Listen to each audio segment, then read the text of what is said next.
Good morning. Well, let's guess it's not morning anymore. It's afternoon. Good afternoon, everyone. I hope you are all doing well. Sorry, that should not be on screen. I don't know why I did not leave them on that monitor. I put them on the other monitor, but whatever. Doesn't matter. A little bit of inception for you guys isn't gonna kill you. There we go.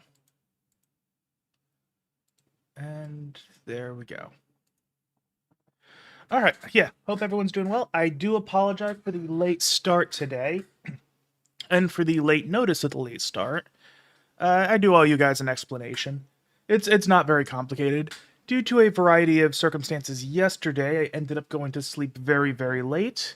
When I woke up to my alarm this morning to get ready for the stream, I was immediately like, nope, that is not happening.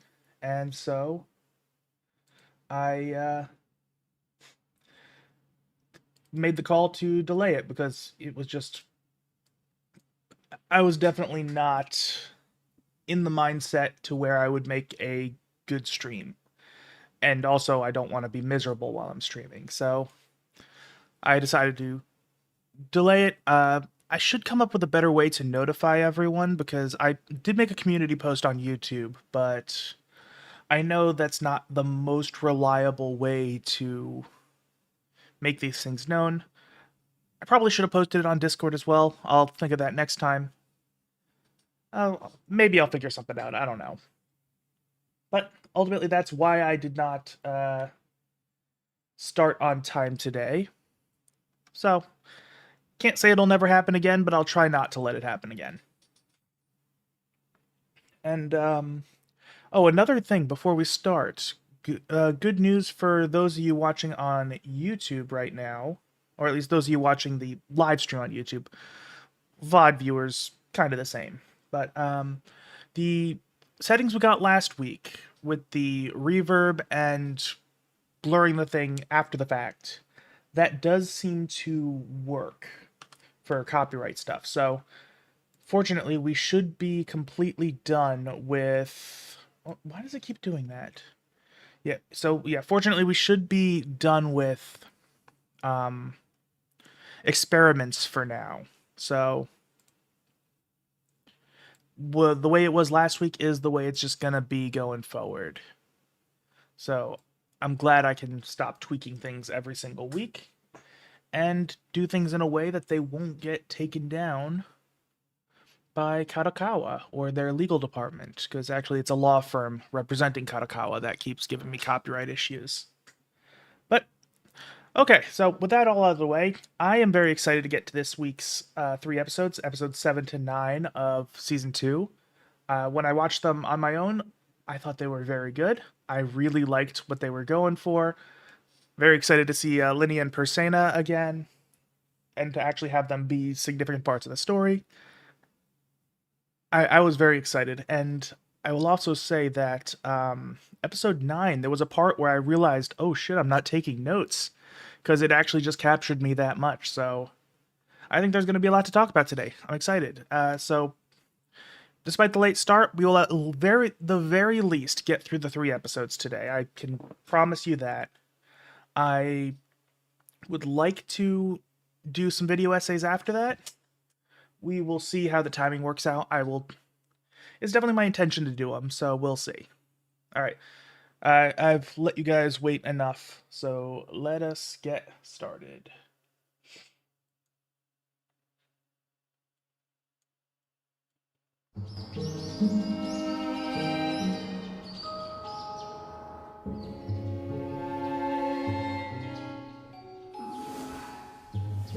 Okay, I hope this doesn't get me claimed, because it actually might.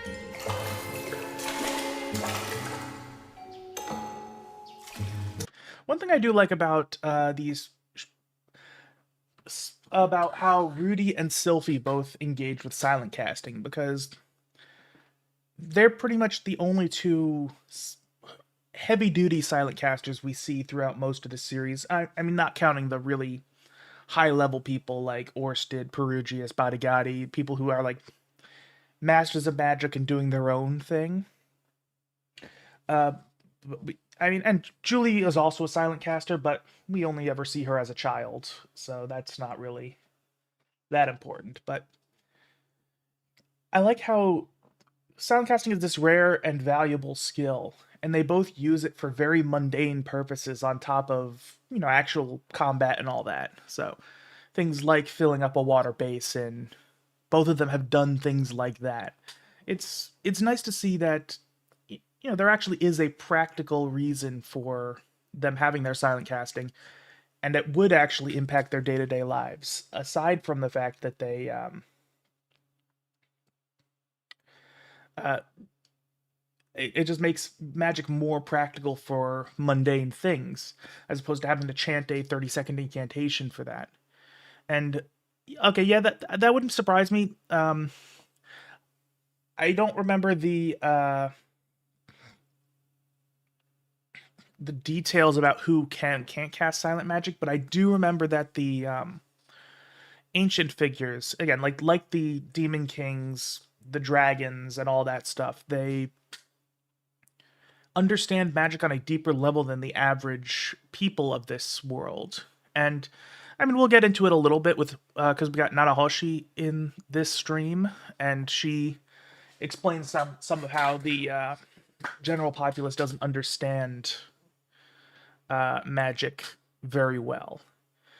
But yeah, the people who are ancient tend to understand magic on a more fundamental level than the regular people in this world. And those are the ones who are more likely to be able to silent cast. And also, let's not forget that advanced, really like high level spells, not advanced as in advanced level, but like complex, difficult spells, oftentimes are a lot harder to silent cast. And even like the really high level stuff, even Rudy doesn't silent cast certain things. Like when he, I know the anime hasn't gotten to this point, but when he eventually learns that King Tier water spell from Roxy, he casts that with an incantation because he just doesn't know how to do it with silent casting at that point. He probably could have figured it out, but I don't know. That's just incantations make difficult magic easier, and magic circles make that even easier because then you just got to pump mana into it. So yeah, that binding spell you're talking about might be the thing that would be like really, really hard to silent cast. So even if he could silent cast, it might be too much for him. But yeah, ultimately, that just my point was that it's kind of neat that silent casting makes magic practical for mundane things. And it's kind of neat that Mushoku Tensei just acknowledges that and showcases that and doesn't really bring too much attention to it.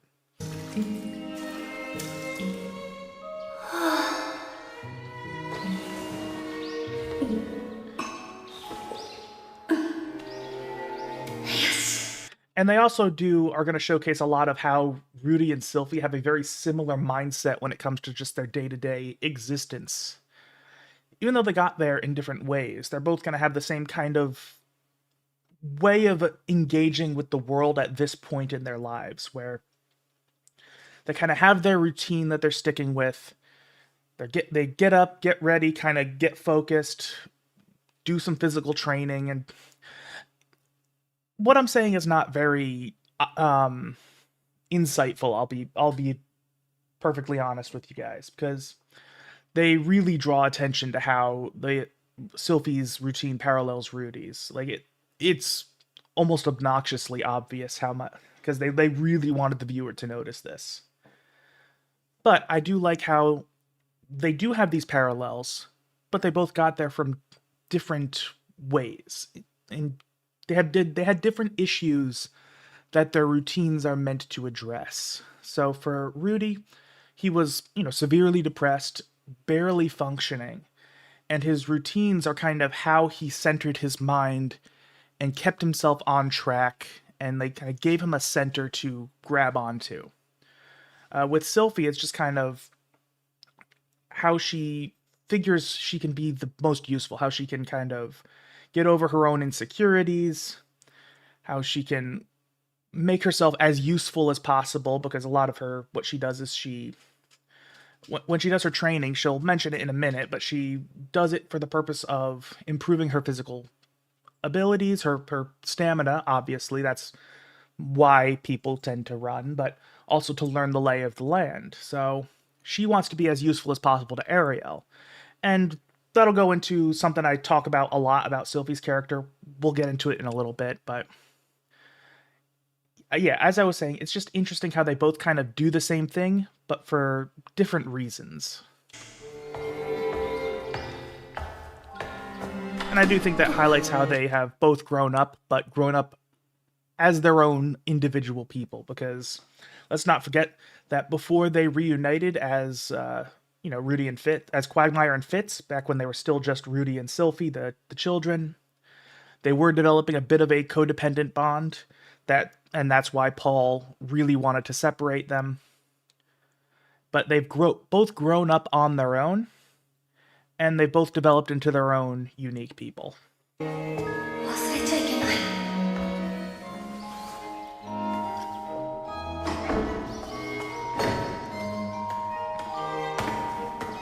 ラノア魔法大学学生寮。僕は今ここで暮らしている。僕の一日。 Yeah, and that's one of the obvious bits of where they drew attention to that parallel that I was mentioning, where, yeah, exactly. They're very. I'm having a little bit of trouble putting my thoughts into words here, but they are their own separate people, their own separate mindsets, their own separate motivations.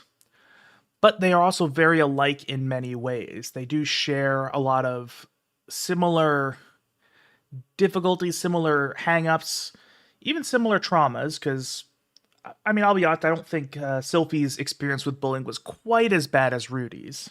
Although she was younger when she experienced it, so she is going to engage with that a little bit differently. There's a lot you can talk about with that subject in particular.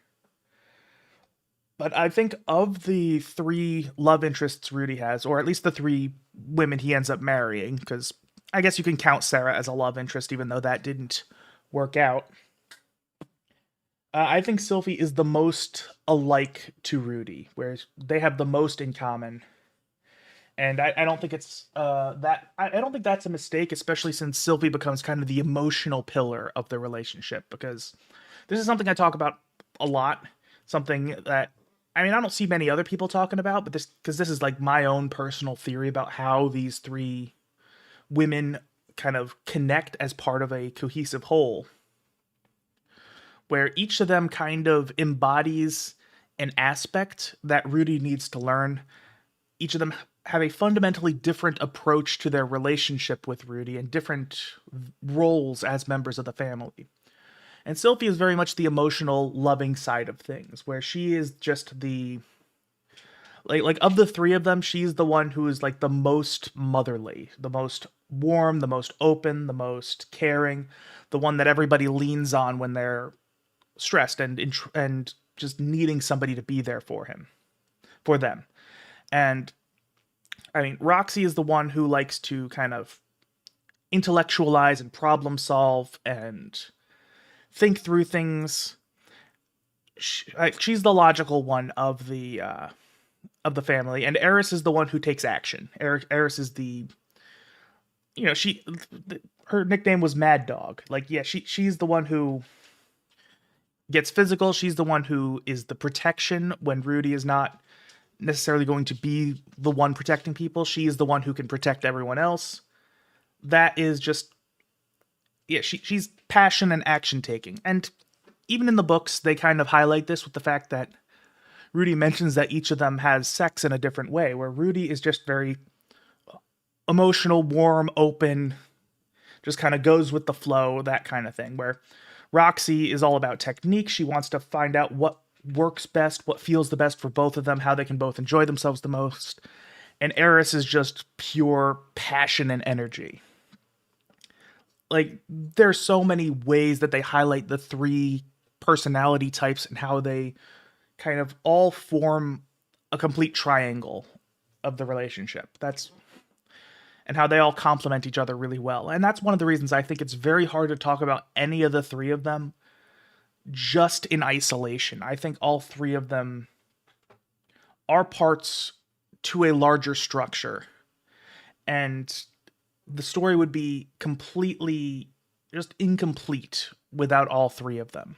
Because, I mean, Mushoku Tensei, I know, was kind of one of the earlier staples of the isekai harem trope. But I do believe that unlike most harem stories, or even the ones that are like not really harems, they don't like commit to the harem, but they kind of have it. In most harem stories, each of the women are like their own characters doing their own thing that are separate. That's not how Mushoku Tensei does it. They all come together to form a solid foundation.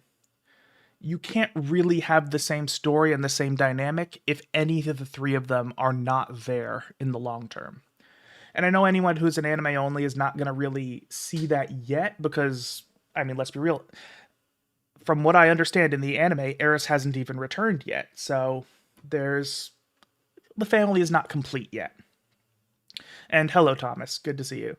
Sorry about the delay. I explained it in the beginning of the stream. I'm not going to completely rehash that because I'm going to have to do it every time somebody comes in otherwise. But yeah, so that is a point I do want to really highlight.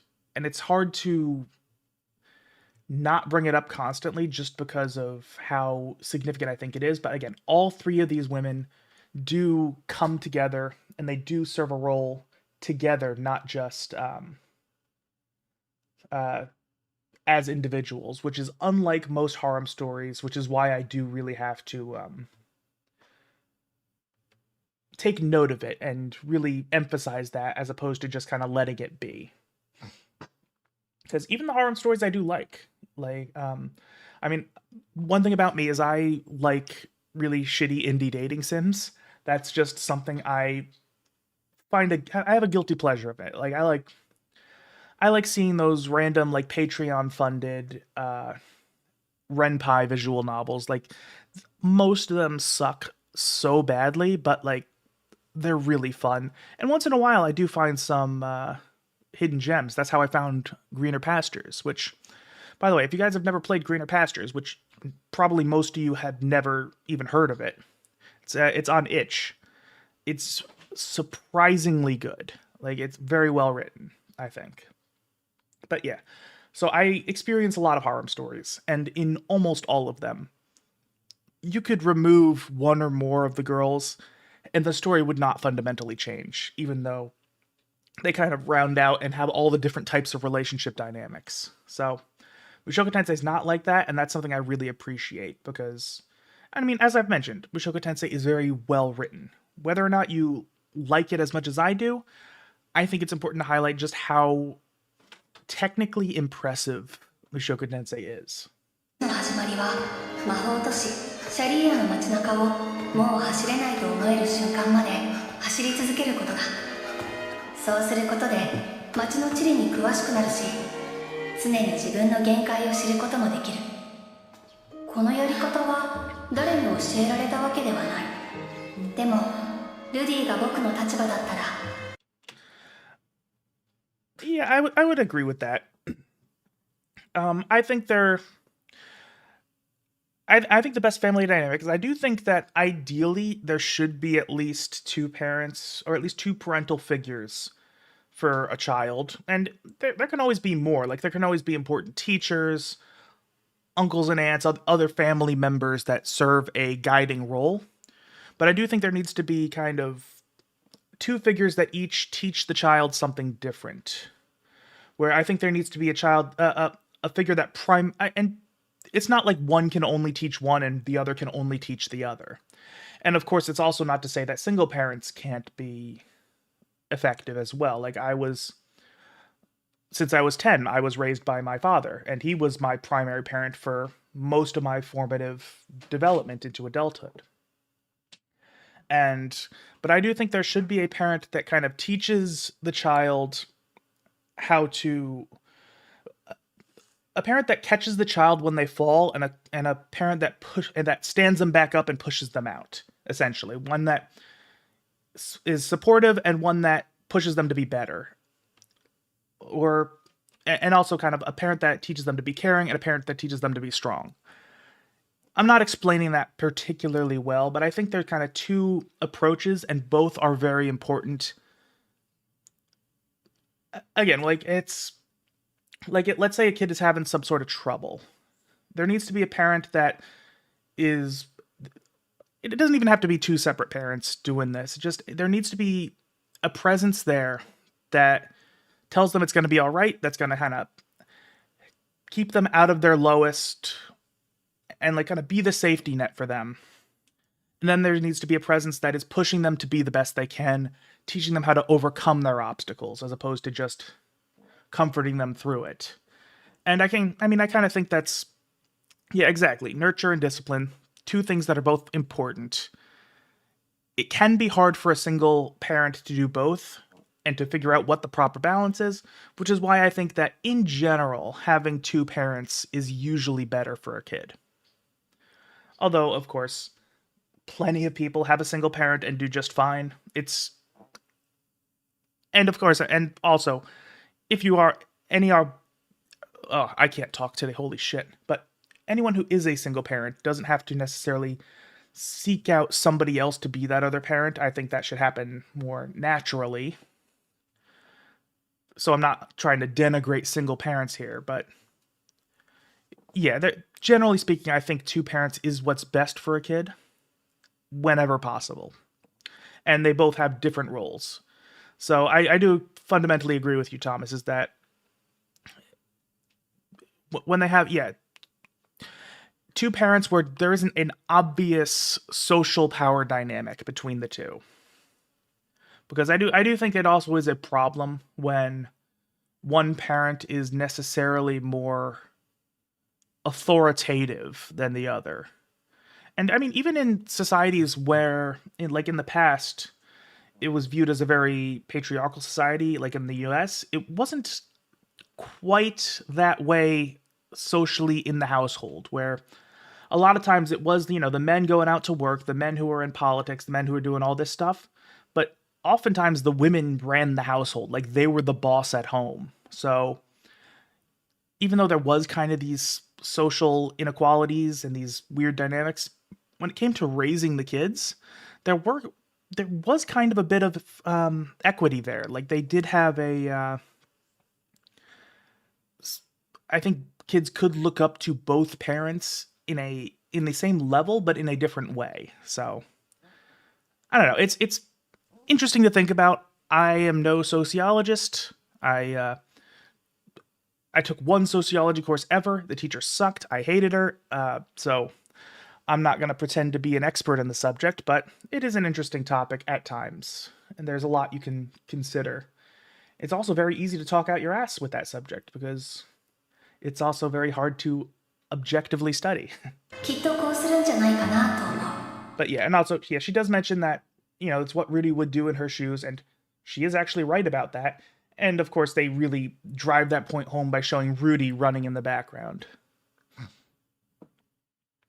Yeah. Yeah, that's true. And I'm not going to get too into politics because I actually have a rule where I do not get deep into politics on YouTube. I don't talk about my political opinions. I actually consider it a point of pride that I can be as detailed as I am about these stories and even talk about the internal politics of a fictional world.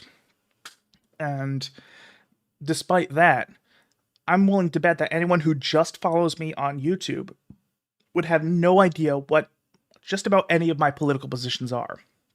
There are a few you could probably extrapolate. Like, I don't think this is a surprise, but I'm very big on free speech. When you talk about things like porn and edgy media and hentai and all this stuff, as much as I do, you kind of have to be pro-free speech. You kind of have to be very, very pro-free speech. So that's the one political opinion I am unbothered by sharing outwardly. And I've also left a few like milquetoast political opinions in the past, things that are really fucking obvious. Like, in one video ages ago, I mentioned how printing money excessively to try to get yourself out of a financial hole is generally not good economic policy.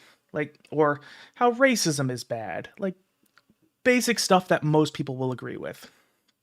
Yeah, I mean, it's not politics in the sense of public policy, but it is kind of politics in the social sense, where it's like, okay, let's give an example from 2016.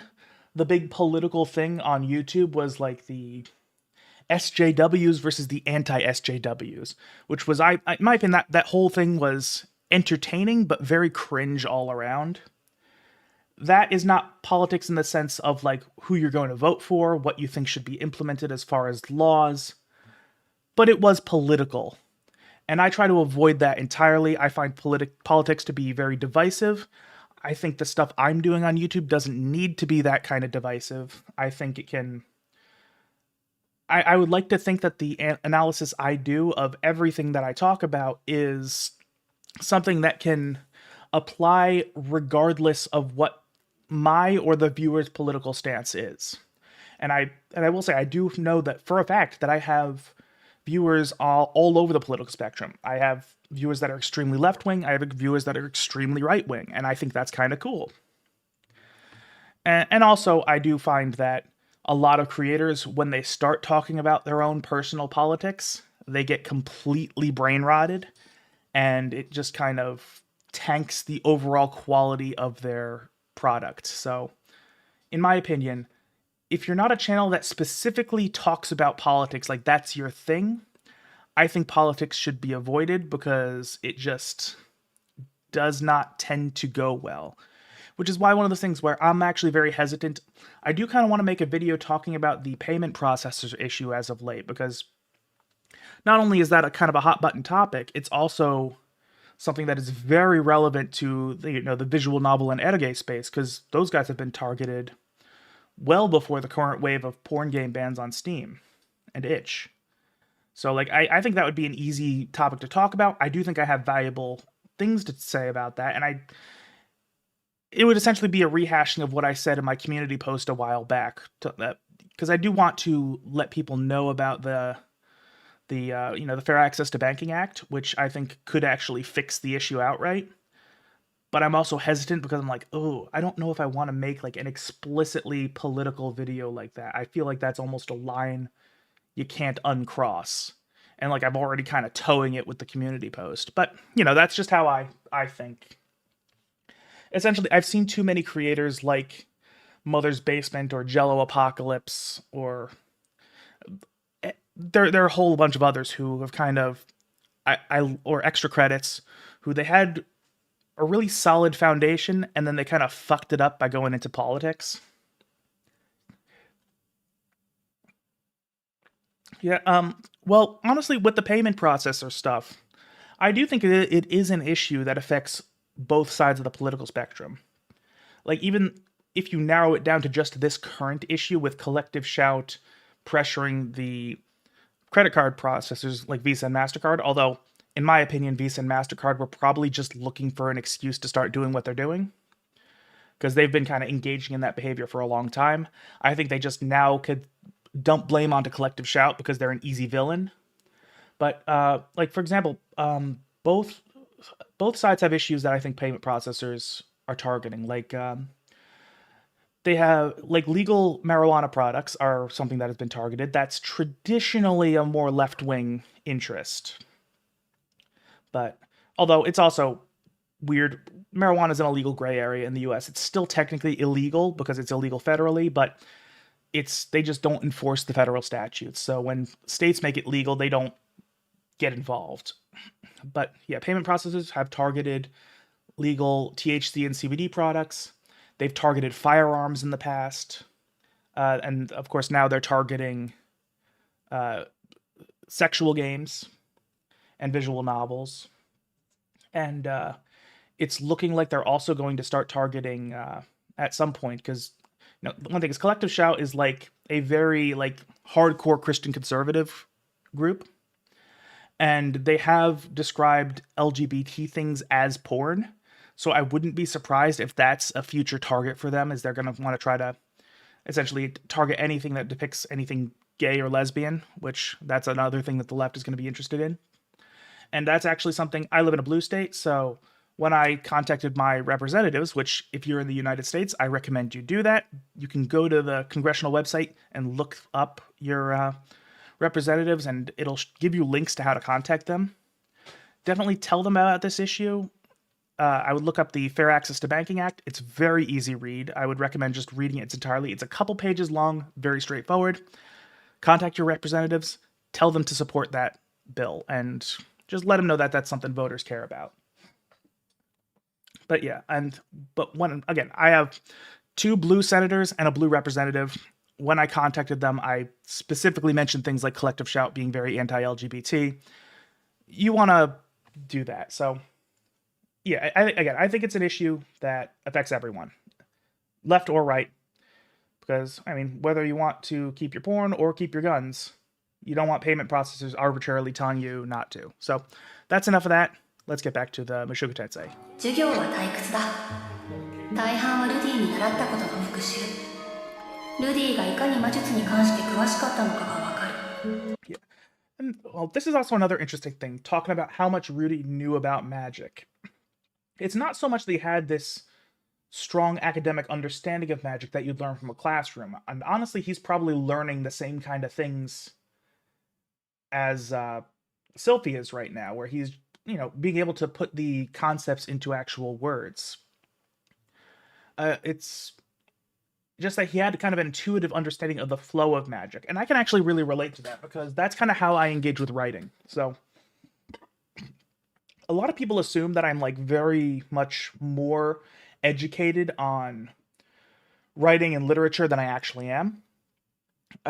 So for those of you who don't know, I went through high school hating English class. I did not like writing. I always liked reading. I've read since I was a little kid. But I oftentimes didn't like the stuff we were assigned in school. Sometimes I did. I really liked To Kill a Mockingbird and Of Mice and Men. Those were 2 that I really liked. But I hated Catcher in the Rye. I hated The Great Gatsby. And I left high school thinking that I hated writing. And I went to college for English, and I actually dropped out 2 years in. So I did not realize that I liked writing and all this stuff until I started YouTube, and ultimately I didn't even start YouTube the way I do YouTube now. I initially kind of wanted to be like a Game Maker's Toolkit clone, where I talked about video games, talked about the game design elements, talked about what made a good game, and would review games. I mean, I will say 2 of my early inspirations were Total Biscuit and Joseph Anderson. Hey, Conan, good to see you again. Again, I know you told me how to pronounce your name. Even if you tell me again, I'm going to forget again, so I'm just going to do what I see. But yeah. So that was how I started YouTube. And eventually I got into visual novels, and that's kind of how I started on the more writing side of things, where I started to slowly kind of talk about writing. The success of my Toho and Muv-Luv videos kind of pushed me in the weeb direction of things. And hey, don't worry about it. That's all good.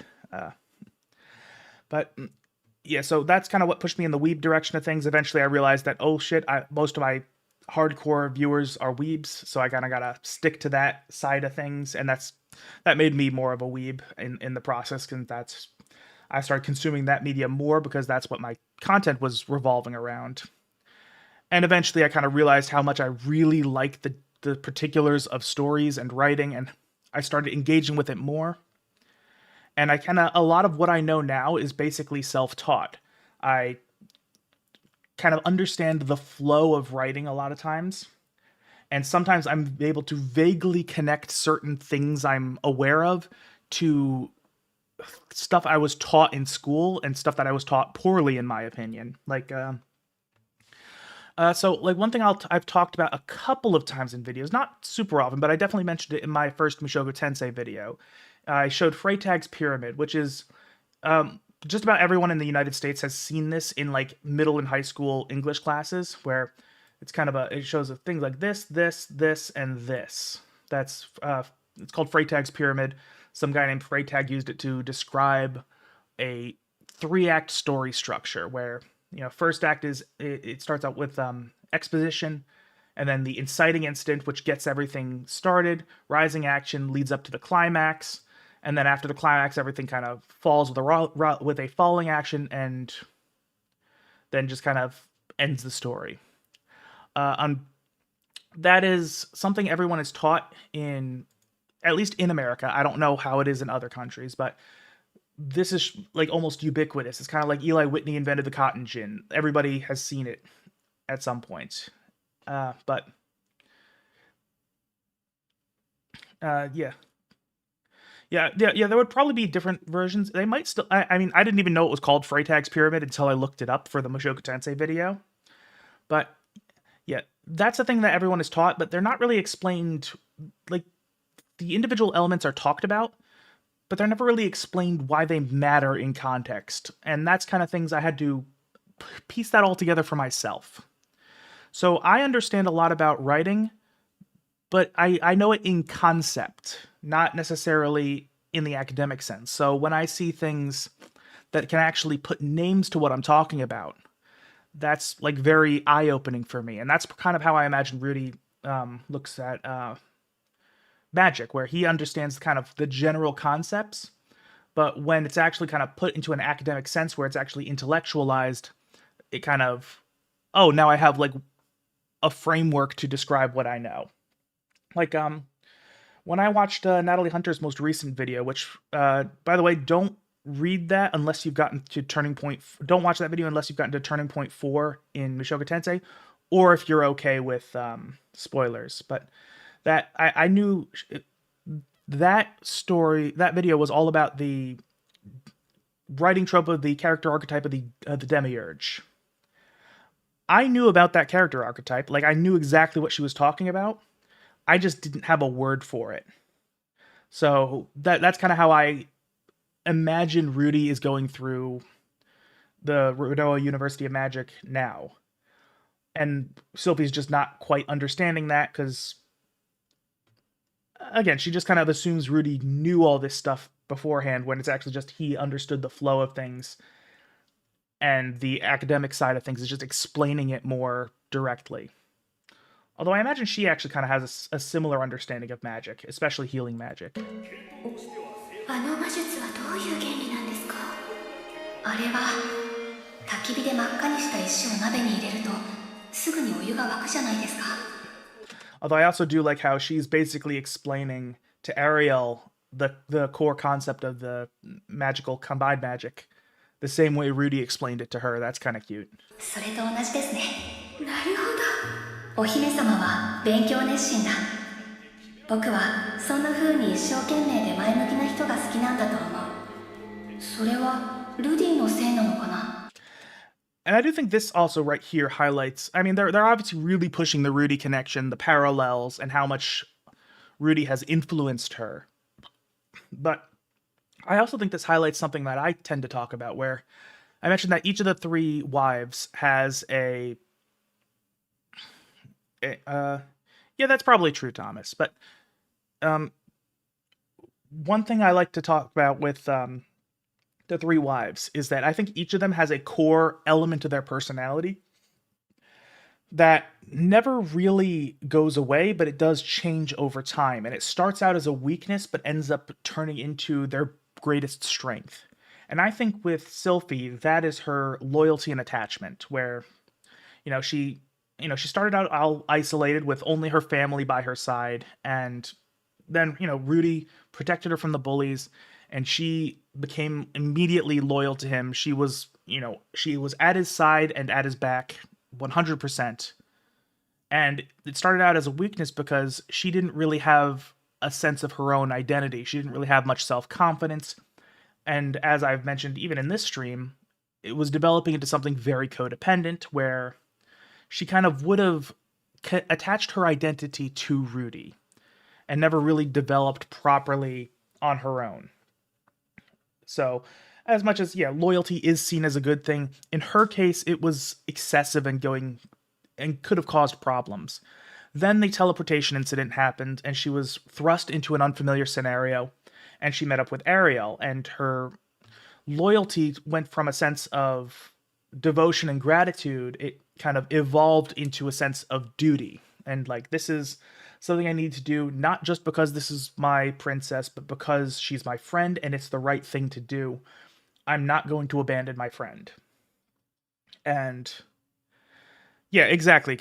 That Paul could see it, and that's why he split them up. But yeah, so at this point, Sophie's core sense of loyalty evolved to a sense of duty, and that's why she sticks by Ariel. And then later on in the story, it evolves again where she's with Rudy. You know, Ariel releases her from her service, and she starts a family with Rudy. And eventually she decides that she's going to stop proactively going on expeditions with Rudy, because even though she is perfectly capable in combat, she is, compared to the other two, the weak link in an actual fight, where in combat, Rudy and Eris really complement each other. And while Sylphie is better at healing and detoxification magic than Rudy is, the basic healing that he can do is usually going to be more than enough in a combat scenario. So she realizes her best place is not at their side fighting the enemy. It's at home, watching over the family and bringing them peace of mind. So that sense of loyalty went from attachment to duty to like just being the mother of the family. Like, even compared to Roxy and Eris, who both become mothers in their own right, like, she's the mother, like, she's their mother too, basically. That's kind of how Sylphie's point changes. And I think this idea of what she's saying, how she likes people like Ariel, and maybe she has Rudy to thank for that, I think that's just another showcase of how that sense of herself has evolved, even though it hasn't gone away. And again, that's kind of my own theory. That's my own conceptualization of these ideas. It's not something that is necessarily 100% correct. I mean, I know a lot of times I like to joke and say that I'm 100% right about everything I talk about, but you know, this I'll fully admit that this is my own interpretation of things. And while I do think that I'm right, I'm of course open to the idea that I might not be. へえ、こんな道があったのですね。服屋さんに行くならここが近道かと。 And I also do like to hear how they immediately go from, you know, her training to learn the lay of the land and do all this stuff, and she's able to show Ariel a shortcut that she found through her training, and that's, you know, a nice little touch. 利便性は悪いですが、しかし風情がありますね。初期の頃に作られた町の名残でしょうね。シャリーアは他国からの侵攻を受けやすいので複雑に作ったのだそうですよ。おや、ルークは授業を真面目に受けていないと。 And that's actually a nice little bit of world building, how they made the city deliberately confusing just so if there was an invasion, that it would be more difficult for the invaders to navigate and figure out what they need to do, which is actually something that has happened historically. A lot of cities, like historical cities, were built with how they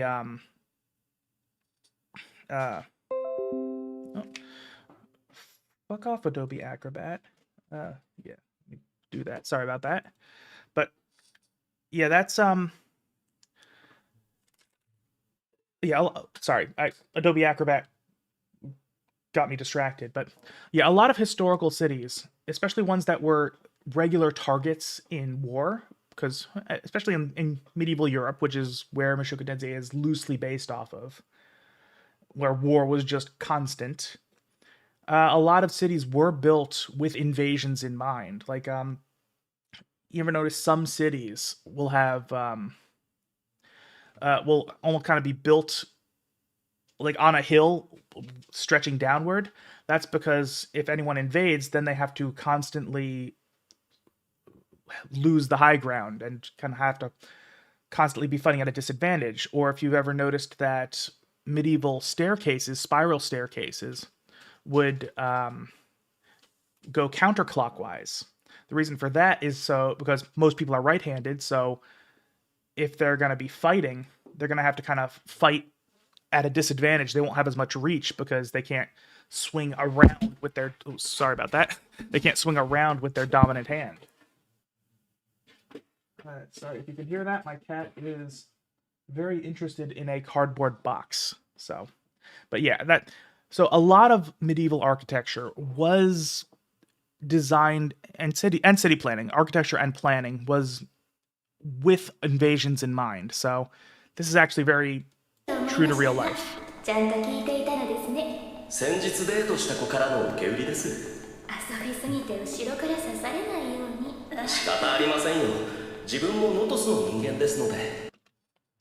And this is another interesting concept. I always kind of wondered, and how much is the various noble bloodlines, how much do they actually impact a character's personality? Because they do bring it up as a joke in several instances, like how the Boreas Grey Rats are really obsessed with beast folk, and how the Notos Grey Rats are just extraordinarily horny. You gotta wonder how much of that is just culturally expected of them, and that's just kind of how they were raised, and how much of it is actually, like, genetic. Because, I mean, I know Rudy does kind of have little nods of both of those branches of the Grey Rat family in him, but that's also just part of his character from beforehand, so I don't know, it's not super important, but it's kind of, it's amusing. And I know that Rudy does also buck some of the Grey Rat trends. Like, for example, he, 2 of his 3 wives are modestly chested, which is very much not in keeping with the typical Grey Rat interest. ノトスの人間か。そういえば、ルディもそうなんだっけ。やっぱり女の子が好きなんだろうな。 And I also do like this, where it shows shows Sylphie is still dealing with a lot of her insecurities, where she, like Rudy, tends to kind of overthink and over-intellectualize stuff, and that kind of leads her to inaction, when action would really be the right way to go. Like, later we'll see how Ariel and Luke are surprised that she didn't tell Rudy who she is at this point, which actually, I do actually really like that moment, because we'll see Luke kind of immediately put all the pieces together in his head and be like, oh, that explains a lot, because he was very standoffish to Rudy, because he thought she just forgot about Sylphie. But yeah, I do like that we're seeing a lot of Sylphie's perspective here. I don't think we've had quite as much of an individual character perspective focus before, which is a bit of a shame. One of the things I do like about the books is how often they switch perspectives, how they'll give entire chapters to other characters telling their own story, how they'll replay scenes from a different character's perspective, which they don't do that a whole lot in the anime, which that was such a cool stylistic decision that I think really adds a lot to whatever thing they were trying to highlight. 誰かと結婚したら他の女の子にも手を出すのかな。出すんだろうな。ルディのお父さんもそうだったし。 I also find this line very interesting in hindsight, just because it starts out with Sylphie kind of putting herself down in a sense, almost like Rudy is a Grey Rat, a Notos Grey Rat. His dad slept around. His family in general likes to chase after women. They're not very good with devotion and all that stuff. But so part of it is almost her kind of interested in Rudy and expecting to be cheated on. And it does kind of come full circle when he does end up cheating on her with Roxy. Although, granted, the circumstances were kind of extreme, and it kind of needed to be extreme for Rudy to actually take that step. And it was when Roxy pulled him out of a depression that could have killed him. That's why she was kind of able to accept it, and she kind of said, I kind of figured you would step outside the relationship at some point. And I think the thing that really solidified things for Sylphie is that, you know what, it's somebody he genuinely cares about, like somebody he's gassed Roxy up to Sylphie a bunch of times at that point. So she's like, you know what? He actually loves her. I can accept that. And that's why she also is able to accept Eris into the family, because he knows Rudy's had this experience with her. They developed a real relationship there, and he loves her. So that's why she can accept it, and why in I'm going to try to explain this in a way that's not going to spoil the anime onlys, but in a hypothetical scenario which we do actually like learn about this hypothetical in the story, in a hypothetical scenario where Rudy cheats on her with a prostitute, he had his own depression thing going on. There was a whole reason for it. But when he sleeps with another woman that he doesn't care about, that's when Sylphie kind of has her moment where he's like, absolutely not. And that's what causes her to leave. Yeah. Yeah, that's true. And I also think that just goes to the point that Sylphie is the most empathetic of the three wives, or really of just about any character in the series, where I think once she heard the story, she understood why he did what he did. Like she gets it. And also, welcome back, Alan. But also there's the idea that Sylphie probably thinks of things differently, because let's not forget that Rudy feels, we're talking about when later in the series when like we're talking about, so in this line here, we're talking about how she's kind of expecting, like, if she gets with Rudy that she'd get cheated on, and how she kind of accepts it with Roxy but wouldn't accept it with somebody he doesn't care about, and how this is kind of the start of that line of thinking. But what I was about to say is that, remember that despite the fact that Rudy was not the one who initiated that interaction with Roxy, and the fact that he kind of needed that to not like kill himself out of neglect, like he wouldn't have actually like killed himself, but he was not eating, not really doing much, like he could have ended up dying and not making the trip back. Despite that, he felt absolutely terrible about what he did. Like he genuinely felt like shit. Like he's a terrible husband. He betrayed Sylphie. He's like, how could I do that to somebody who's so good to me? And as soon as he gets back, he like immediately confesses to Sylphie, explains himself, and like asks if Roxy can join the family, because he does love Roxy, and he just feels terrible about things. And I think Sylphie realizes that. Like, she realizes, hey, she can see that Rudy cares about Roxy deeply, and also that he feels really, really bad about what he did. Like, that he genuinely regrets it. And that's, I think, a big reason she accepts him and just forgives him without even being upset about it.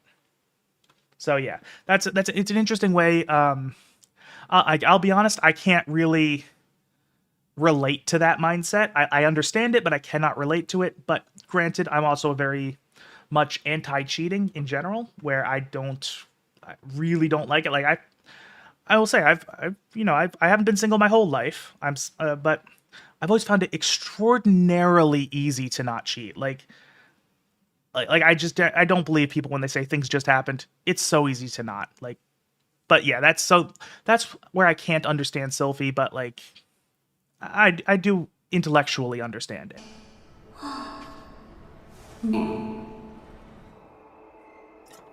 I will also say I love how Sylphie's emotions, a lot of times you can see it in her ears. Like she gets sad there and her ears droop. It's very adorable.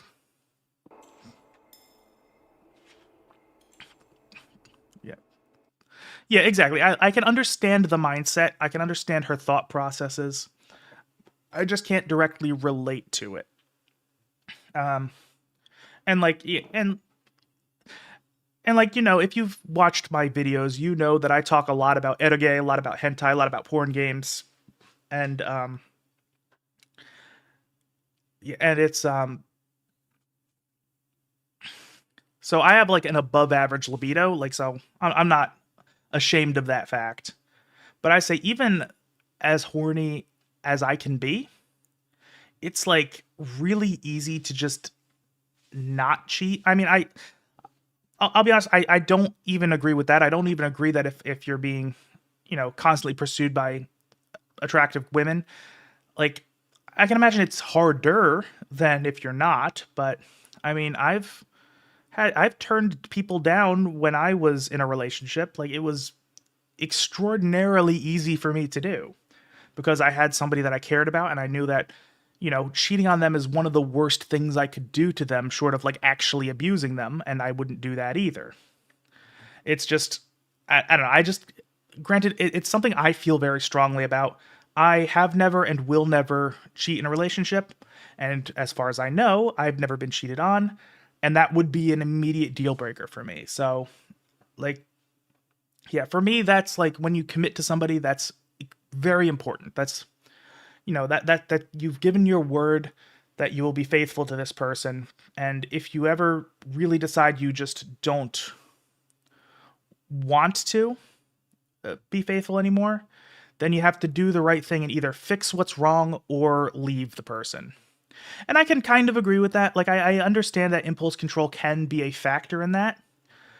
But I also, like, come to the idea of I have very bad ADHD. Even medicated, it's pretty bad. Where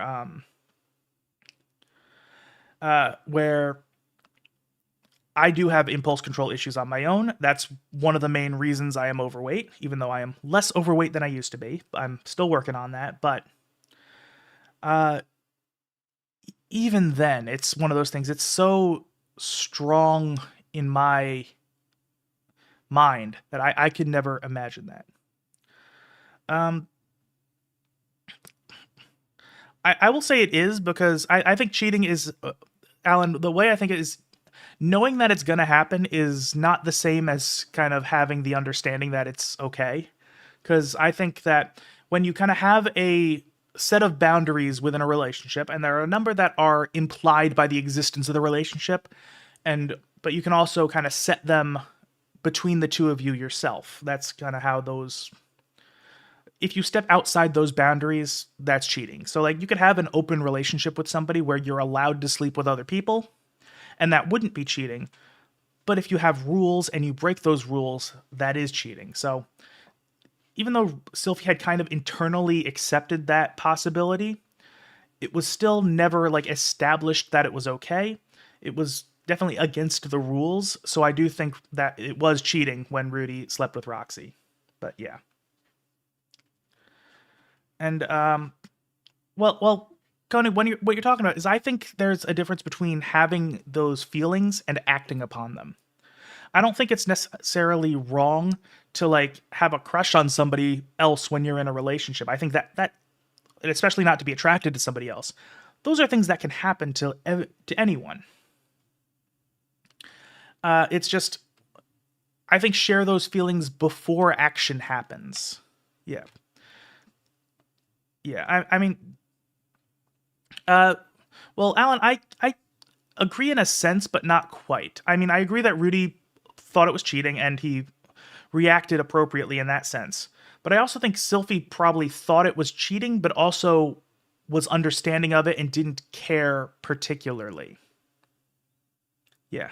Yeah, exactly. What if you tell somebody before things actually happen, that's not so much a... that's not cheating. It's essentially saying there's something going on and there might be an issue in the relationship that needs to be fixed. And I think, yeah, talking about feelings is a good thing. Or it could just be a sense of, hey, I have strong feelings for somebody that I can't control. I kind of need to wait it out, essentially. Because again, I can... Even when I was in relationships, I've been attracted to other people before. I've become close to other people before. Never anything even remotely in the realm of cheating, but, like, I can see how those feelings can develop, but you either deal with it or you talk it out. That's what I thought.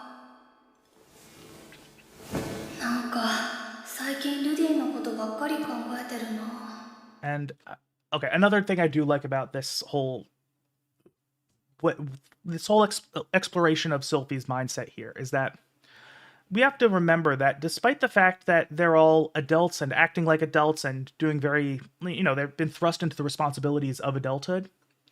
Let's not forget that Sylvie is still like 15 years old, so she's still young, and she has a very teenage mentality on love, and it's actually kind of adorable. Like, I remember when I was younger, I kind of had, almost like internally like obsess over somebody, where they're on your mind constantly. You can't help but think about them.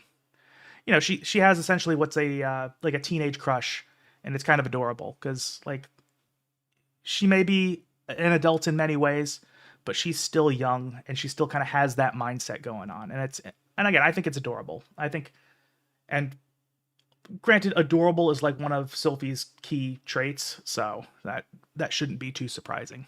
僕ルディとどうなりたいんだろう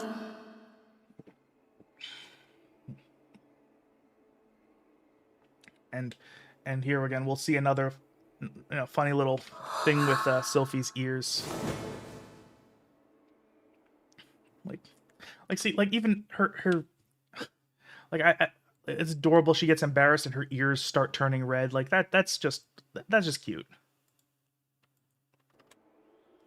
Makes sense that Rudy is like low-key attracted to her even as he thinks she's a boy, because that's just how Rudy tends to be. Yeah, exactly. That's another thing, Alan. I do agree with you there. How I like how Sylvie tends to be very much in control most of the time. She's, it shows that she's grown a lot since she was younger. But at the same time, sorry, excuse me. Sorry about that.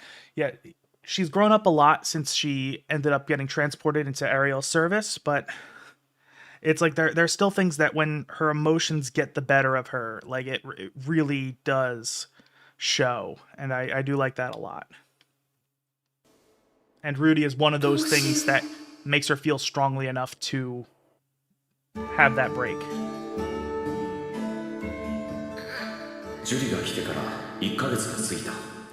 And I will also say another reason I like this episode so much is Julie. Like they gave her so many little things to make her just more and more adorable and more likable that like it's like I liked her in the books.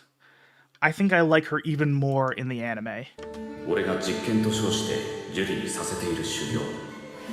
一日の初めに一度だけ栄唱で魔術を行使させ、そこからはひたすら無栄唱で土玉を作らせる。 And this scene is another great. I'm gonna wait. Yeah, I don't want the bright light on screen, but another thing about this scene is that it's another example of how Rudy understands magic in a way the general populace does not.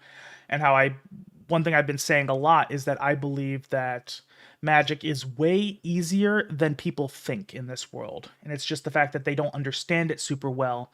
And as a result, it's not taught very efficiently. So even basic things like you can train your mana capacity is not known to the average person.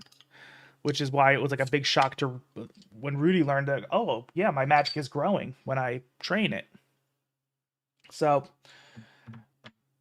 and I also think that silent casting is not as hard as it's portrayed. So that's why I think it's not quite as impressive as people think it is. Like, I'm talking other readers, other viewers. Like, it's not as impressive that Rudy can silent cast. It's just that he happened to learn from that perspective early on, which makes it a lot easier. So, which is... now the second person that Rudy has taught how to silent cast. And he has at this point not had any failures in that regard. So, or, I mean, you can if you consider Eris and Ghislaine, but they had already kind of grown into adulthood. They have gotten past the point where they can really reliably learn silent casting. Like they're kind of stuck in their ways, and you need to develop like a proper curriculum to teach them, but so I don't really consider them real failures, but every time he takes a child, introduces them to magic, he's able to teach them silent casting. So like I don't think it's as hard as people make it out to be. Zenoba はそんなことで無栄唱魔術が使えるわけがないと思っているようだな。たった1ヶ月で成功してみせた。人間語も最初から片言でなら理解できていた。 Yeah, I mean that's just so adorable. Oh yeah, just like Inu, Neko, Daisuki. Like it's ジェリーはよく気の利く子だし、人形にしか興味がないと思っていたザノバも彼女の面倒を本当によく見ている。Yeah, and like this is you know, like, this whole scene is meant to be exposition, kind of explaining where things are at the point, but like, holy shit, every little thing they're doing is like just highlighting how adorable Julie is, and I really like it. And it's also very cute to see Zenoba kind of excitedly taking on that father figure role. 本来なら購入した奴隷には逃げられないように夜勤あるいは特殊な魔術院などを施すのが普通だがジュリは奴隷ではなくあくまで俺の弟子 Okay, and I do like this. It's interesting to see this because I think it was more. I mean, he may have said this directly in the books, but I think the idea was more implied than it is in the anime. But where he says, "Yeah, Julie isn't our slave." Like even though on paper she is, but they have never considered her a slave. They always considered her like an apprentice, or in Zenoba's case, kind of almost like an adopted daughter. She's never held the role of slave. Like at most, she was like, an apprentice / servant, where she was never forced there. Really, I mean, she was by circumstance, but like it's more complicated than that. But it was always kind of an idea that you understood in the books. And it's kind of interesting how he explicitly says, yeah, no, she is not a slave in the anime. And that actually makes me really like raise my eyebrows at... I've seen takes about Julie and about how she is a slave, where like, how do these like other like video essayists, like how do they take this as a slavery thing when he literally says like, no, she's not a slave. Like it was explicit. Like it's not even an easy thing to misinterpret. They actually say she's not a slave. Like I don't get how this is a point of criticism for Mushoku Tensei, or even if it was, even if she was a slave, I don't think it would be a legitimate point of criticism, because hey, you can have protagonists and likable characters do bad things. Like that's a thing you can do, and it's not a negative for the story, but like it's not even negative for the character here. Like I don't know. Yeah, essentially. And one thing that happens in the books, I don't think the anime has gotten to this point, and I really hope they do this scene, because I think it's so important to showcase the dynamic between Julie and Zenoba. At one point,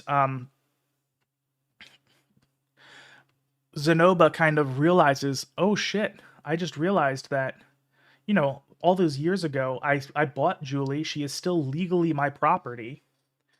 I never treated her that way, but like, she never really had a choice in the matter, and she never could have left if she wanted to, and she might be too afraid to ask for her freedom. So he actually goes to Julie and says, hey, do you want to be free? Do you want to go on your own? Do you want to explore and find your own place in the world? And she like immediately starts crying and saying, no, don't send me away. Because at that point, she loves Zenoba as a father, and completely misinterprets the idea that he wants to, give her freedom because it would be in her interests, theoretically. And she thinks, no, I want to stay with you. I want to still be with you. And that's kind of how that all comes together, where, she was a slave in name only, but he realized, oh shit, that actually still has some unintended consequences. So again, that was a really nice showcase of how their dynamic evolves. And I mean, I also think that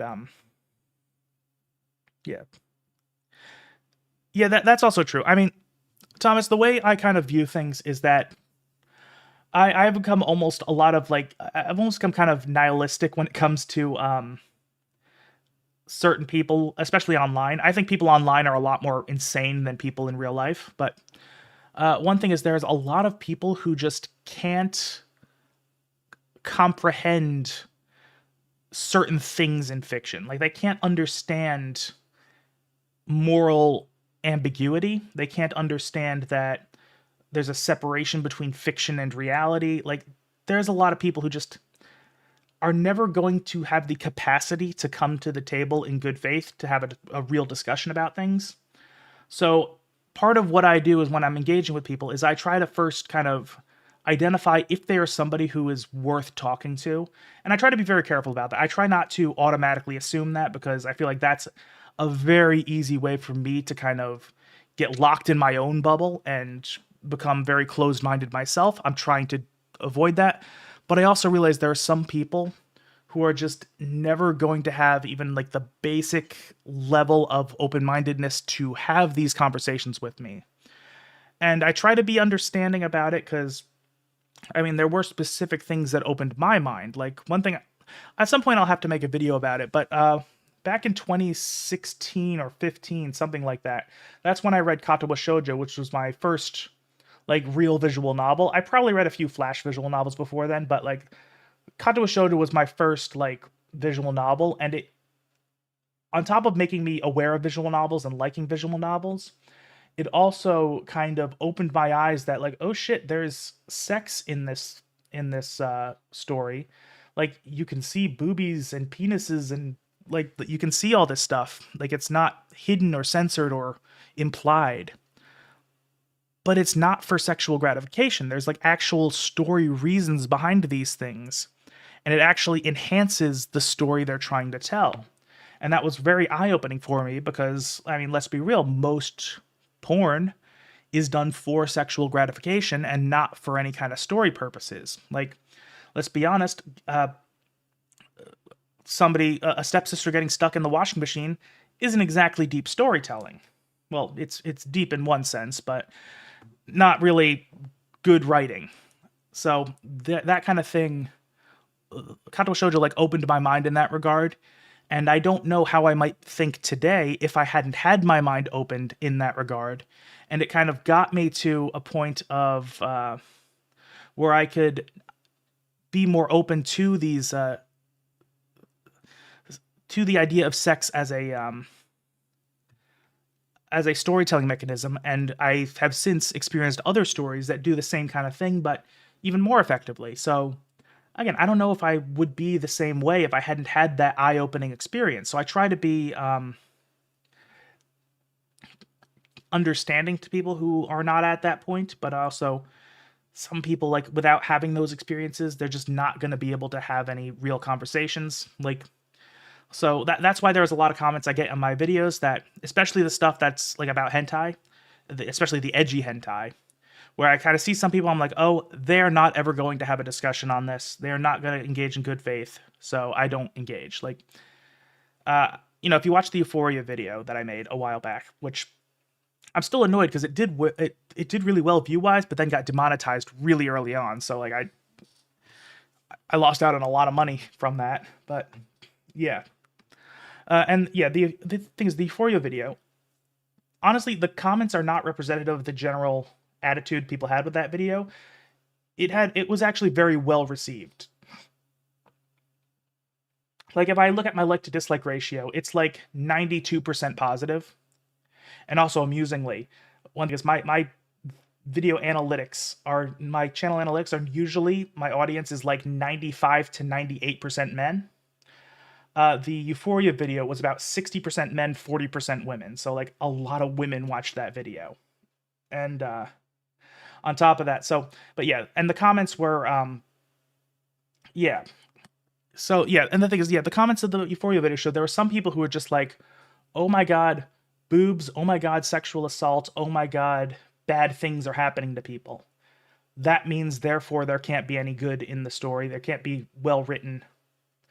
And I was actually very annoyed because the first reaction I've seen to one of my videos that wasn't somebody I already knew ahead of time. So like, there's one guy who's reacted to a couple of my videos, a small YouTuber. So I mean, he's always very positive about my stuff, but the first time I saw somebody I didn't know react to one of my videos, which to my knowledge is still the only time it's happened, was to that Euphoria video. And it was, I'm not going to say his name because he was a very, very, very small streamer, like double-digit subscribers. And also, I'm going to talk negatively about him, so I don't want to actually send any shit his way. But I was very excited because I was like, oh, I'm really excited to see what somebody says about my video. Like, I'm excited. And his entire logic for the first like 5 minutes that I watched was like, how can it be good? It's porn. And he kind of just said variations of that nonstop. And I'm like, oh, this guy's not going to have anything useful to add to my stuff. Like, and honestly, it was almost at the point where like he was barely even commenting on the video itself, where like if I really wanted to, I might be able to argue it's not fair use, but I'm not that kind of person. Like, it has to be pretty blatant. Like, you have to kind of be like just taking my shit and using that to entertain your audience for me to actually want to take any action against that. So I'm just kind of left it as is. But I was just sad that I was like really excited to see like what's he gonna say about it, and he just didn't say anything about it.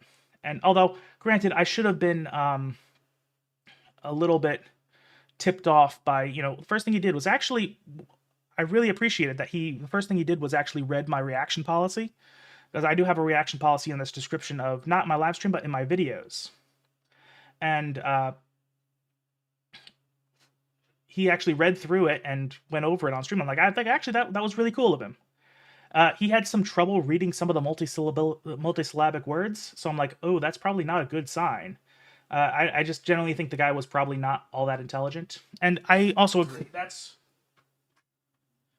like, I agree that you can't add to, if you can't add to it, I try not to discuss it. That's one of the reasons I do these Mushoku Tensei videos, these Mushoku Tensei streams in the way that I do, because, in a sense they are reactions, even though I'm not blind reacting to them. Where I watch them, I take notes, I have my thoughts, and it's an IP I already know a lot about because I've read the whole book series. I've made several hours of content about them. Like, this is something I'm knowledgeable on. I feel like I can add a lot to these, like to the point where, even though I am showing the whole thing, it's except now I'm cutting out the intros, the OPs, because they're all the same now.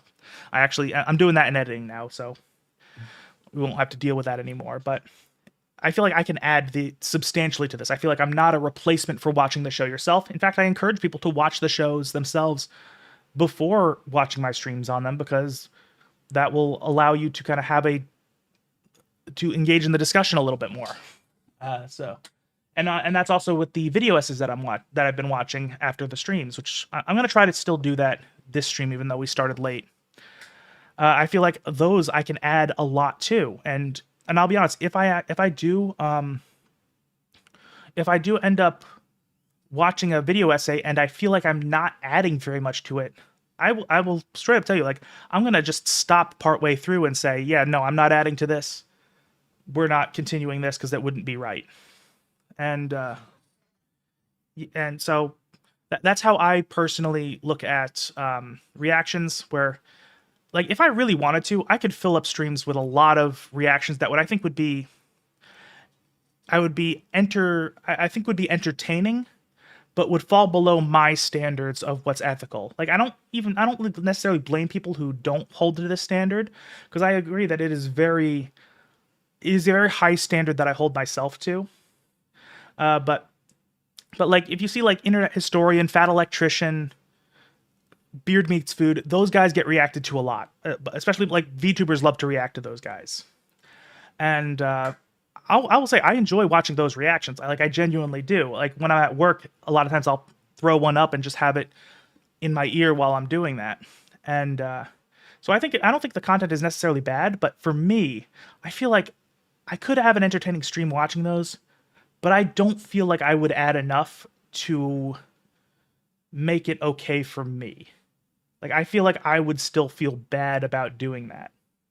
And who knows, maybe if I ever become like big enough to do this professionally, like, maybe I will have to budge on that principle. I might have to, like, since if I ever go professional, I would do a lot more streaming than I do now. I'd probably at least do 3 or 4 streams a week. And I wouldn't be able to just do what I'm doing, because it would require a lot of extra work. But yeah, so I may have to budge on that eventually. But like, yeah, for me, I'm avoiding that kind of thing, and that's why I'm watching like Mushoku Tensei video essays. Or I don't want to just do Mushoku Tensei video essays. I would like to branch out in the future and do more stuff like that. But it has to be something that I feel like I have a foundation of knowledge on that I can talk about. I will say it depends whether somebody will react to it. It depends on what communities take notice of it depends on how big it gets, how much attention it gets. And I will say the fact that it's 4 hours will likely dissuade some reactions, just because, I mean, they'll have to break it up. It's not impossible. There might be some, but a lot of people like to get their reactions done in one go. And like, I'll be honest, that will probably dissuade people, but it's not impossible. And you also just never know what videos will or won't be the type of thing to get reacted to. Like, I'm actually kind of surprised I couldn't find any reactions to my Toho video, because that seems like the kind of thing that would get reacted to a lot, especially since there aren't really many Toho videos like it. So, and it got a lot of attention. It got over 450,000 views. So, I mean, and it's always possible people did it on stream, and it's just in VODs or gone by now. So it's possible people did react to it, but whenever I searched it on YouTube, I couldn't find it. Yeah, a lot of people found me for my Toho video. Would you believe I made that when I was at 300 subscribers? And that video, actually went like a month or two without doing super well. It did better than average, but not like amazingly. Then it just shot up in views like nothing. And that pushed me over my 1,000 subscriber threshold to get monetized, which was cool, because I mean, I had actually already had the watch time requirements, because you need 4,000 hours of public watch time in the last 365 days to get monetized, and you need 1,000 subscribers. So that I already had the watch time. That pushed me over the subscriber count. And yeah, it is a lot of effort, especially, like, I don't know how long you've been doing YouTube. So, but one thing is, when you're early on in YouTube, you're not only is early YouTube quality usually not as good, it's also very inefficient. So you put a lot more time into things that shouldn't take a lot of time. Like, that's how I was when I was a smaller YouTuber. I mean, I'm still a small YouTuber, but I was when I was still microscopic. But that's how things work. Because that Toho video was probably, let me think. So, it was 17 or 18 games, and I spent at least an hour to an hour and a half on each game. So, and some of them I spent more. So that's probably 20 or 30 hours of gameplay I put into that. Plus probably about a similar amount of time scripting, and then a bunch of editing. So it probably took me like 60 or 70 hours to make that video. And my Mushoku Tensei video probably took me about 120 hours of work. So yeah, I get it. Yeah, and I will say, be proud of the work you put into it, and be proud of the product you make. Don't be too hung up on if the video doesn't do well, because that's just gonna be the reality. A lot of videos do not do well, especially from smaller YouTubers. Things like my Toho video are exceptions to the rule. And granted, even with a stronger core audience now, I still have not been able to recreate the success of that Toho video. So, yeah, again, like, view count is not necessarily an indicator of quality. そしてザノバの妹でした。そんなある日、事件。Oh, I heard a meow. Hey, sorry. I don't know if you guys can hear my cat, but she wants some attention, but not right now. Okay.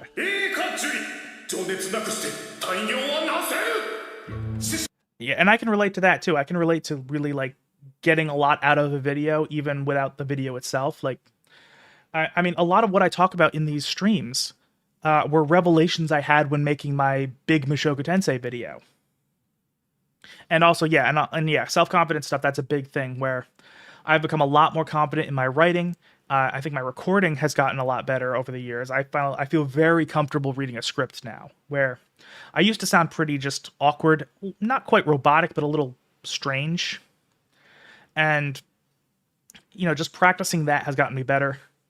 Just kind of, I feel like I'm a better speaker now that I've started streaming, after, even though it's been, like 2 months since I've started streaming. And I feel like I'm a much better speaker because of it. Even I still think I have some work to do, but I think I'm a lot better than I was. I try to focus on doing better in that regard, but you know, it is what it is. I think just having the practice is useful because I don't usually speak in depth on stuff in real life. Because I'll be honest, a lot of people can't necessarily follow or are not interested in the things I talk about in the real life. So having an online space where people who do have like-minded interests and who are interested in hearing my autistic ramblings, it lets me get that practice. Yeah, and this scene is also really adorable, just seeing her get really... Julie just being really intensely focused and being like, yes, and nodding in as Zenoba is kind of geeking out.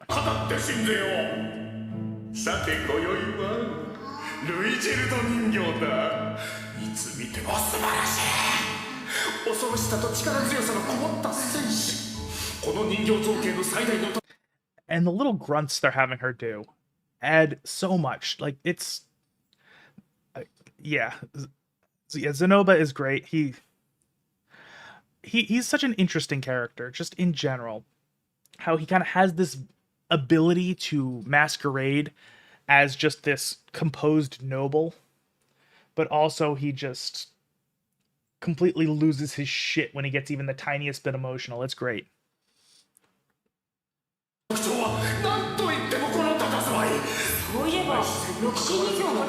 And I will say, this scene is...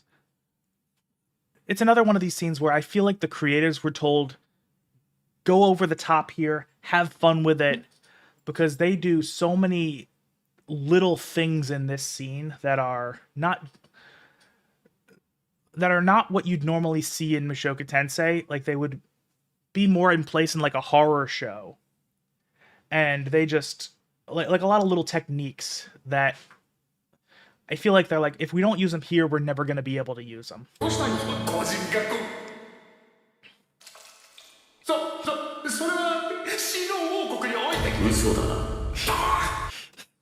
It's just... even the timing, I think, of this scene is fucking perfect. How it's like beat with sweat on his face, beat with sweat on his hands, cuts back to Zenoba. Like, it's great.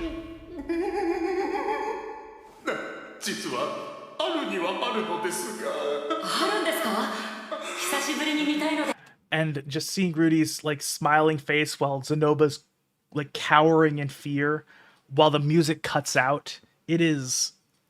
yeah, everything about this scene. It's like it is actually like setting things up like it's a horror movie, and like just playing off tropes of a different genre for comedy. And that's not actually uncommon to Mushoku Tensei. If you guys have ever read the books, in Volume 2, Eris's introduction starts out styled like a horror book. It's great.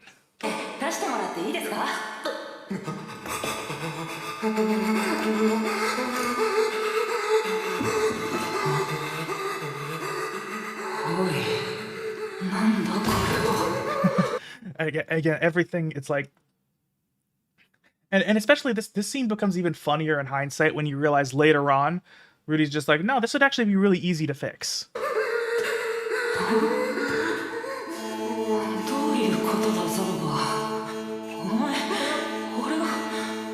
And then I know the reverb is kind of fucking it up, but yeah, I agree that the reverb also does make it funny, because I mean, when I first watched it, it was without the reverb. I did it on my own.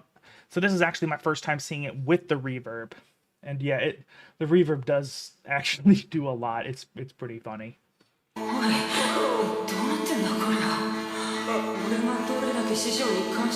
And I will say, and again, as much as the focus is on Rudy and Zenoba here, seeing what Julie does here, how she does her little creep to going around Zenoba's back, it's everything about it is so funny. I fucking love it.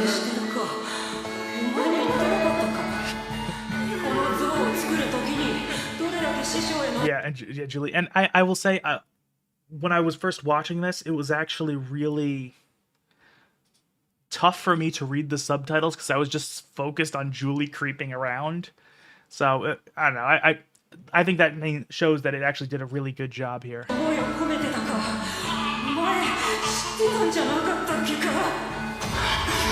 Yeah, and then they're like deliberately getting ridiculous. Yeah, and that's also true, that it is showcasing that she's already starting to view Zenoba as a father figure, how they're already developing that bit of a bond, and it's very adorable.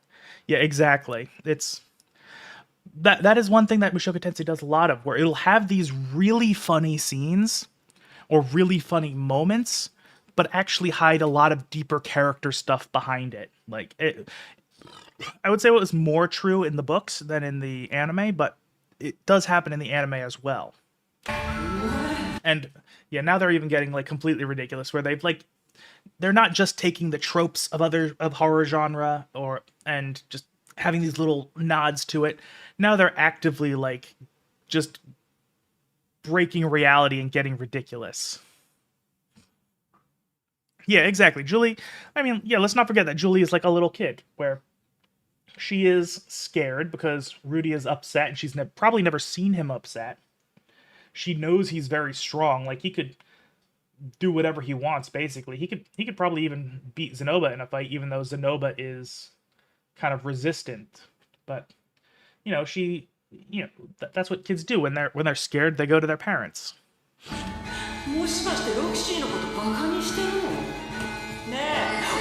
And now the way he's walking, it's almost like a zombie. Like this is not an uncommon depiction of zombies in Japanese media, where it's a little different from Western media, but having the off-colored eyes and that particular type of gait is not uncommon with Japanese zombies. So they're kind of turning him into a zombie as well. It's very funny.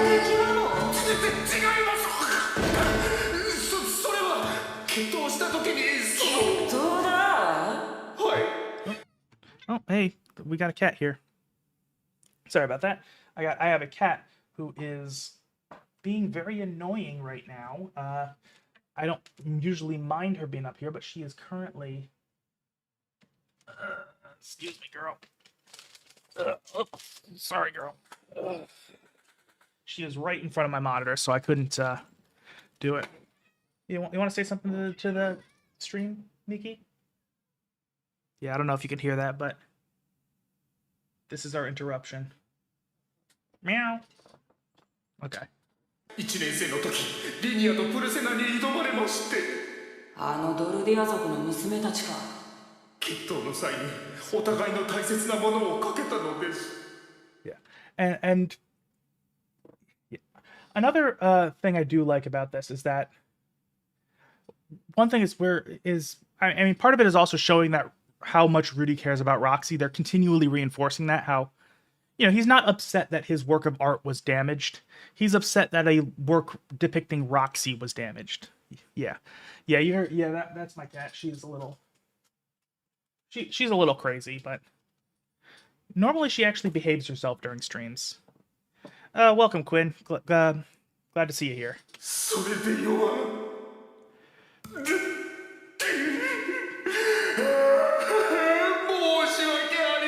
I'm doing well. I hope you are as well.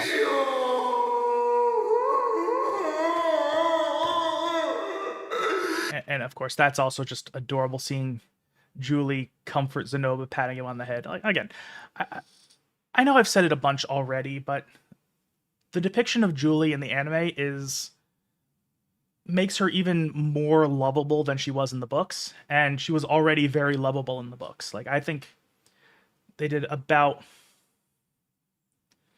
They did the pretty much the perfect depiction of her.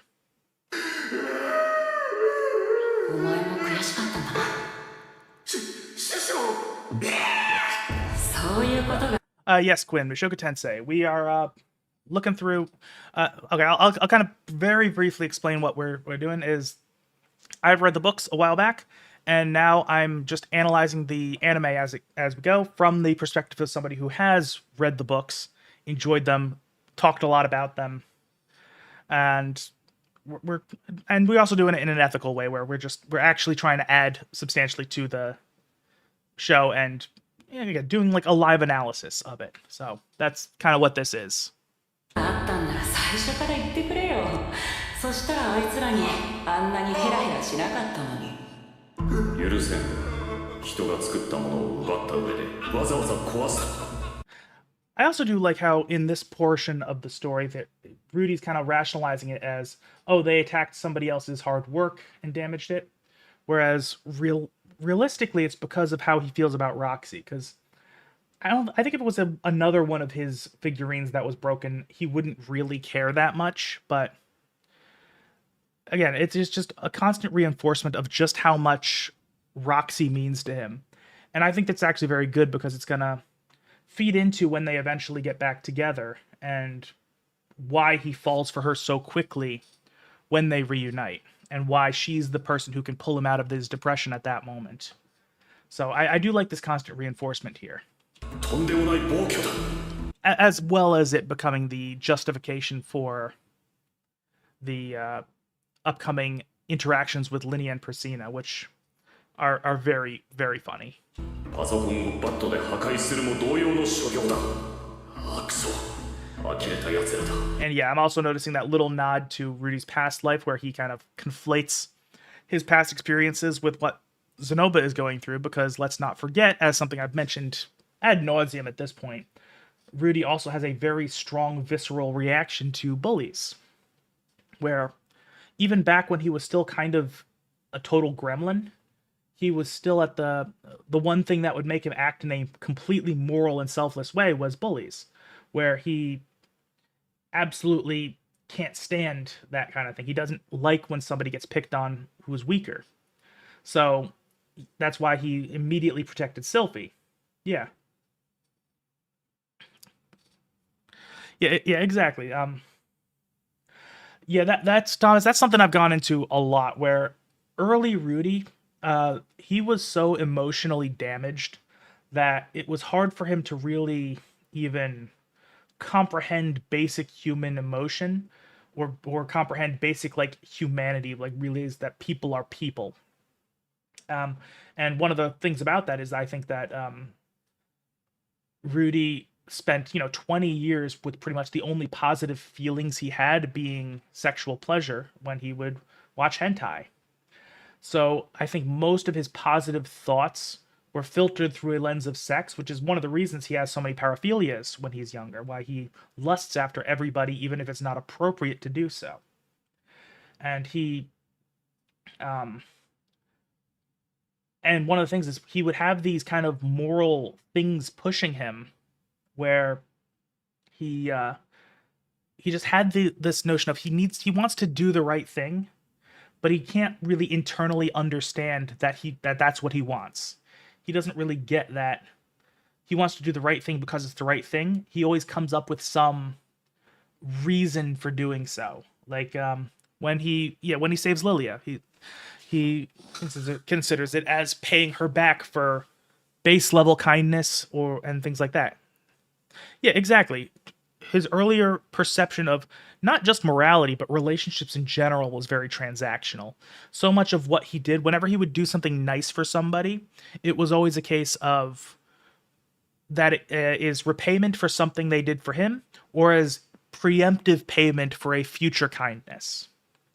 And again, bullies were one of the few things that kind of transcended that, where he saw bullies and his immediate thought is, that's fucking wrong. And he acts and then later on justifies it in his mind. And it's not until later in his life that he doesn't like learn this all at once, but like I think with Eris is when he slowly started to really connect with a person for them, and why he eventually kind of dropped that transactional mindset, and it happened over time, but that's kind of how he did process things. And even now, he's still kind of processing in a similar way. Yeah, Quinn, that's kind of how I am. I like to I go in depth. For reference, so I know you're on Kick, which is most of my audience is on YouTube, and on YouTube, I have a video on volume 1 of the light novels. That is, the script is longer than the book itself, so that is just kind of how I do things. Like I've accepted that about myself. 彼せてやりましょう。はい師匠。リニアがもたもたしてるからこんな時間になっちゃったの。何度もうるさいにゃあ。Okay. And I will also say another thing I do like about it's very common in Japanese media with any kind of cat-like character, like I mean, cat girls are the obvious one, but in this case, it's the beast folk who have cat qualities. There's a lot of little ways they add the meows into their speech that is not super common in English. Just part of it is because of how we don't really have honorifics as much in English. How we don't have we don't use these grammatical particles that exist in Japanese. Like Japanese has a lot of things that you hear that are purely grammatical, essentially. Like they don't actually have direct translations, but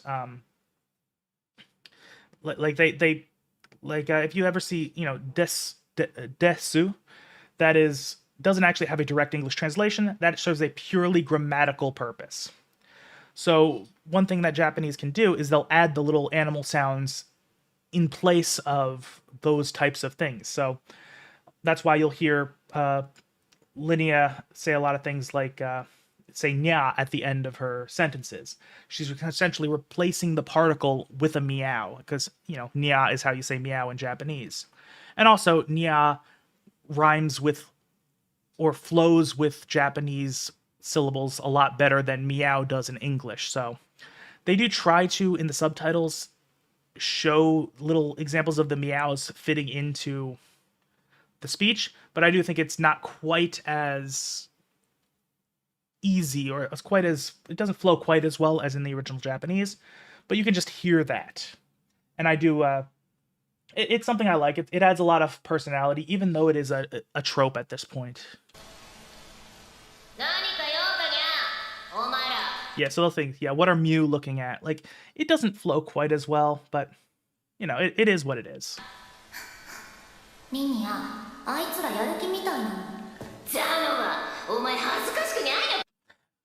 do like that about Beast Folk in general in Mushoku Tensei. I do like how they can kind of smell emotions, like the various hormones and pheromones and stuff that you excrete when you are feeling certain things. It's an interesting aspect of the Beast Folk in Mushoku Tensei that I don't feel like is explored enough, but I do like it a lot.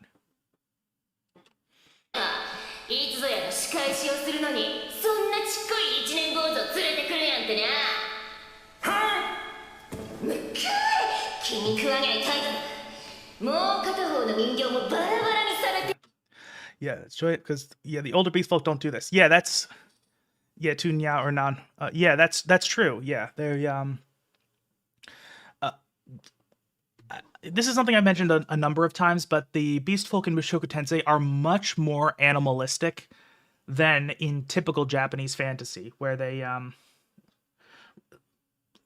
take on so many more animal qualities than normal. Like if you ever read the Nekopada visual novels, I fucking love Nekopada, but they are mostly just like quirky people with a few cat-like features, compared to here, where they are actually like part human, part animal, basically, where they actually function differently. And they're able, and as you've mentioned, they are able to control their animalistic side more as they get older, and as they develop more maturity. Like even with not Nokopada, Nekopada, which is it's kind of it's one of the few visual novels that like is people would recognize outside of the kind of visual novel weeb space, but it's the one with the cat girls. I am a defender of it. Yeah, I will say that Nekopada is, I think, a lot better than it has any right to be. And fun fact, much like Mushoku Tensei, Nekopada is also inspired by rants. Like, actually, like, specifically, if you ever played Kichikuo Rants, which was a 1996 grand strategy game, it was the original endpoint of the Rant series and eventually got retconned, but the characters of the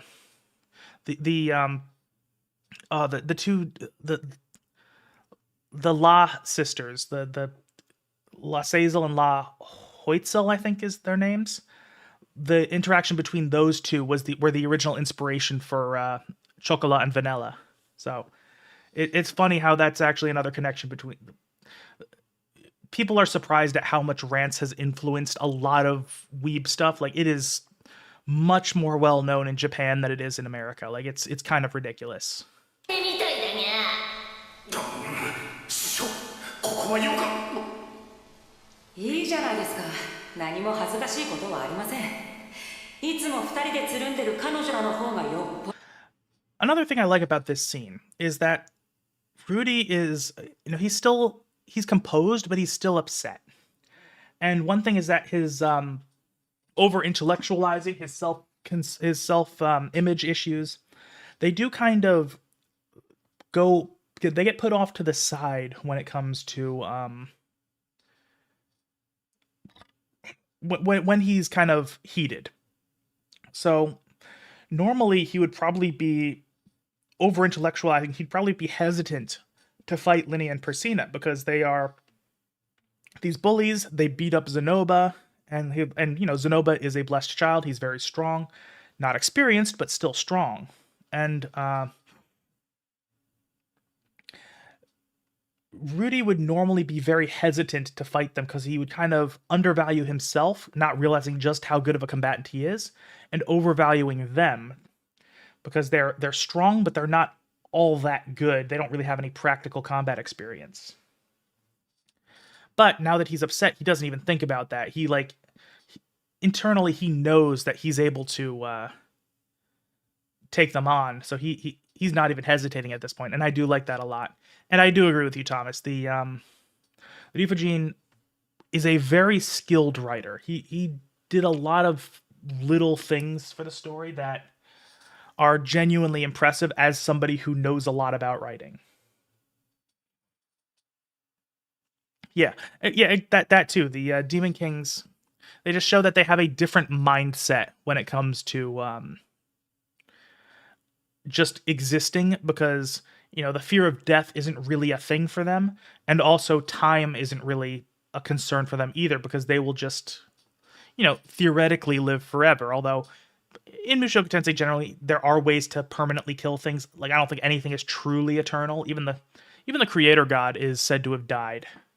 But yeah, so I don't think they're necessarily truly eternal, but they are functionally that way. And they all do different things because of how they have to interface with the world. 恥ずかしい。何せ群れなければ何もできないと喧伝しているのですから。にゃんだと。てめえ新エリア、あんま調子こいてんじゃねえぞ。教室の隅で縮こまってりゃ見逃してやったが、あんまりでかい口叩くとぶっ殺す。And another funny thing about this is they show that there's almost like a little bit of a power dynamic between Linnea and Persina, where like Linnea is kind of the head bully, where she's the one who kind of gets aggressive and gets in everyone's face. Persina just kind of chimes in every now and then. So it's almost seems like Linnea is kind of the boss here, but also when the tables do get turned, Persina is immediately willing to throw Linnea under the bus at every possible moment. It's very funny. And I also do just a little side note. I will say the anime, I really love how they do eyes. Every eye kind of is vibrantly colored in some way or another. But I also like how, to go hand in hand with the animalistic thing, you see they have the vertical eye slits, which is something you see in cats. And I also think it's interesting that they chose to make her eyes red, which is not normal. Cats usually have yellow eyes, but it's just another interesting little thing. I don't think they necessarily have to be full cat. I think actually with the overall character design, I think the red actually works really well. The yellow would kind of clash, but yeah, it's just I do like the character design in general, and the eyes are always a big part of that. おい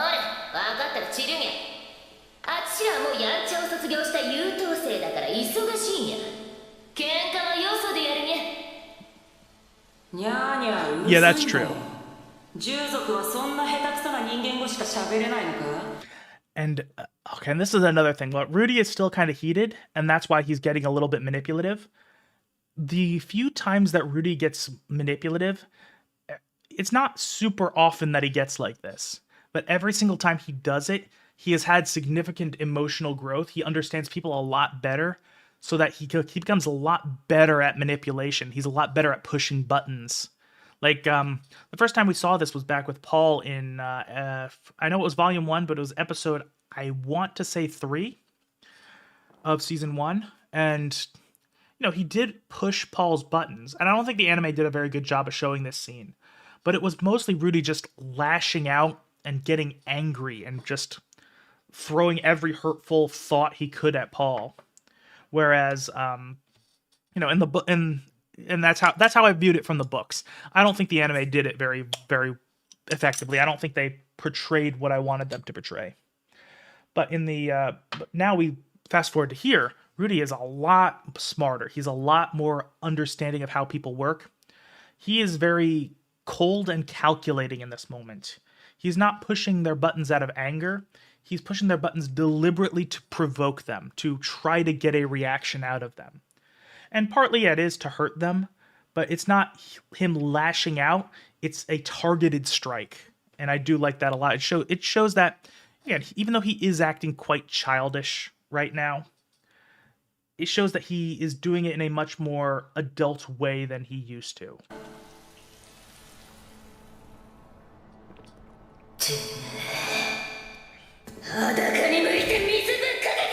And again, that's another way of showing that, yeah, they are very animalistic in Mushoku Tensei.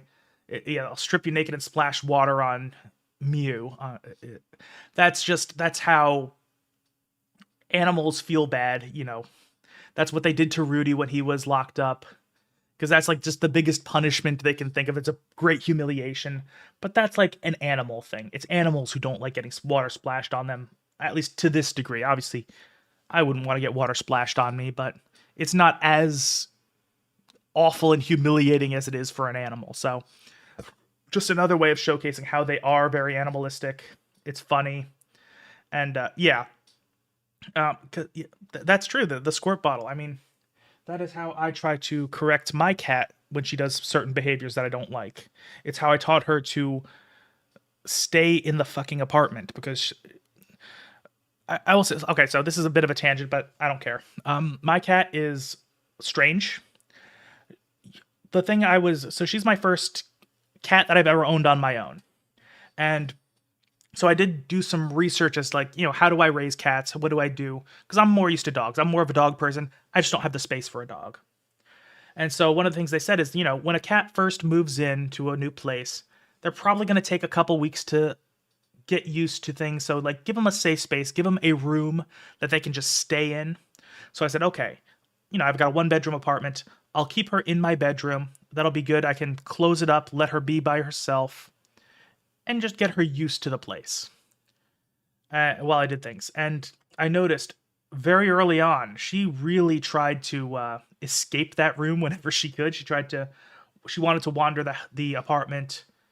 And eventually I kind of realized, you know, she doesn't actually seem to be nervous or scared at all. So like, maybe I don't need to keep her in this room. So I ultimately opened up and she just immediately started exploring the place, had a lot of fun.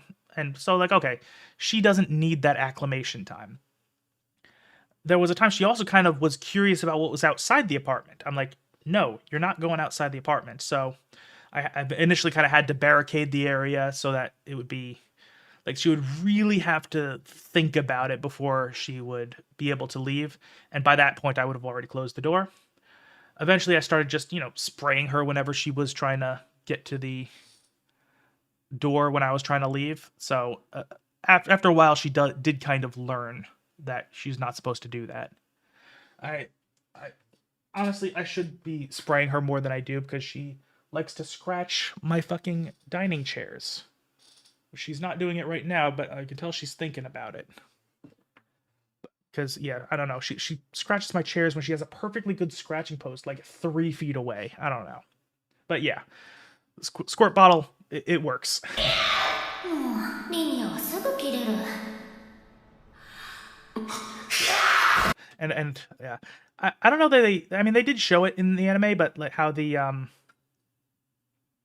Beast Folk do have that voice magic where they can kind of yell out and disorient people. That's presumably how they got the one up on Zenoba during their duel. And also it just shows that, you know, Linnea is definitely more of the aggressive, temperamental one, whereas Persena just kind of is being a little bit deceptive, where she's trying to kind of do a sneak attack with her voice magic. But ultimately, I do like this a lot. And also the fact that they actually start showing the battle music here, like they're playing it up like it's gonna be a big fight. They play the same type of music like when Rudy was fighting that dragon, whenever he's in a big fight that could go either way, they play this music, but it's meant to be misdirection because he just wipes the floor with them.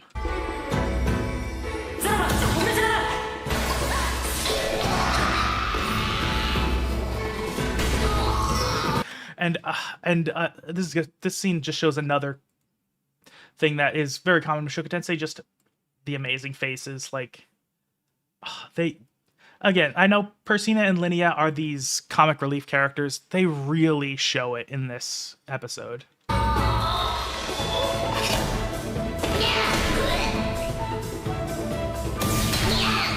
Like, just look at that. Like, that is just fucking amazing. And of course we get, another great face. And of course, they got the fang.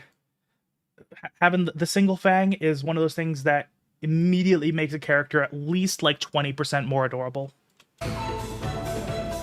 And I will say, I also do like seeing Rudy use his demon eye, because it adds an interesting dynamic. And let's not forget that this is he was able to use that demon eye to, despite being a beginner in Sword God style, he was able to beat Eris, who was at least advanced rank, possibly around Saint rank, and he was able to beat her in a sword fight because of it. So like it's like a pretty big advantage. Does my mic sound quieter? Let me actually take a look. Let me see how the I don't know why it keeps fucking doing that. So let me see. I don't know. The levels seem to still be pretty normal from my perspective. I don't know if it's any different. Like, does anyone else besides Alan having any issues? Because I think just based on what my levels are here, I'll actually show you. So, right here is where my audio levels are. And you know, this mic is, if it goes too far past this red here, usually you want to keep it around the red. Generally, red seems like it's danger, but it's like actually in audio, that's where you want it to go. Any more than that, and it'll start like peaking, it start cutting out, it'll have actual audio issues. So I try not to get it too hard, but so yeah. Okay, so Ellen, I don't know if there's any, oh yeah, see, like that's not good, but yeah, I don't know if it's an issue on your end. I don't know, but it seems like it's fine on my end.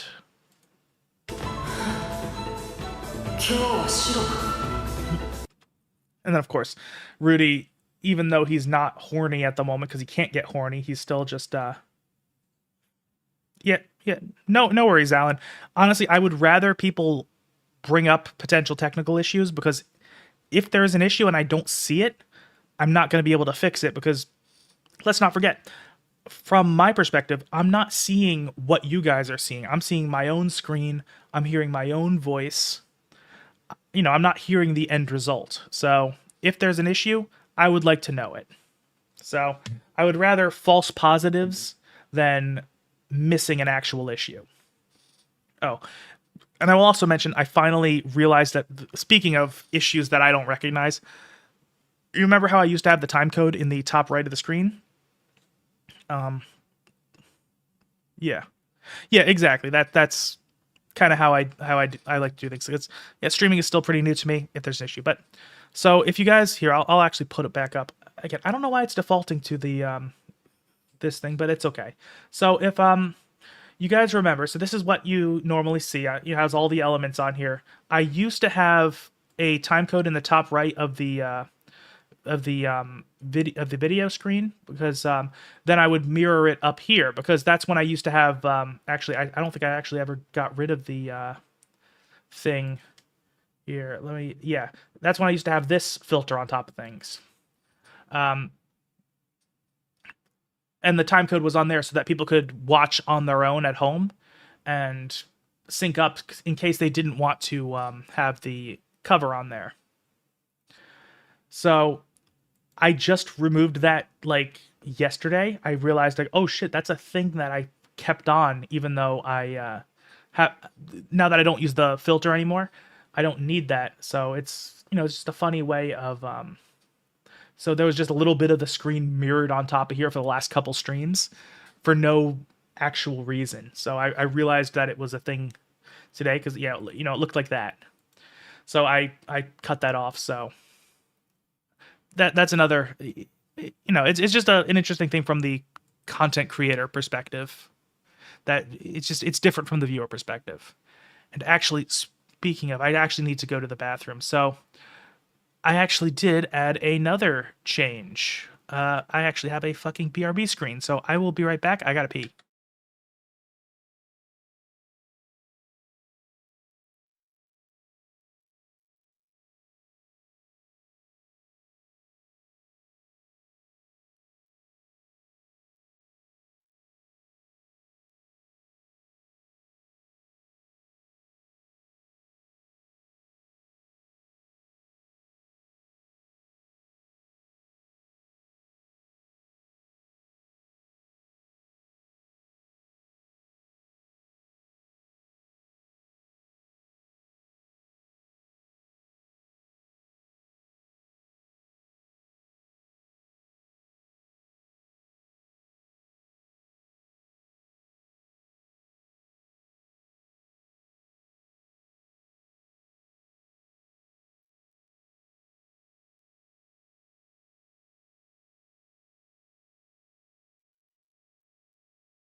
All right, I am back. Yep, just making sure that worked properly. I'll be honest. The BRB screen, it's one of those things I could have gotten it done like. Oh man, why the fuck does it keep defaulting to there? Honestly, I think I should actually probably just stop minimizing these things. So I will just open up stuff on top of them rather than that. But honestly, the BRB screen, most of it is actually just a template that I found. That's actually how a lot of my stuff has started. That even the screen you're looking at now started with a template that I just kind of did some tweaks to. No, that barcode was that was part of the template. I don't know what it was really meant to be. When I was editing the template, I just couldn't think of anything to replace it with, and it just looked bad if it wasn't there. So maybe I'll change it at some point, but I essentially have to go recreate the thing from the template. I don't know why there's a barcode there, but it's just, it does balance out the screen a little bit. So I don't know. All right, let's get back to it. And again, yet another quagmire.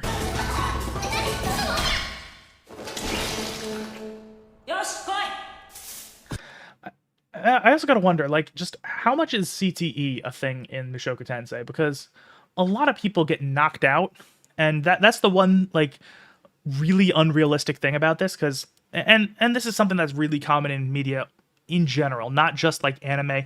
It happens all over the place. The way I always say is, a lot of times, knockouts are treated in media as a snooze with a bruise.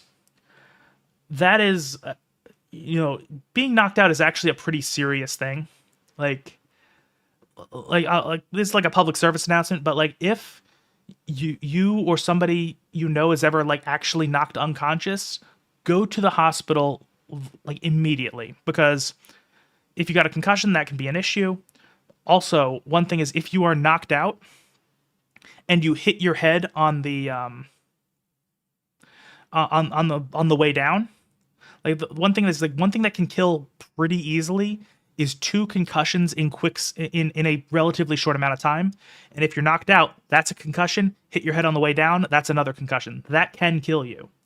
So yeah, if you hit your head on the ground, that can be a second concussion, and that can be very, very dangerous. So that being said, if you are looked at by a medical professional who can, just get you stable, tell you what you need to do to keep yourself safe, that reduces the risk of multiple concussions causing serious damage by like a lot. Like they'll like, one thing you'll say is if you get a concussion, don't fall asleep. It's that kind of thing where they will tell you how to keep yourself safe.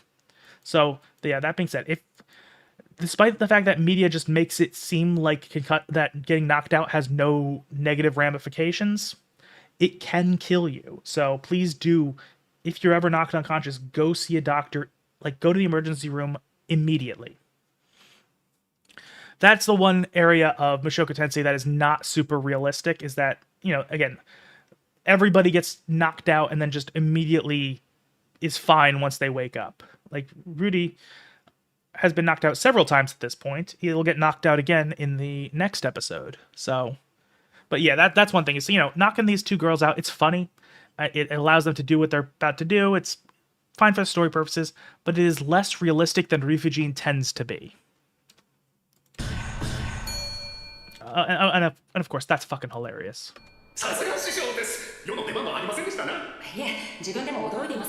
Oh, I must have. I think I accidentally somehow I ended up speeding up. Oh, it's a Balenciaga sneaker. That's interesting. Okay, I didn't even look, and I mean, granted, it's also the thing about barcodes is that sometimes it's actually possible for a barcode to be the same in multiple stores. Like it's be something different in multiple stores. Like if you scan it in a supermarket, it might come up something completely different, or it might be nothing.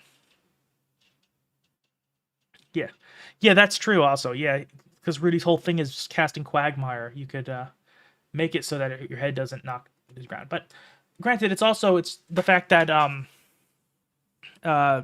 this head trauma thing is not actually super common knowledge, which is actually kind of terrifying. I think it should be common knowledge. Kind of like how everybody should know how to do the Heimlich maneuver and CPR. But, oh, one sec, I gotta turn the AC up. There we go. Yeah, so I'm guessing it's just a thing that Rifujin was just not aware of. And it also makes sense for Rudy to not be aware of it either, just because that's just how he interacts with the world. But yeah, so it's one of those things, people don't tend to know it, so that's why it still persists. But it's one of those things that I do think can be very dangerous. Yeah, it is. It's such a normal thing.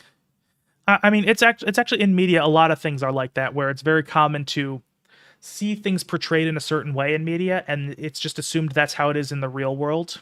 And that's also true. That's a good point, that healing magic might well fix CTE before it actually becomes an issue. So who knows? Like, but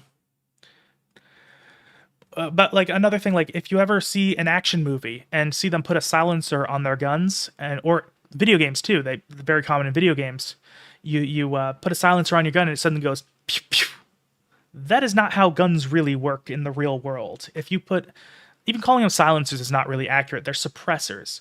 They will make the bang a lot less loud, but it just goes from bang to bang, where it's essentially the equivalent of putting on ear protection.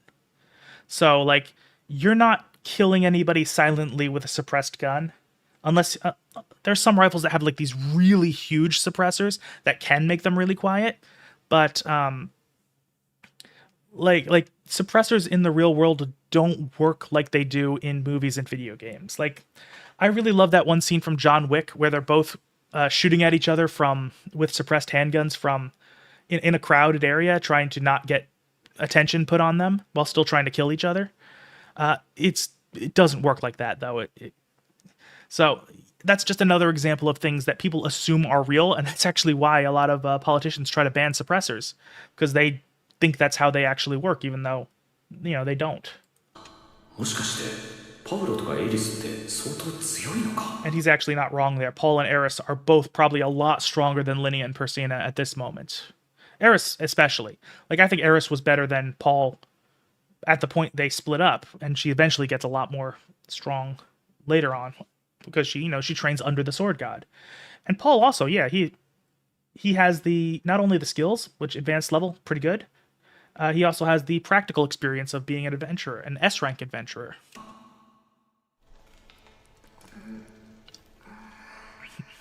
おはようございます。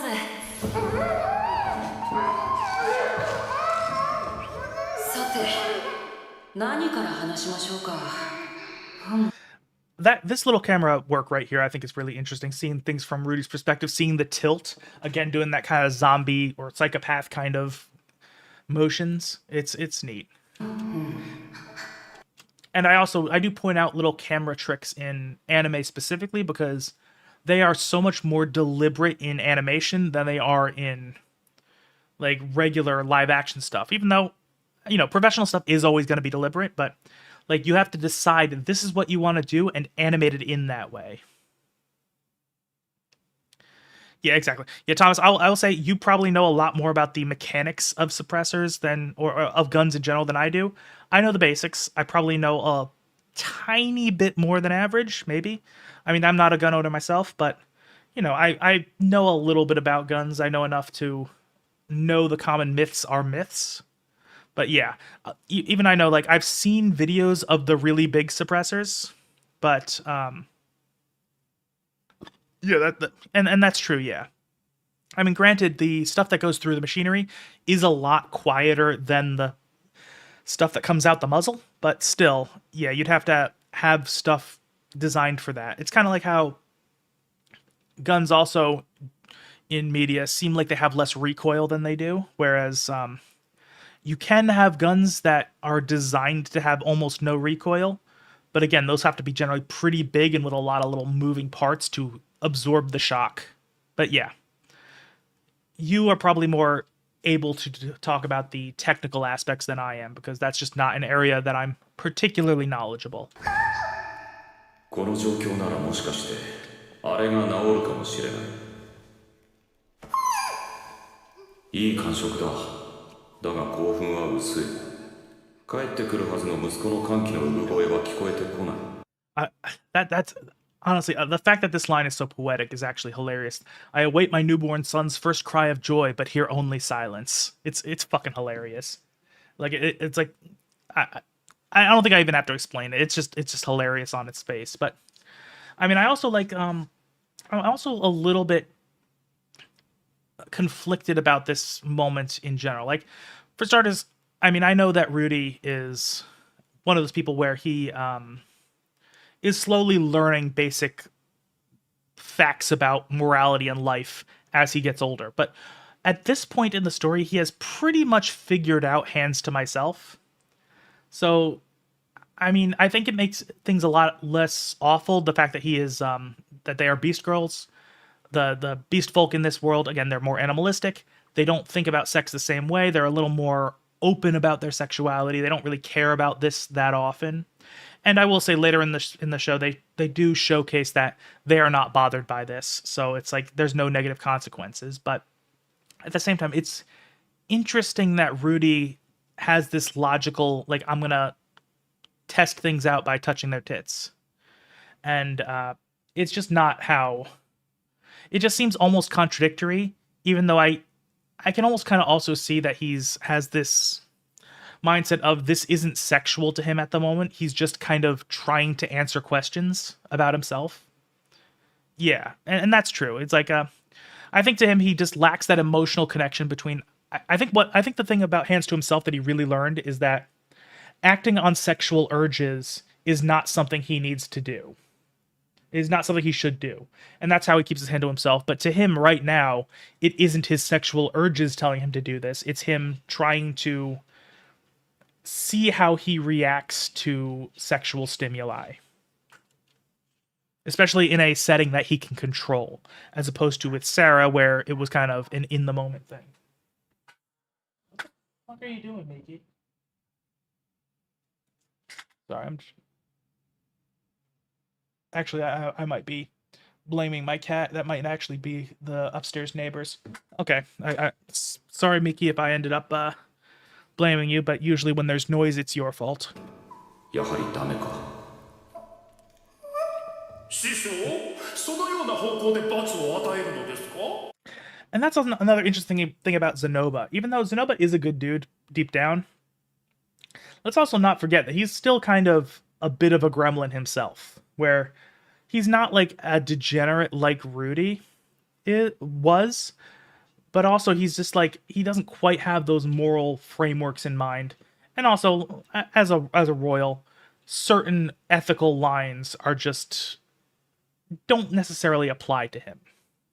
Or at least that's not how he was taught. So it's like the fact that he's so nonchalant about potentially, sexually assaulting these two is like, it's amusing, but it's like, actually kind of makes sense when you think about it. Yeah, ちょっとした実験です。さて、あなた方どう And it's fucking adorable that he had Julie be the one to undo her gag. してこうなっているかわかりますか? あなたには何もしてないはずなの。ほう、何もしていない。それをやったのはあなた方ですね。この気持ち悪い人形が何なの？それは我が神をかたどった人形です。 And I will say again that I think this whole through line of Rudy worshipping Roxy, in a sense, is played up more as just a pure joke in the anime than it is in the books. Not quite, but in the books, it's kind of, he does kind of intellectualize it as like genuine worship, but it's not a true religious belief for him. It's kind of just how he channels his thoughts and emotions. It's like he adores Roxy and respects her. Like, she holds an important place in his mindset, where she is just so important to him. She is the person who kind of let him live in the world and interact with things in a way that doesn't have to be afraid of leaving his comfort zone. And that's something he always really sticks with him. And also the fact that she was his first magic teacher. So she nurtured his early interest in magic and was a big reason for why he's as good as he is. But so the way he always views her, always respects her, always has that opinion of her, and the fact that he has her panties to remind him of her, that's kind of how his devotion and his worship is kind of how he processes those feelings. So it's not like he actually like really truly thinks of her as like an actual deity. Even though he kind of says as such, he also does like have those strong feelings. It's a very nuanced idea that I don't think is as well executed in the anime, because I think the anime plays it more as a joke than it was really meant to be. And I also do agree that him making that connection between Roxy and the Sacred Beast, like, because Linnea and Priscilla, they are kind of dumb. Like, not super dumb, but kind of dumb. They share the same brain cell.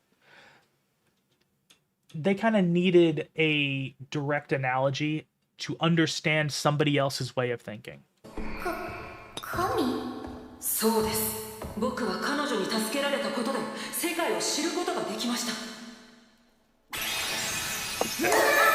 And of course, and this is funny. Like, I love that Mushoku Tensei, while it does typically reserve the otherworldly types of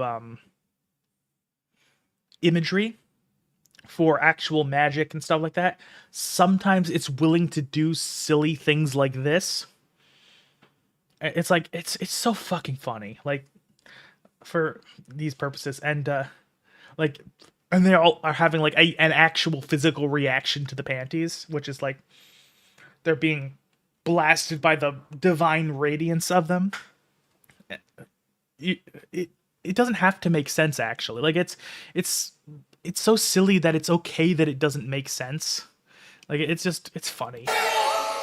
その人形は我が神の御姿です。あなた方はそれをバラバラに壊したのです。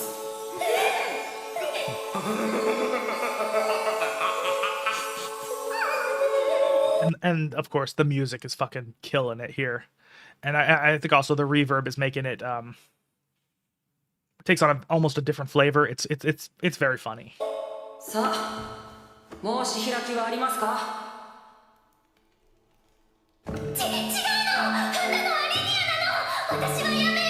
And of course, Persina immediately throws Linnea under the bus. It's great. Yeah, that's true. It's one of those things where Rudy doesn't often get like terrifying or like scary or like he doesn't like lock in that sense very often. But like when he does, you know, shit's getting real.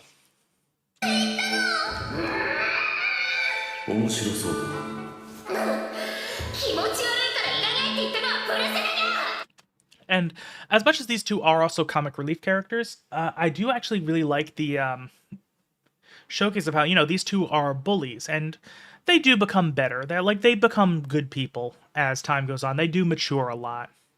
Not completely, but in a lot of ways. But I do like the showcase of how, you know, it's like once the bullies are no longer in a position of power, they like immediately start to turn on each other. They get into self-preservation territory. Like, it just goes to show that they are actually, when they are not in a position of strength, they're actually quite weak.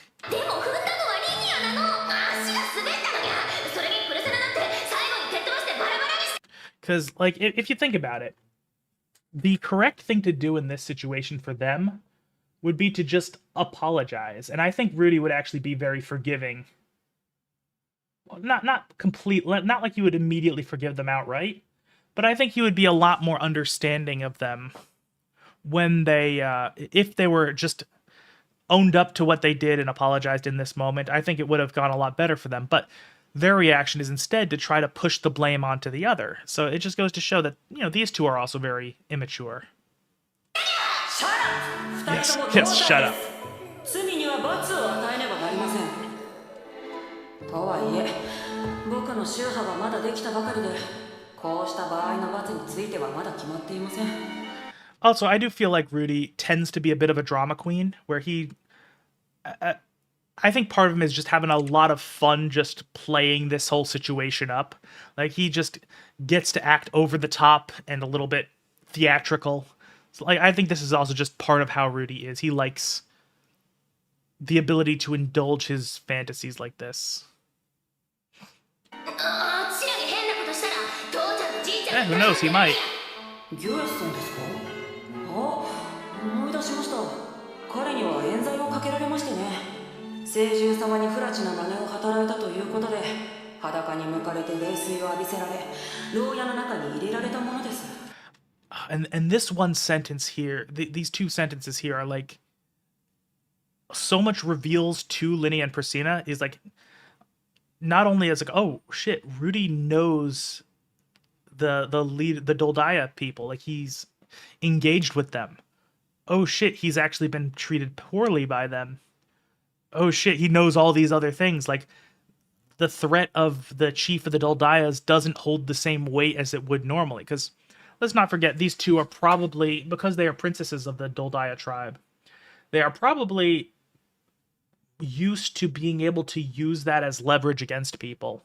So the fact that their familial connections just don't faze him is something they're probably unfamiliar with.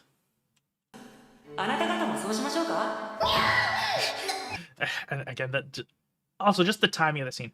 I also find it very funny how, you know, they keep giving Linnea the one fang, but now it's on the opposite side where it used to be over here. Like, it's funny. It doesn't make a lot of sense, but I don't care. It's still very adorable.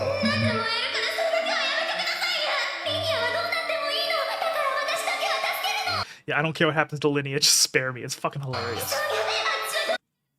And they're on this Looney Tunes bullshit, and I fucking love it.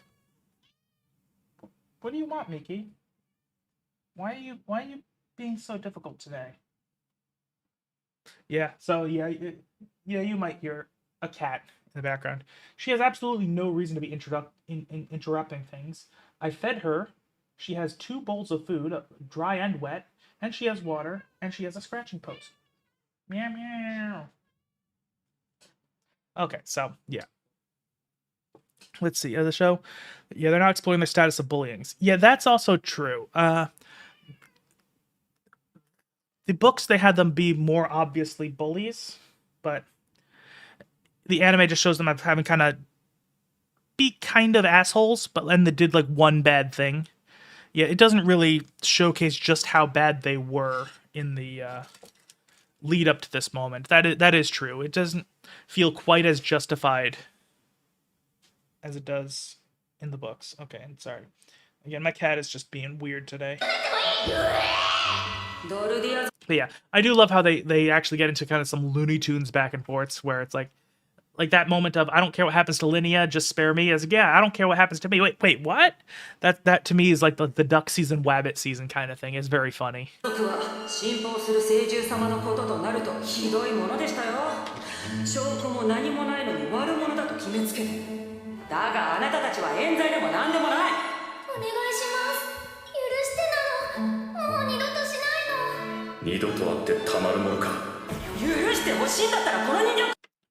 And that's actually another nice little moment there where they kind of realize, oh shit, we're actually in trouble here.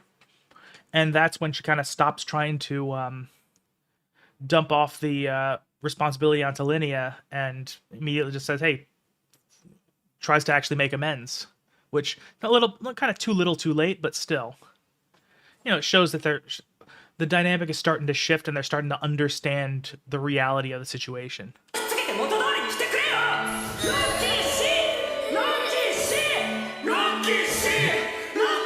And of course, we're going to have Julie doing the chant as well, and it's just so adorable.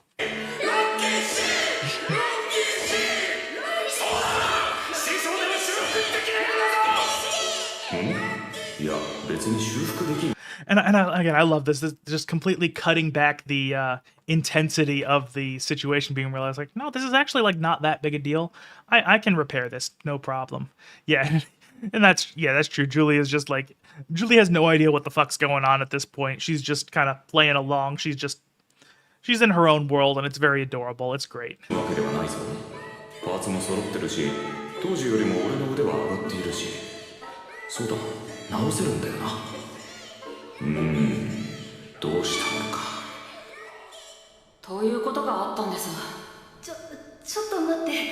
And again, it's so funny that the first person he goes to without even realizing it is Sylphie. Like, he's like, oh yeah, so I kidnapped these 2 girls and they're being locked up in my dorm. So like, yeah, you got any advice for me?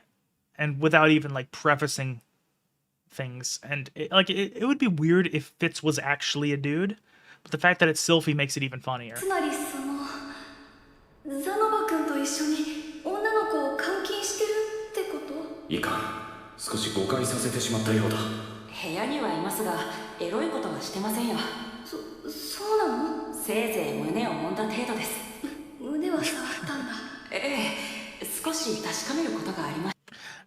And again, the fact that Broody is just so willing to like, yeah, I groped him.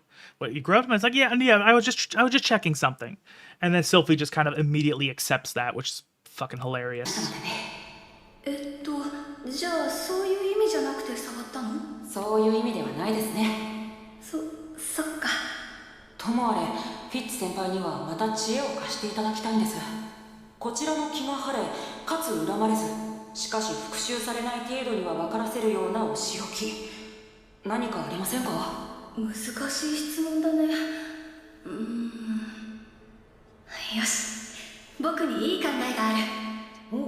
And I do also like how Sylphie is immediately like, yeah, I know how to fuck with these 2.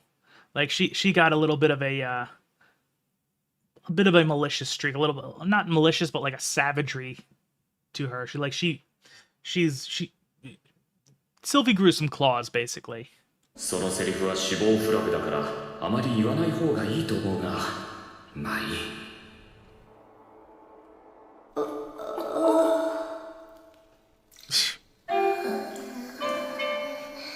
せいぜい乱暴にするといいにゃ。でも、部屋で And again, another great face. It is great, but it also just it's actually a little disturbing, just the fact that Rudy, it's like, oh yeah, these are two living creatures who have living creature needs, and he just forgot about that. 買うのでも、せめて手枷を外してほしいにゃ。動けないのは辛いにゃ。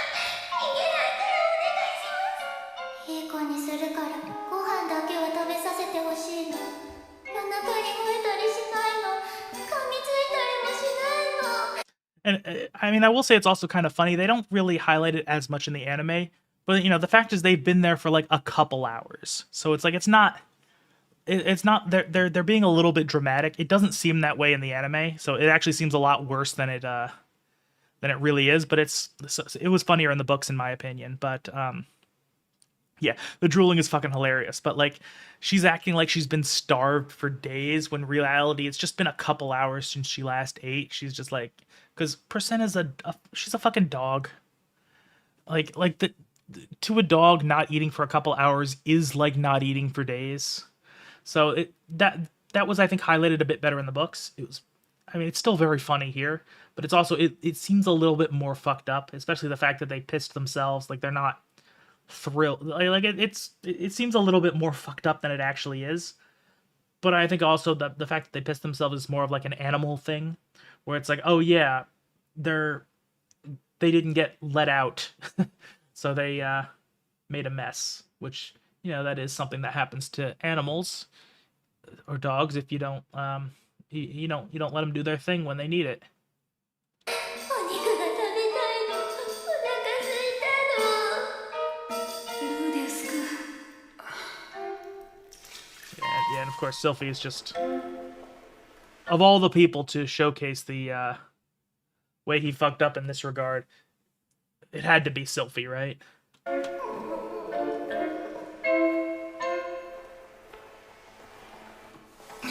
Yeah. 言うことを聞くと And again, a nice little another note of like, yeah, he doesn't you know, he still normally would get aroused by that. This time he's just not. So yeah, just another way of I like the, like, it wasn't super subtle, but I like that they didn't have any narration to draw attention to it. でも子供ができるようなことは禁止にゃ。そういうのはきちんとお付き合いをして結婚してそれからにゃ。そうなの。でもたまにリニアのおっぱいを触るぐらいは許して。 And this joke, for the fact that she keeps giving Rudy the okay to grope Linnea, they do it so many times in such short succession, but it never stops being funny. あげるの。そうにゃ。 And they still do the Looney Tunes bullshit of like, she immediately goes on before her, you know, for her one brain cell catches up. たまにならってなんであっち。私のは高いの。高いお肉を。 And Rudy is just completely unamused. ボス、そろそろ帰ってもいい？なんだボスって。お腹空いたの。部屋にある干し肉を食べに戻りたいの。 And that is also another way of showing just how animalistic these characters are, where they show of dominance that Rudy has just done. While he was just trying to teach them a lesson, they realize, oh, the social dynamic is different. This person has overpowered us. He's the one that we need to follow now. そうにゃ。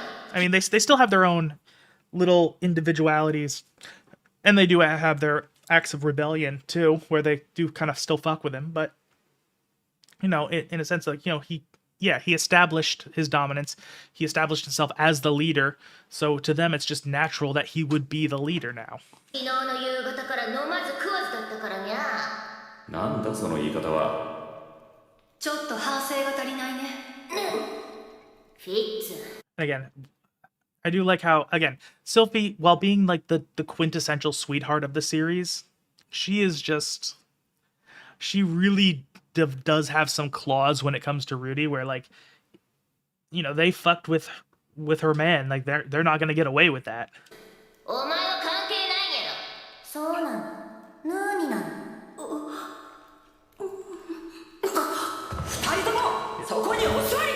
And then, of course, also Rudy gets very defensive over Sylphie, even though he doesn't realize it's Sylphie. And to him, it still fits. That's someone he's developed a friendship with. That's someone he now cares about. It's part of his inner circle. And both versions do kind of fit in that sense, where he's like, no, you don't fuck with the people I'm close to. So I like how they're both getting defensive of each other. It's pretty cute. Fitz senpai, あれやっちゃってください。いい考えというやつだ。And again, and then just again, the expectation subversion. You think they're going to do something like really awful, and then Sylphie just fucking draws facial hair and a unibrow on them. It's so great.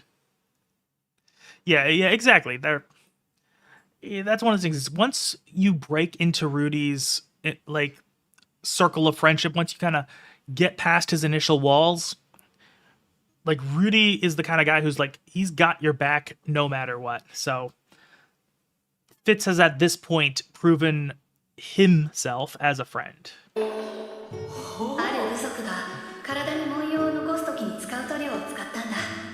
特殊な炎症をすれば一生後になって残るやつ。フィッツ、お前覚えておくにゃ。何なの。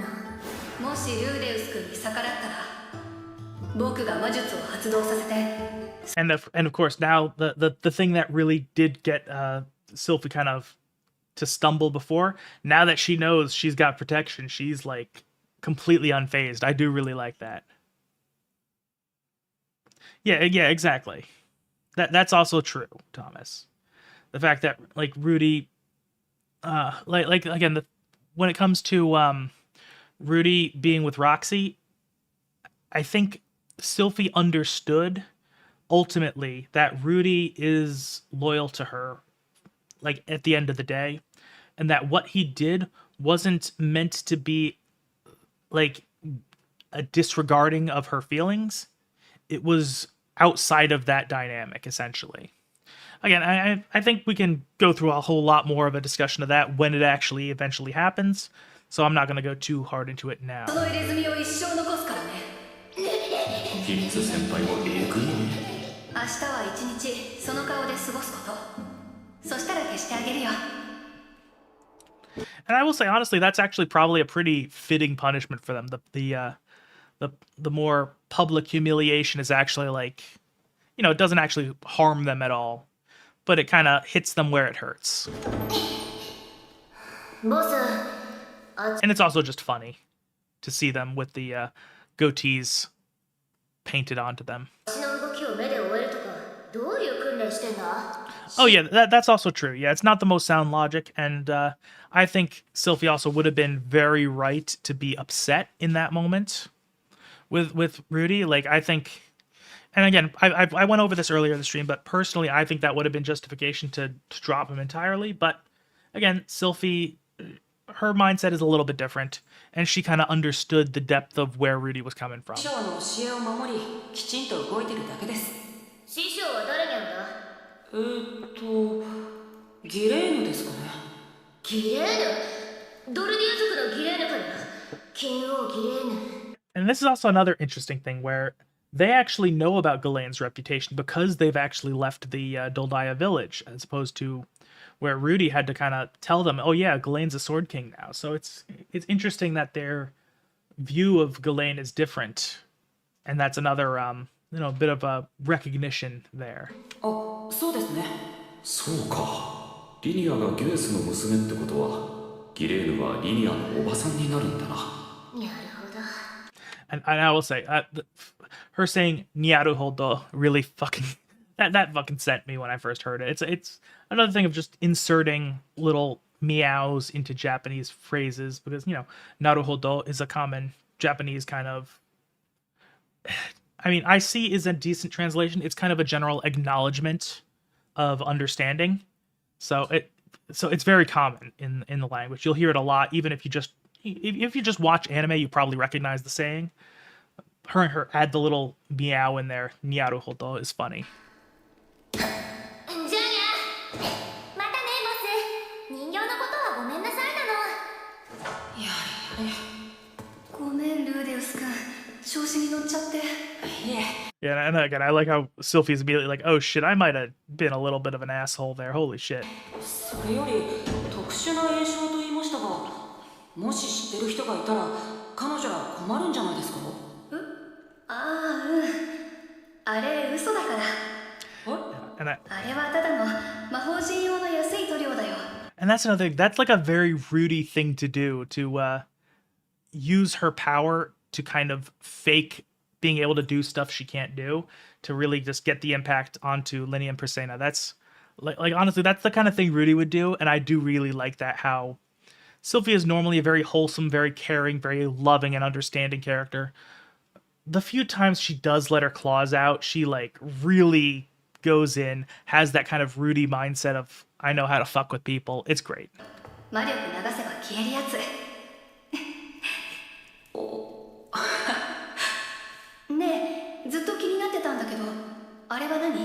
ああ、我が宗派にご神体が入っています。あれ、ルーデウス君ってミリス教徒じゃないんだ。ええ、ちょっとAnd that's another interesting thing where I don't know how much they're gonna go into it, but that's Sylphie did end up becoming a follower of Millis as like, just part of how she engages with the world. And that's also another, it adds to the dynamic of when she eventually accepts Roxy, because Millis was very much about monogamy. So the fact that she accepted Roxy into the family was kind of a question of her faith. Hi, Cat. Yeah, so it's another interesting thing. And then I'm pretty sure Sylphie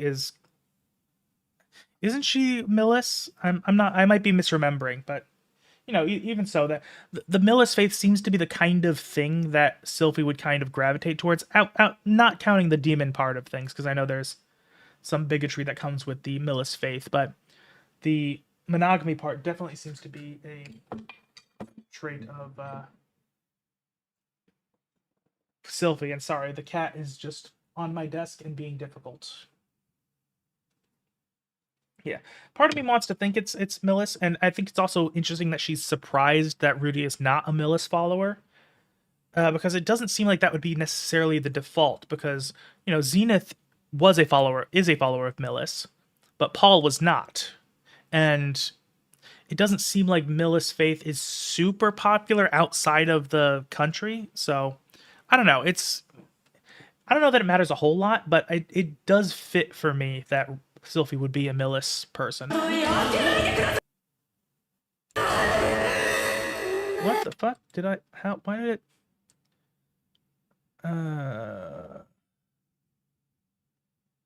I don't know why it slowed down right there. Let me just fix that. ヒッツ先輩には刺激が強すぎる。他のものなら見てもいいですよ。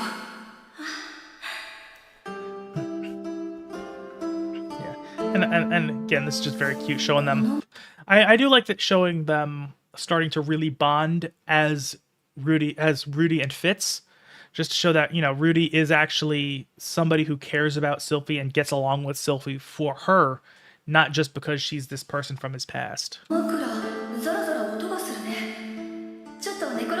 Excuse me, I wanted to wait until I was done we got through the episode, but I actually do need to use the bathroom again. I will be right back.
Okay, I am back, and I actually think I see why the playback sometimes screws up, because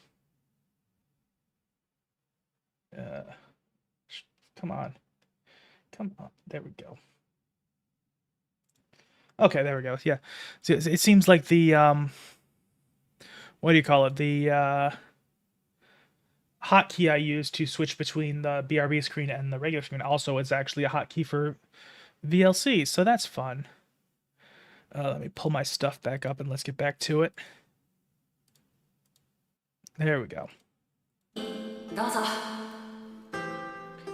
いい枕だね。横になってもサングラスを外さない。ここでふと手を伸ばして外したら。 And I do think this is also a nice scene to showcase just that, one second, I see. Uh-oh.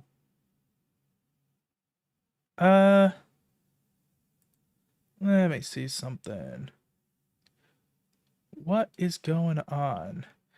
Can you guys hear fine? Because for some reason YouTube is showing that, okay, it might have been fixed, but it looks like there was at some point the audio wasn't streaming properly.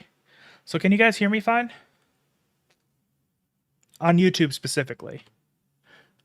I don't know how many people are watching me on Twitch and Kick, but okay, it's all good.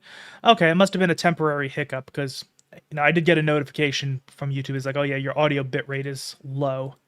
So that's I'm glad that was not. Okay, glad to know that wasn't a significant issue. どうなるだろうか。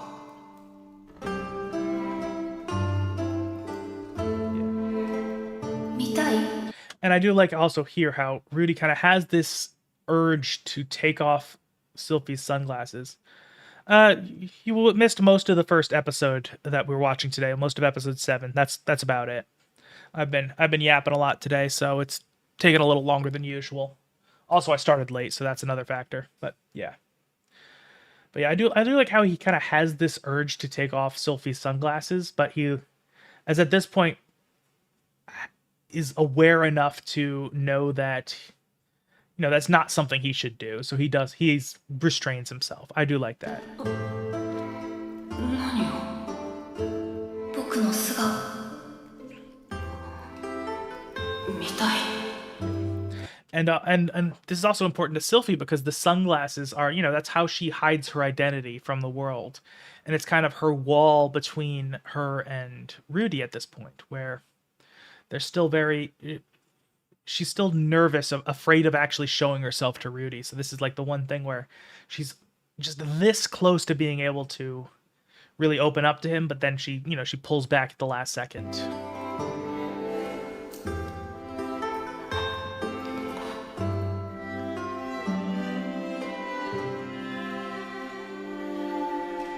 And it's almost like, and it's not tragic in a sense because we know that it all ultimately ends well for them, but it has kind of those tragic elements here where, like, Sylphie is afraid to show herself to Rudy because she's afraid that he will reject her or that he has forgotten her entirely.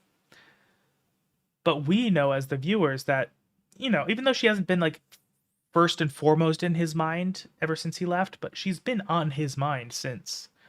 And we know that he would absolutely accept her without question. Like she's still his first friend, still somebody he cares about. You know, so it's kind of tragic that she's hiding herself from him, even though, you know, it's known that that he would not reject her, at least not reject her outright as a person. There is the question, like, he does ultimately accept her as a partner, but like he's ultimately in a weird spot in regards to that element of himself. なんでね。悪いけど、アリエル様の命令でね。僕は誰にも顔を見せちゃいけないんだ。そうですか。無理に見ようとは思いません。 And that's also another element of. So one thing about Rudy and Sylphie's reintroduction here is that it follows a lot of the same beats as their initial introduction. It plays a lot of the same things, with the funny part being the fact that Rudy questions his sexuality both times, and it's very funny.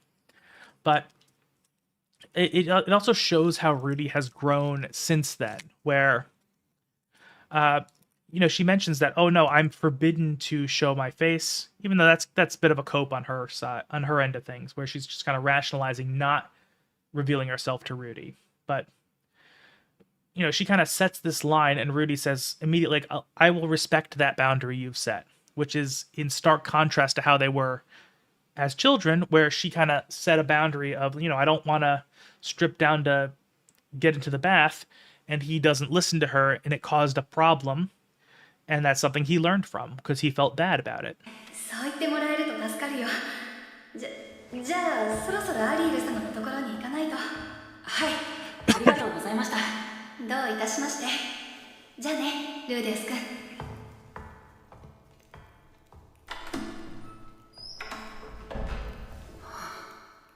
もしあのままフィッツ先輩の顔を見てしまったら。 And again, it's just funny because Rudy is just like questioning if he's actually falling for his femboy senpai. It's just, I do enjoy this whole dynamic where Rudy just like low key questions if he's actually gay. どうなっていたのだろうか。なんだか取り返しのつかないことになっていた Welcome back 気が again. する。 Yeah. And then of course Sophie's just being adorable because she's all, she's all sad. She wants a little too scared to actually show her cards. It's adorable. And of course we're on to episode 8 now. ギャースカートの中に手を入れ所詮はボスも飢えた狼ってことか。それとも私の美しさが罪なのか。 Yeah, and this is also funny. It just shows that the beast folk do have a different attitude towards sex than, or a different attitude towards sexuality than the average people. So, like, the sexual harassment is not that big a deal to them. So I think it's no mistake that Rudy is a little bit more brazen with these two than he is with everybody else, because they don't really care that much. And even with Ghislaine, we saw that back in episode 4. Maybe it was 4, maybe it was 3. No, it had to be episode 4, where she oh no, not episode 4. It had to be episode 7 or 8, where where Ghislaine just casually showed Rudy her ass and let him touch it. Like the beast folk don't really care about this that much. 何やその目は。リニアはバカなの。なんだって。 And I also do like the little bit of misdirection we get with Cliff here, because if you remember, the last time we saw him, he was it was in the OVA with Eris the Goblin Slayer, where he was kind of a little shit at the time. And we know he changed since then because we can see he's a lot more focused on his studies, but he still comes across as a bit of an asshole. And a lot of that was because he still kind of has these lingering feelings towards Eris, even though he gets over them here. But we kind of get this impression of Cliff early on that he's just going to continue being an asshole. He's going to continue being a little shit. And a lot of stuff builds up until we actually start to see the little cracks in that veneer. 日本もう一回行ってみるにゃ。うるさい、集中できないだろ。遊びに来てるんなら故郷に帰れ。 I don't know if there will. It wouldn't surprise me since there's been an OVA for both seasons so far. However, there doesn't seem to be a consistent pattern. Son of a bitch. Why the fuck? God damn it. Excuse me for a second. I need to... Oops, nope, wrong thing. Excuse me for a second, guys. I do need to do some cleanup. I don't know how these bots keep getting past my filters. I'm going to try to add something else.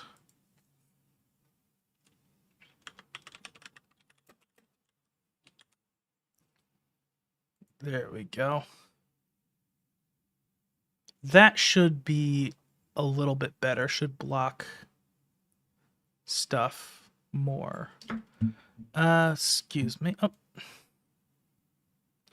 Okay, I do think I was able to block the site because that seemed to be starred out, which I'm better than nothing, but I don't know, it should hold stuff entirely, which is a little bit strange. Yeah, that's true. The Sword Sanctum would be a good target for an OVA, I will say. Because there's a lot of good stuff there that kind of has its own thing going on that's not necessarily directly connected to the story, to the main story. So that would actually be a good target. That'd be pretty cool. A lot of good stuff happens there. I really would like to see. I don't know if they show it ever. I mean, I don't know where exactly they are as far as showing Eris there in the anime at this point, but I really do want to see Eris's introduction to everything, where she has those initial sword fights where they, one of the teachers straight up tries to have her killed, and she just, goes fucking goblin mode on them and impresses the sword god. So that'd be pretty cool. Yeah, exactly. 誰に向かって口聞いてるんや。申し訳ありません。勉強の邪魔になりますね。静かにします。ほら、座って。 Yeah, and another nice little nod to how the social dynamic has changed, that they actually listen to Rudy now. Like, even if they don't like it, they're like, when Rudy tells her to do something, she does it.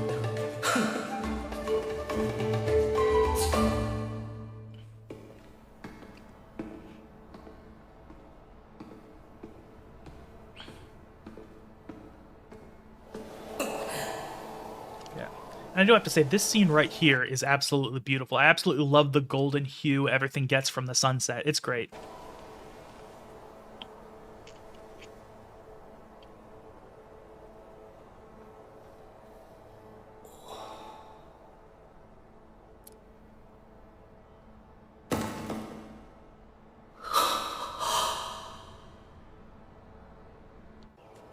And it's also another funny thing about Cliff is that of the two women we've seen him fall for in the series, both of them are women who could very easily kick his ass.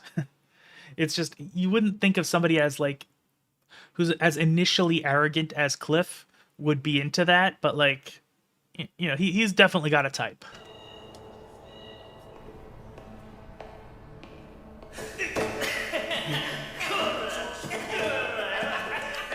And yet again, another thing where Rudy immediately is spurred to action because he sees bullies. He's like, that's not cool. I'm going to put a stop to it.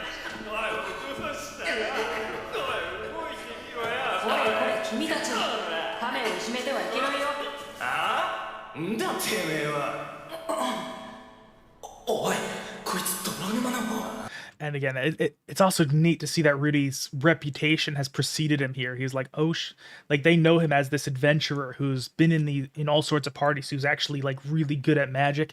Like, he can fuck them all up with no problem. And I imagine some of the things he's been up to, even though as much as he was trying to bolster his reputation, I don't think he really ever bragged about his most impressive things, like fighting that red dragon or beating up the swarm of luster grizzlies or killing all those snow buffalo. But those are the kind of things that people probably know about him. Like, holy shit, this guy is the real deal. We shouldn't fuck with him. Again, I do think that whole arc was not handled particularly well in the anime, but I also do think it's neat to see the results of that arc. 事情は知りませんが、6対1は卑怯ですよ。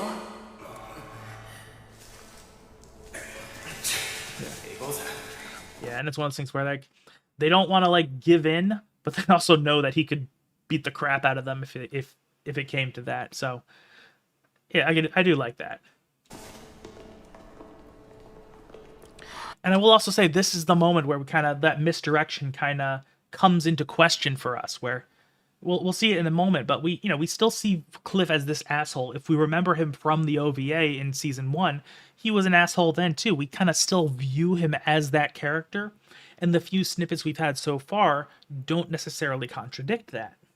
But now we'll see him actually having improved a little bit, so having matured. So it's nice to see that misdirection start to crack a little bit right here. 大丈夫ですか?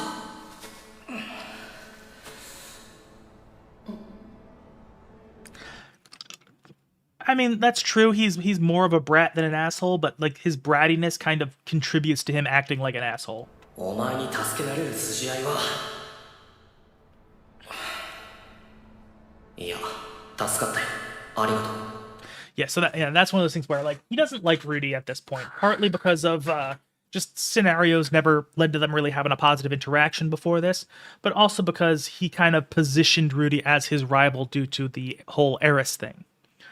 But it's one of the things. His initial reaction is to kind of lash out and be like, "Fuck you! I didn't ask for your help." But then he reflects and it's like, you know what? No, he did me a solid.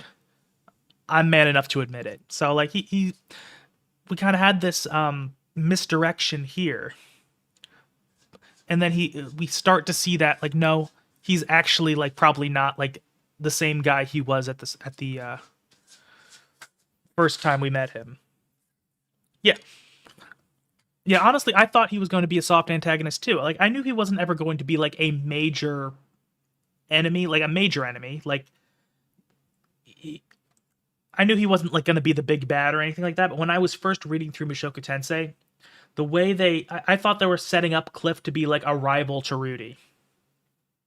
And I think that was intentional. I think they were trying to play on those tropes before they eventually kind of found common ground and became friends.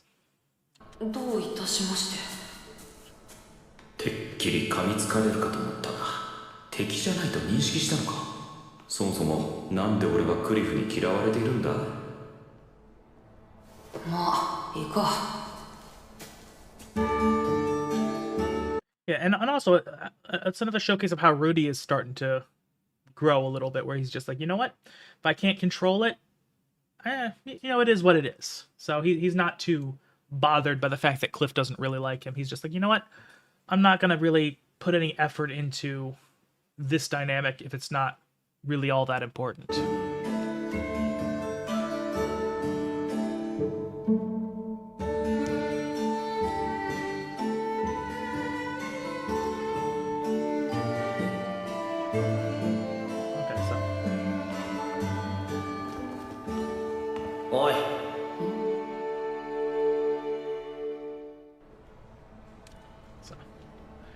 Yeah, and again, it was that one little crack there, but Rudy helping Cliff out in a tough time, where like that kind of really broke those initial walls between them. So now they're like, yeah, we can kind of have this thing going on, and you think they're gonna kind of hash things out here, but when he's actually gonna be like showing he's got a heart boner for Linalise. 実は好きな子がいるんだ。おうよ。何をいきなり、まさか手紙を渡してきてくれとか。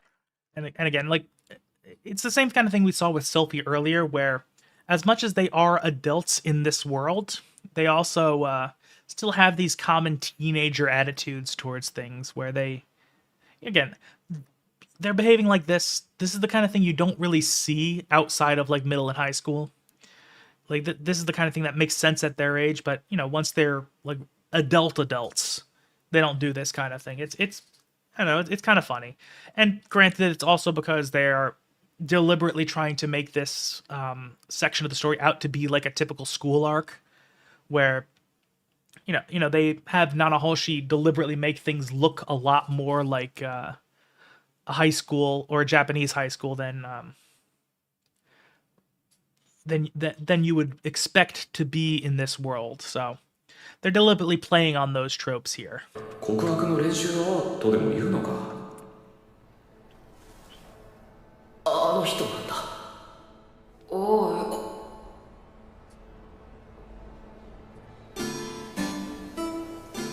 マジか。まとめの君、エリナ・リーゼ・ドラゴンロード。彼女にふさわしい美しくも勇ましい名前だ。当然ながら勤勉で成績も良く冒険者だったから実践における魔術の知識も持って。 And again, Cliff is a great character, partly because he actually does see Linalise's qualities, even though Rudy and her have become pretty friendly at this point. Like they like each other at this point. Rudy still kind of has this interpretation of Linalise that despite her curse, he knows why she acts the way she does. He still kind of slightly judges her for it. Like he understands it, but like he can't help that internal part of himself. But Cliff is one of those people who, you know, he not only just doesn't even believe the rumors about her, even though they're 100% true, he sees all of her positive qualities, and that's what attracts her to him. So, like, he's a very earnest character. His naivete does actually work in his favor in this instance, where he actually, like, you know, again, he's one of the few people to see Elise for the person she is, as opposed to just what she is. And that's, I think that's ultimately what makes her fall for him. And also, let's not forget that we do know about her curse. It was mentioned in an offhand line at this point in the anime, but we still don't really see a whole lot of the good person that Elise is as a character. Like, we haven't seen a whole lot of that yet. We're going to shortly. We're going to start to see a bit of who she is. But at this point, we still have this view of Elise as this kind of detached floozy, basically. 見間違いかと思ったが、本当にエリナ・リーゼのことらしい。しかし彼女が男子生徒と見境なく一夜を共にしているというよからぬ噂は昨日の奴らが流していたんだ。だからやめさせようとしたんだ。And it is funny considering the fact that like normally these types of rumors would be just kind of angry lashing out, but in this case they're actually true. And not only that, Elise probably would have been complicit in spreading such rumors because, you know, she is the type of person to sleep around. 残念ながら嘘じゃないんだよな。なぜその話を僕に？その紹介してくれないか。知り合いなんだろ。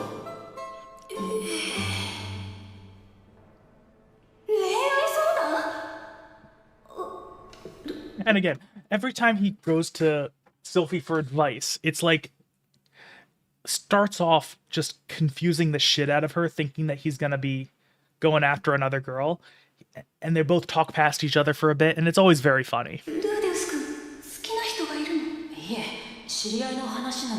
And of course, Sylphie is just fucking terrified. She's like, oh no, Rudy is into somebody. That means I don't have a shot. フィッツ先輩だから明かしますが、特別生のクリフ先輩のことです。あ、そうなんだ。続けて。クリフ先輩、ある人物に一目惚れをしたそうなんです。その惚れた相手っていうのが僕の知っている人なのですが。And I also do find it funny that Rudy goes to Fitz for advice on how to navigate this romantic topic. And Sylphie's probably like the worst person to ask at this moment because she knows even less than Rudy at this point. 紹介するには少々問題がありまして、こういう場合どうするべきですかね。ルーデウス君はその女性のことをどう思ってるの？嫌いではありません。恋愛対象としては見れませんが。そうなんだ。Yeah, and that moment right there probably, yeah, no problem, Thomas. Thanks for stopping by. But yeah, I think this moment here is also kind of a relief to Sylphie, being like, oh yeah, good. She is just out of the question for Rudy, and that kind of makes Sylphie feel a little bit better because I wouldn't be surprised if Sylphie felt pretty intimidated by Elise. でもルーデウス君がそういう目で見れないだけでクリフ君は別かもしれないよね。僕も好きな人がいるからその人の気持ちはわかるよ。And of course, I know this is a pretty common trope here, but I do like how Sylphie is kind of having this double speak with Rudy where she's saying one thing but really kind of expressing her feelings to him in a roundabout way. Again, I know it's a little cliche at this point, but it's something that I do like. フィッツ先輩に好きな人？誰だろう？無難に考えるとアリエル王女かね。見てるだけで告白できないってつら。And of course, she unintentionally confirms his thoughts, where he's like, oh yeah, it's someone you can't tell. Oh, it's got to be Ariel, because obviously you can't be having any kind of arrangement like that. そういうことだと思うんだ。だからきちんと紹介して告白するチャンスを与えてあげるのがいいんじゃないかな。でも後になって問題が起きるかもしれません。それは仕方ないよ。だって紹介してもらったら後のことは本人同士の問題でしょ。言われてみれば。Yeah, and that's also actually a pretty bit of an eye-opening moment for Rudy, where it's like, you know what, where he kind of has this understanding of, you know what, I think this is going to end poorly, but it's also not my place to decide that. Where he's like, you know what, yeah, I'll introduce them, let things happen as they happen. You know, it's not my place to judge. 確かにその通りか。わかりました。フィッツ先輩、ありがとうございました。お役に立てたなら And I do like still how Sylphie keeps getting very uncomfortable when Rudy ends up showing her like any degree of subservience or respect. Like she still puts him on a pedestal, so him kind of lowering himself to her is something that she just doesn't really know how to handle. 何よりです But it makes her happy.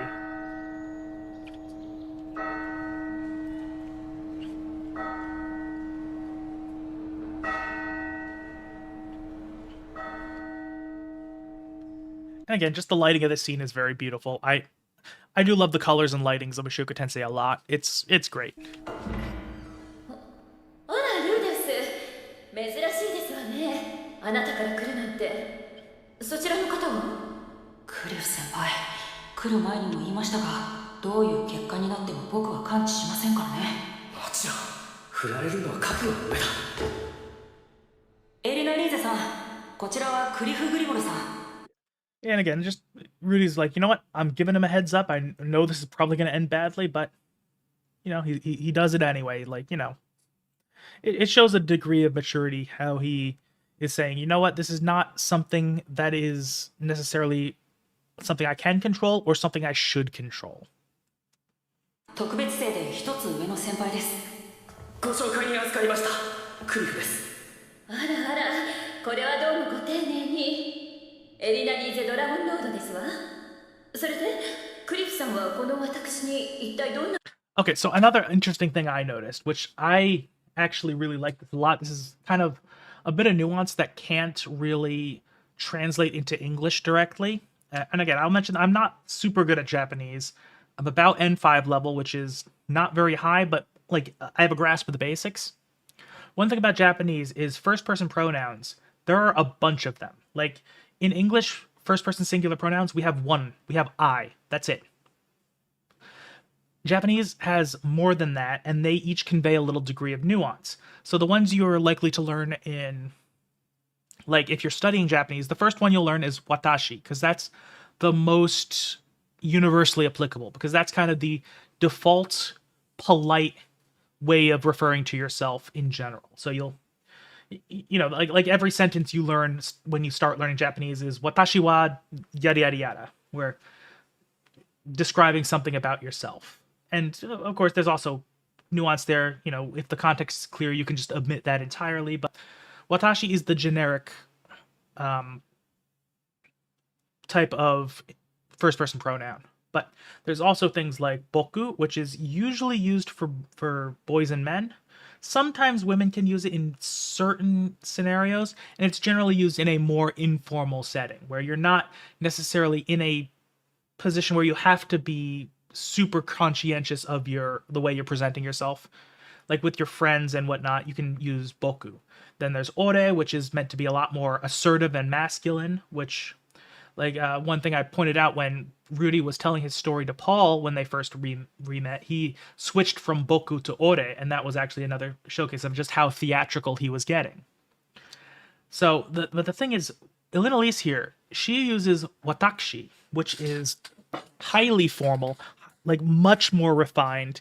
It's the kind of thing used by nobles, aristocrats, royals, people in these these positions of status, where it's meant to portray this degree of refinement and just like you essentially rising yourself up. So it's very strange to hear Elise having this refined attitude towards herself, referring to herself as watashi, when she's actually just a massive slut for legitimate reasons. That's why she is the way she is, but it's like almost in conflict with her actual personality. So it's an interesting little bit of nuance that is lost in translation. But it's also just goes to show how Cliff has this view of her as this almost untouchable divine presence. And, the fact that she refers to herself as watashi kind of plays into that. So I do think that's a very interesting little bit of social nuance that is in the story. But, of course, we don't really see that in English because the equivalent language doesn't exist in English. 何でもエリナ・リーゼさんを紹介してほしいらしく連れてきました。はい、エリナ・リーゼさんのお美しいお顔はいつも拝見していました。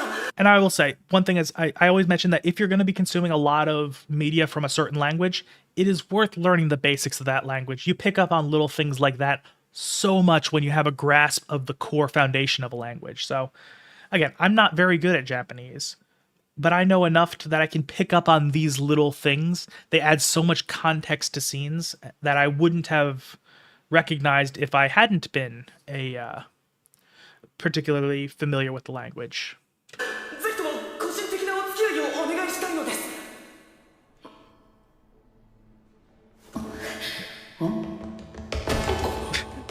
And of course, that's funny seeing her tackle Rudy like that. ちょっと何ですか。いくら欲しいんですの。まさか先輩を売りに来たと思ったのか And I will say, so for starters, it's funny seeing her trying to negotiate payment with Rudy. Like it's an amusing little part, but I also really like this scene because it shows that Elise is not just the emotionally detached person she seems to be. She actually like genuinely cares about the people around her. She genuinely doesn't want to hurt them. And the reason that she tends to pay people is to discourage any kind of emotional attachment. And, the fact that she's really concerned about Cliff actually having a genuine interest in her shows that she's like, the way she is, she still wants to protect the feelings of the people around her. So it's actually a nice way of expanding on the person we know her to be. 最低だな。金はいりません。嘘おっしゃい。ルーデウス、あなた私のこと分かってるでしょ。あんな騙しやすそうな子を連れてくるなんて恥を知りなさい。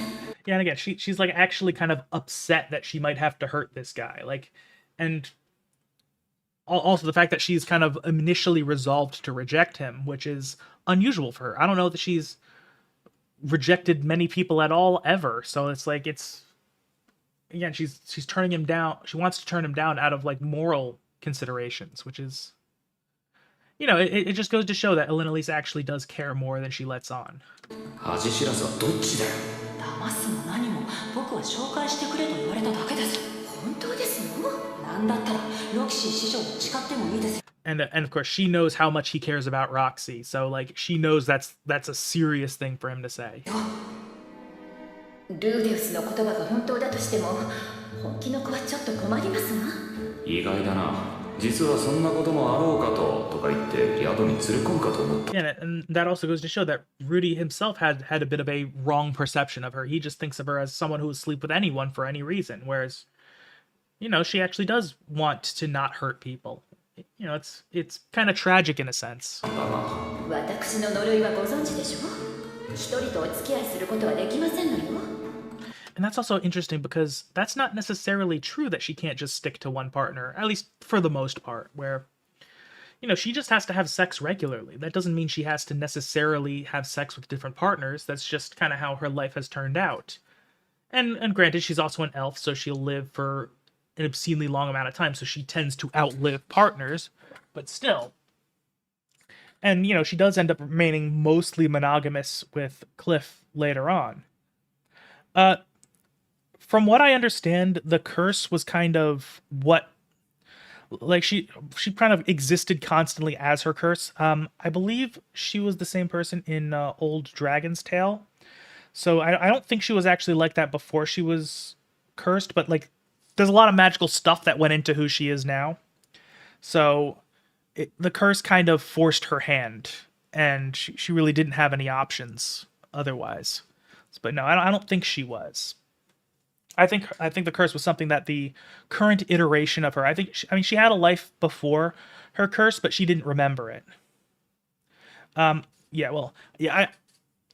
I think the character I'm thinking of is Elise. I'm not 100% on that, but I'm pretty sure. But from my understanding, from remembering the actual books, Elise did not remember her early life, but she does remember ever since she woke up, and ever since she can remember, she's had the curse. So that seems to be just her lot in life as far as she knows. So, yeah. But I will recommend Old Dragon's Tale. Old Dragon's Tale is very good. I will say, if you haven't gotten to Turning Point 4 in the books, I know the anime has not gotten there yet. Don't read that because it'll spoil stuff. But if you have, definitely read it because it's very good. It adds a lot it adds a lot to the characters and how they got to the state they are in when we get to the main series.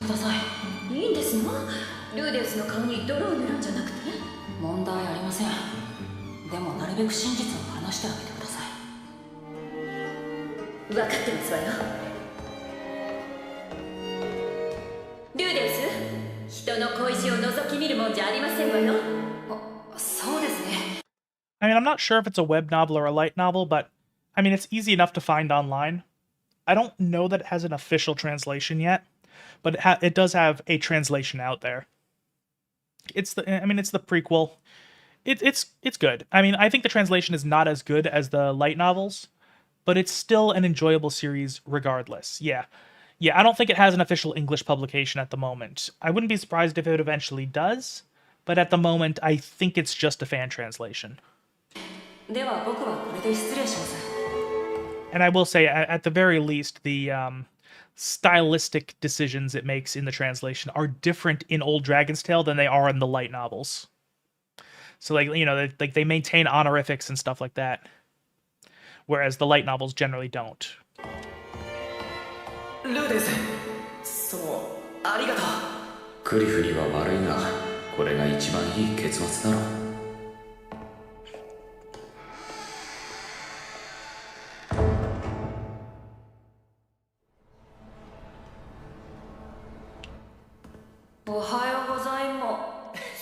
And again, I love how they immediately do the expectation subversion where Cliff successfully seduces Alinalise, which is, it shouldn't be surprising that Alinalise gets seduced, because that's, she's known to be easy, but of course, it's funny to see that they're actually together now. The one time you'd expect Alinalise to turn someone down, she doesn't. It's funny. And not only that, she has, gone full schoolgirl because of it. ルーデンス、おはよう。私たち付き合うことになりましたの。話違くない？ And she's still doing the whole refined thing. You're saying watakshitachi. I butchered that pronunciation, but whatever. It's watashitachi is usually is how you say we. Watakshitachi is kind of the refined way of saying that. It's just fun. あんな男らしいプロポーズをされては、さすがの私でもキュンときてしまいましたのよ。And it is also really, it also does go to show, okay, first of all, look at the fucking side eye that Linnea is giving them. It's fucking hilarious. But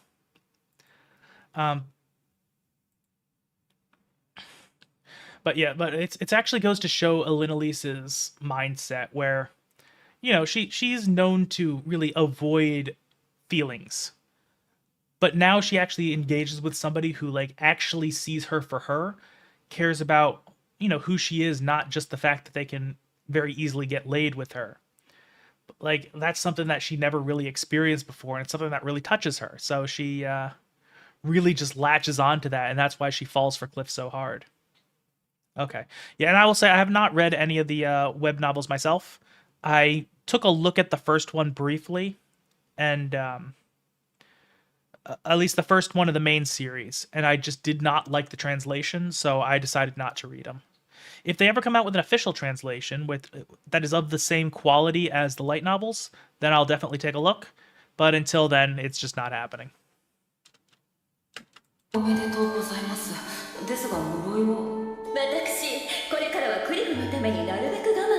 And I also do like how that's what she says right here is actually very true. She does control herself, and the only time she does actually step outside the relationship is when she literally has no other option, which is when she is on the road traveling with Rudy to I think it's the Begarit continent, where they have their own thing going on, and the journey is long enough that she can't go without having sex for that long.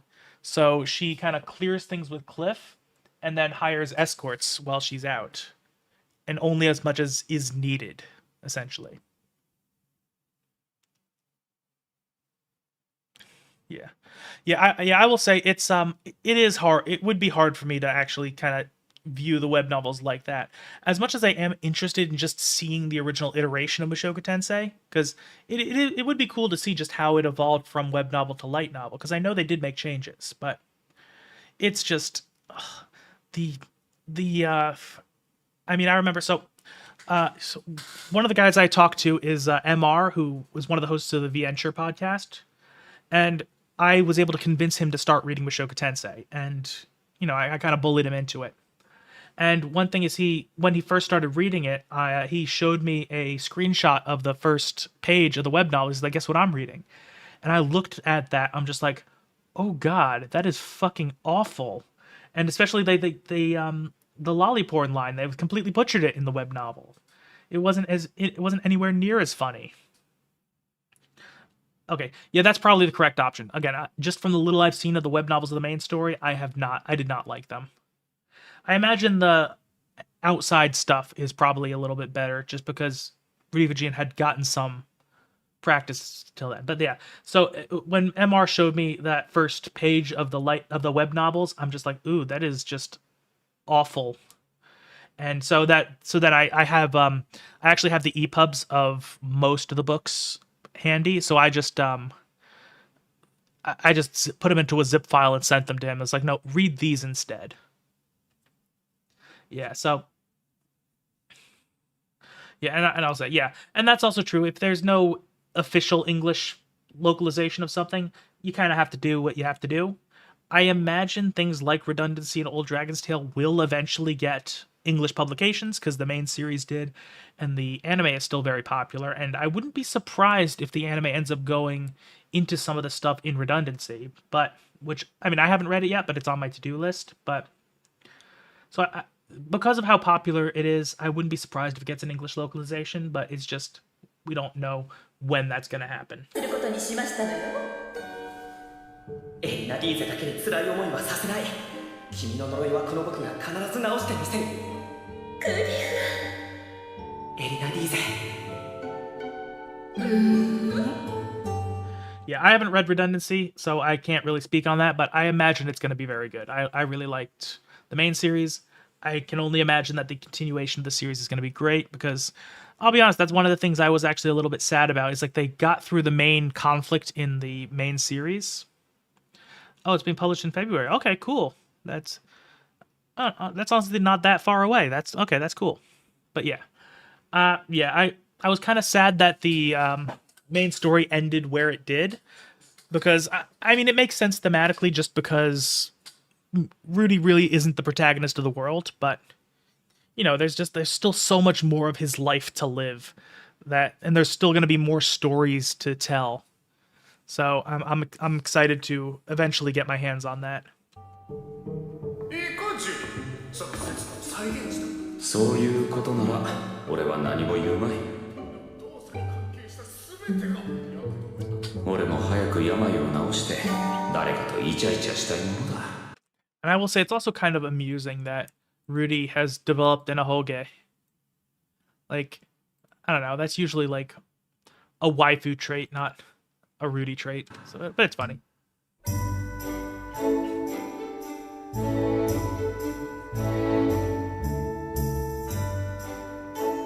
Okay, and I will say this is another interesting thing. I think a lot of the different locations in Mushoku Tensei tend to have a real world influence to them. Not exactly, but like this definitely seems almost like kind of Scandinavian or Dutch, or like that general area of Europe. Like this definitely almost seems like they're wearing like I picture them almost as having like wooden clogs on at this point. Like, it's an interesting, you don't really see these types of influences all that often in anime.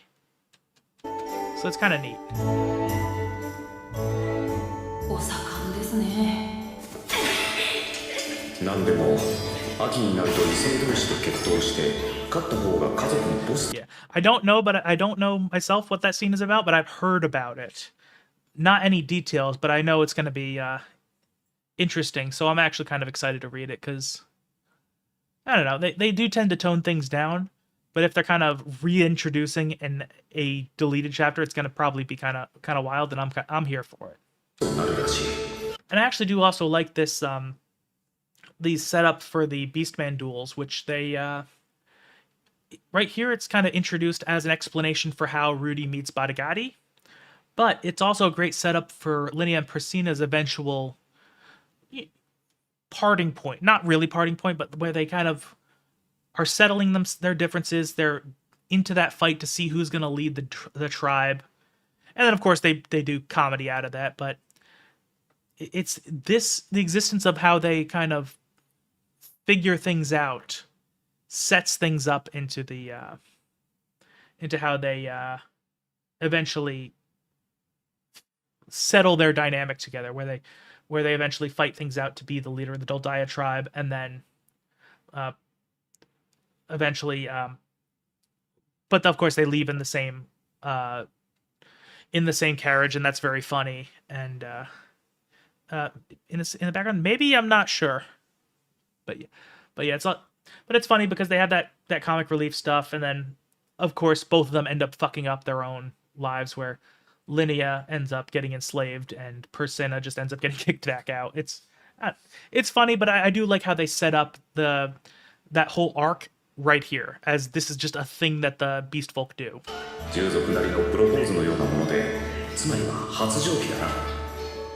そして従属といえばあの二人もなんだが、リニアとプルセナ、ドルディア族の二人の姫君は従属にとって憧れの的。求婚という名の決闘の申し込みが後を絶えない。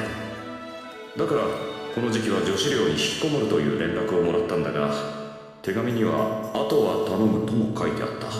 Yeah, and that's another thing I do like about the dynamic between Rudy and the two Beast Girls, because as much as he is their boss, they call him the leader of their pack, like he's in charge, they still retain their individuality, and they still kind of fuck with him a little bit. 一体何を頼むというのだ。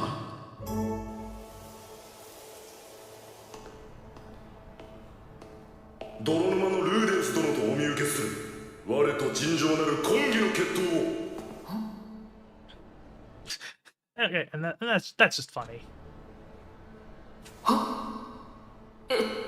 それはあれですか。この時期流行りの求婚の決闘ってやつですか。さよ。And just, that reaction right there is just hilarious. I mean, it might be, honestly, I don't know for sure. I don't really remember how she looks, just because I haven't, I haven't watched past episode 9 of season 2, and I don't remember if she even was drawn out in the light novels. So it might be her. I just don't know. すいません、僕こう見えても割とノーマルなんで。貴様に拒否権はない。プルセナ様に文を出したところ、貴様が群れのボスだと判明した。よって貴様には決闘を受ける義務がある。あとを頼むってそういうことかよ。いざ尋常に。Yeah, I mean that's a good point. You never know. You can't necessarily trust what you see on TikTok. I mean, I'll be honest. I avoid that platform like the plague. It just seems like an unpleasant place to be.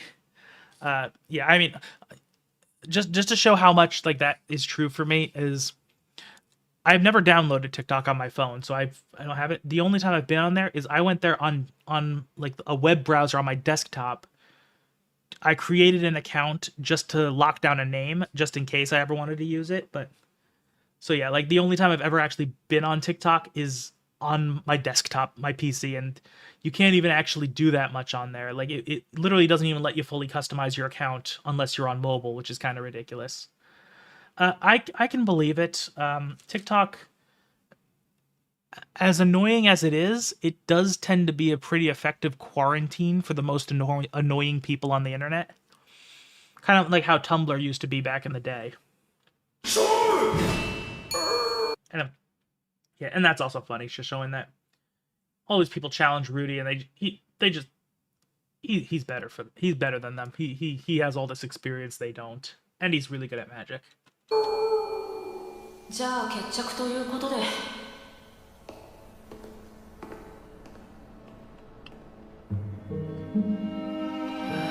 ルーデウス君、外がすごいことになってるけど何をしたんだい？何も。リニアとプルセナを嫁にするには僕を倒せばいいらしいです。何それ？君はドルディア族の族長じゃないんだ。And this scenario is also just funny. I know it's all set up to introduce Rudy to Badigadi and make them have a reason for interacting with one another, but it's just funny how him wanting to get back at Linnea and Priscilla kind of escalated into people having to take a number to fight him. 彼女らをどうこうする権利はないはずだよ。とは言っても、二人が困っているのも事実でしょうし。And I like how Sylvie is kind of scolding Rudy for this when it's 100% Linnea and Priscilla who orchestrated this. はあ、むさ苦しい男だらけの決闘大会か。男だらけってほどじゃないよ。一人だけ女の子もいたし。マジっすか？And of course, Rudy keeps putting his foot in his mouth as well without even realizing it. That's just expected at this point. 可愛い子でした？ふーん。ルーデウス君はそうなんだね。あら、フィッツ先輩？ And that's kind of like how, again, I've mentioned before that their dynamic now is very much a mirror of their dynamic when they first met, back when Rudy still thought she was a boy back then, and of course afterwards he learned that she was a girl, but there were a few times where he would say things and to Paul, and Sylvie would be either referenced or it would be something she wouldn't be too happy to hear, and she would be standing right behind him that whole time, and it was played up for comedy. Same kind of thing is happening here, except he's talking to what he thinks is another guy, and it's actually Sylvie. フィッツ先輩！なんだこりゃ。And of course, we got Badigadi, he was one of my favorite characters upon introduction because he's just so entertaining. But by the end of the series, he also became, like, I think one of the best written characters, because I can't spoil it, but he gets very involved in how things go. And once you learn more about him and his backstory, like, he's a great character. 我が輩に挑むとは魔法大学というのは気骨のある者が集まっておるようだな。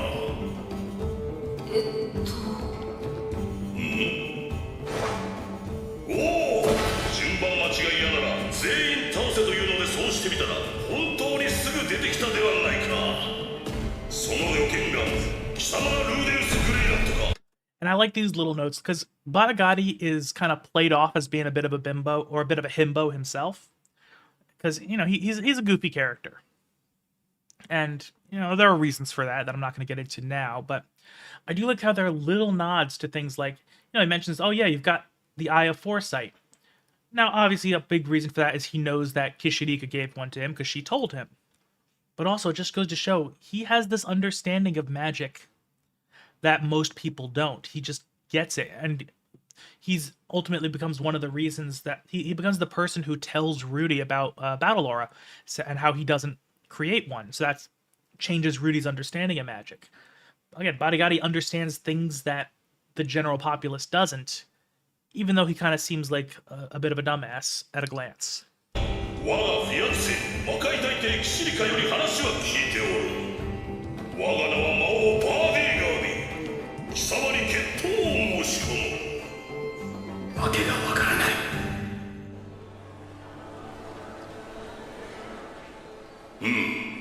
And I do like how, Badigadi has his 6 arms, and they all have different, ways of resting themselves. There's 2, flexing, 2 just crossed, and 2 on his hips. It's amusing. すみません、自分の杖を取ってきてもらっているもので。人族はせっかちだと思ったので急いだが。 Okay, that is an interesting touch then. I didn't know, because, again, I just didn't know how Nina looked. So that's an interesting little note. I've noticed they've done that a couple of times, like back in, when they show the scene of Soros getting executed. You can see Ariel and Sylphie there watching the scene. play out. So they've done things like that a couple of times. 貴様には余裕があるようだな。さすがは我がフィアンセに認められるだけある。フィアンセキシリカ様でしたっけ？キシリカ様のことは覚えております。この And I will say, I do love how every time they reference Kishirika and bring up the memory of our interactions, it's always this frame of the crazy ass animation and background stuff going on. It's fucking hilarious. Because that those few frames right there are like the perfect representation of who Kishirika is. 貴様のことをすごいと評しておったぞ。あれほど興奮して話す彼女を見たのは久しぶりでな。僕は小物ですよ。他人より少しばかり魔力が多いようですが。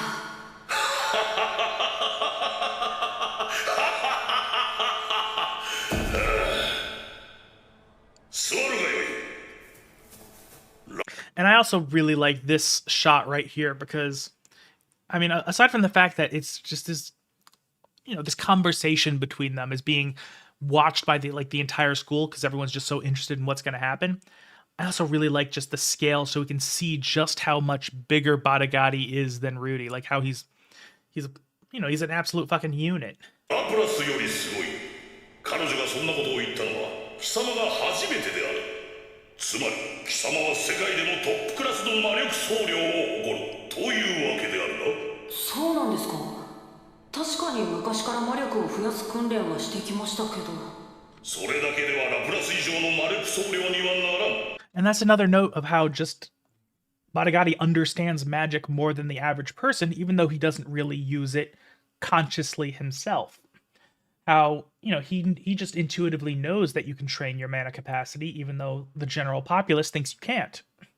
And he also mentions, like, yeah, no, there's still a limit there. Like, you have a higher natural limit than most. That's what's notable about you. So, like, again, he has these intuitive understandings that don't seem super impressive from our perspective, but that's just because we see things through Rudy's eyes, and we know how he thinks and how he understands magic. Things that are common sense to him aren't necessarily common sense to everyone else, but they are to Badagati, so it's kind of neat. 普通ならありえんことだ。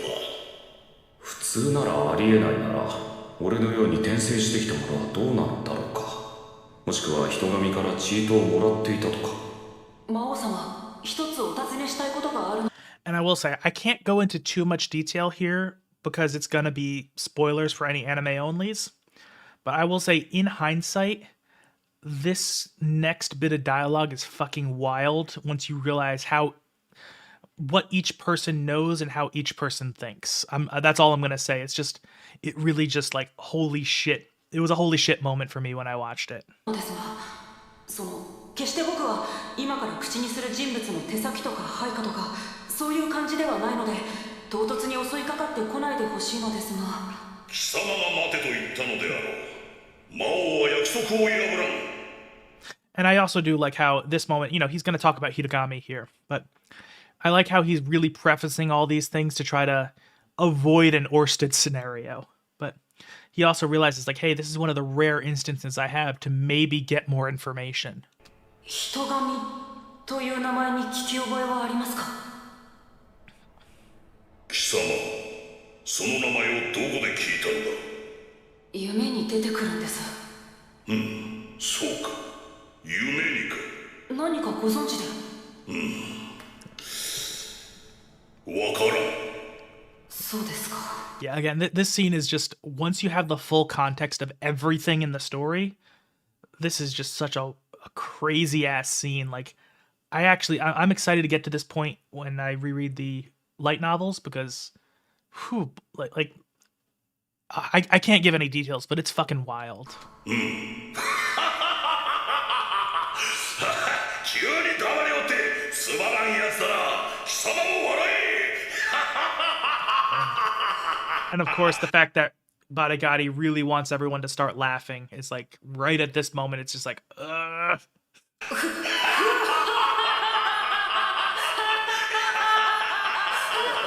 You know what this reminds me of? Give me 1 second. I gotta pull it up. 1 second. Let me find it. Excuse me. Sorry, my browser's being a little slow right now. Let me see.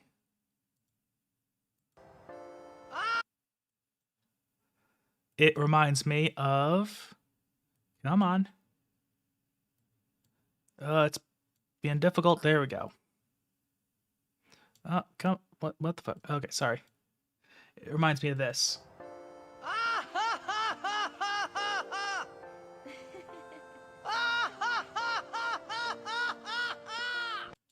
Yeah, that's just kind of how I processed things. But yeah, is that really important? No, but I don't really care all that much. Okay.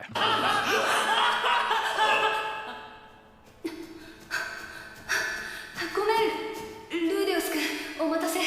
先輩、すみません、こんなことをお願いしてしまって。無理しないでね。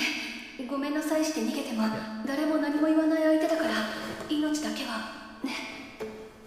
魔王様。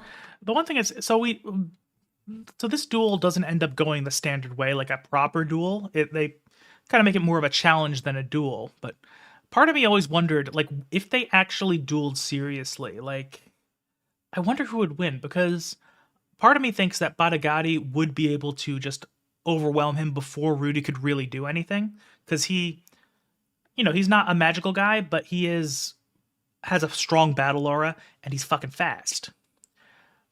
But Rudy's also really strong himself. So I always wonder, if they really did duel, how would things have gone? バーディーでよいぞ。ではバーディー陛下、一つ提案があります。なんだ。もし僕が負けてもどうか命だけは助けてください。始める前から命乞いか。面白いやつだ。And this is another interesting concept where, like, Badagari has a completely different perspective on things, because, when he dies, he just gets better, because that's how immortal demon kings tend to be. He views wanting to spare his life as almost like a novelty, because he just doesn't have that same emotional connection to death. But, Rudy, meanwhile, is just like trying to, he really doesn't want to die. He remembers the last time he fought a really powerful creature. It was Orsted, and he would have died if Nanahoshi hadn't convinced him to spare him. And as we will see in the next episode, Rudy is still actually like dealing with PTSD from that moment, like legit. So like this is something he's probably hyper aware of. Like, I really don't want to go through that again. And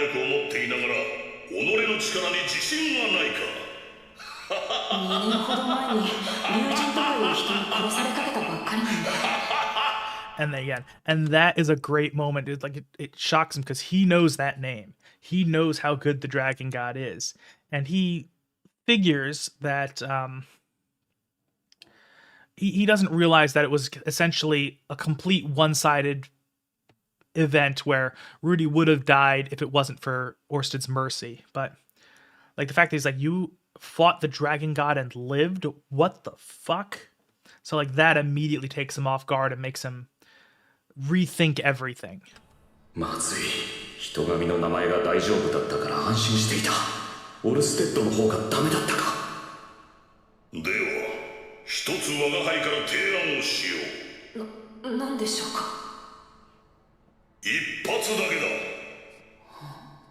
一発だけ。貴様の奥義を我が輩に向かって放て。それで我が輩に傷がつけば貴様の勝ち。And that, I don't know that they really explained it super well, but Badagari is also very durable due to his very nature. So, I feel like they didn't explain it super well. I mean, they do show it, but like, it's not as well established as it is in the books. Whereas like you can stab him and it just glances off of him. わかりました。ではそれで行きましょう。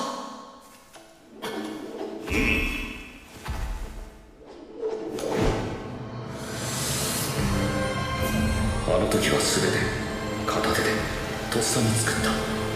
でも今回は時間が。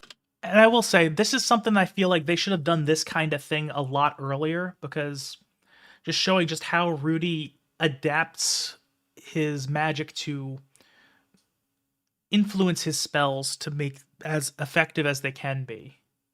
Because he kind of has this whole mindset when he first encounters a tree ant in the demon continent in the books, where they need to kill a tree ant for firewood, and he basically does this whole process of making the most powerful stone cannon he can come up with, because he, underestimates his own abilities. And he ends up just blowing the thing apart, completely destroying any usable firewood they could have gotten from it. So he has to kind of tone it down. And then he does this same kind of thing with Badagadi, where he feels like he has to do this just because of, his experience with Orsted has kind of humbled him. So I wish they had done this earlier, because then this would have been a nice callback moment, but it is what it is. It's still cool either way. なら思い切り貯めてやる。形成魔力を練り上げ硬くする。フィギュアを作る時と一緒だ。だが今回はもっと硬く書いてひたすらに回す。貫けるように速度魔力を練り込み今俺ができる限りの最速で。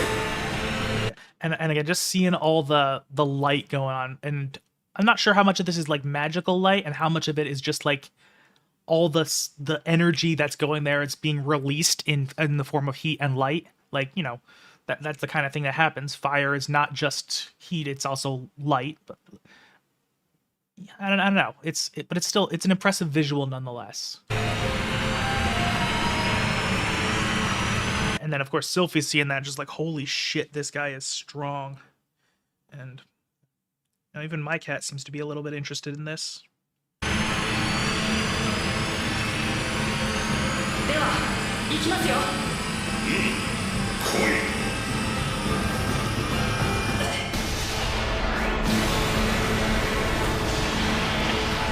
And I will say, as cool as this visual is, seeing Badagai just get blown back like this, I think they still kind of undersold it, because in the books, he actually just completely blows him apart.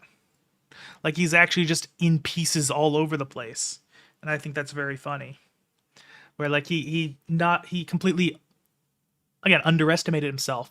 He put all of his power into that, and I don't know if they mention it in the anime, but in the books, Bodigadi points out that what Rudy just did was scraping the border of imperial and divine level, just in terms of raw power. So this is a heavy duty blow he just hit. And in the books, he actually just eviscerates Bodigadi.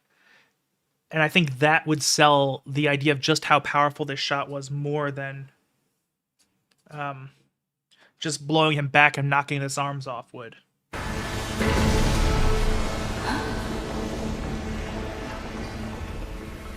Yeah, because again, he's, we do see that he blows his arms off here, but he doesn't seem all that damaged beyond that, which again, I think undersells just how strong Rudy really was in this moment.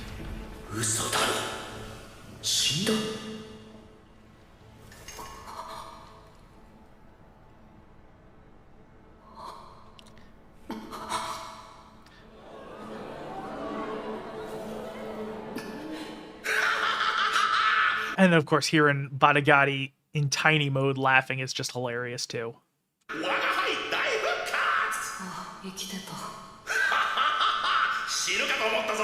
And again, it's nice because you see he only has 4 arms there, because his other 2 arms have yet to reconstitute.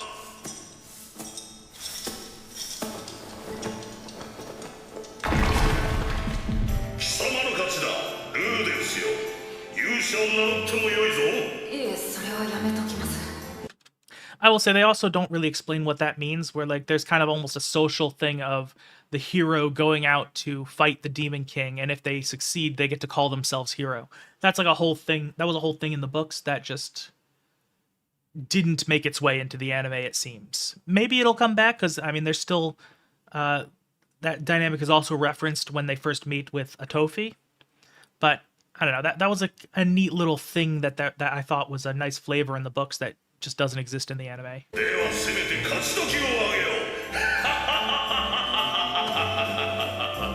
よくわからないが判定勝ちってことでいいんだろ。勝ったぞさてでは我が輩の番だ。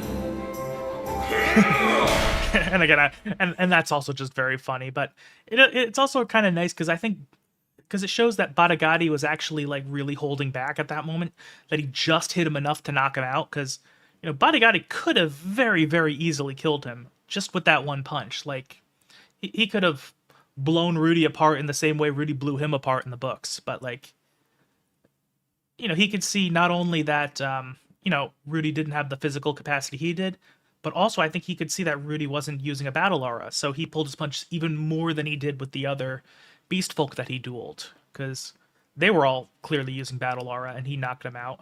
So it's a nice little showcase of how Badagati just, he's not there to hurt anyone really.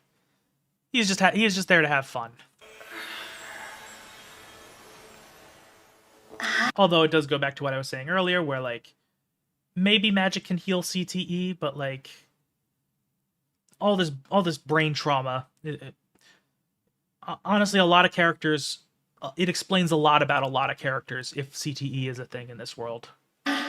これで大丈夫。ありがとうございます。でもあんな騒ぎを起こしたばっかりだから。 And I also do like how it's starting to really build the Rudy and Sylphie dynamic here, where Sylphie just kind of becomes the person he tends to rely on, where he needs something, she's there to help him. She gets him his staff, she offers advice with Cliff, she gives help with Linnea and Persena, she heals him when he's hurt. In the next episode, when he's upset, she comforts him. Like they're starting to establish that dynamic of Sylphie being Rudy's safe place, which of course is very important because that's how he overcomes his sexual trauma. 今日はもうゆっくり休んで。フィッツ先輩もありがとうございました。 And of course, as silly as the whole thing of him not recognizing Sylphie is, it's also kind of cute to see that they're actually developing a real friendship outside of their shared history, where like Sylphie's starting to realize that Rudy actually likes her for her, not just because she's Sylphie.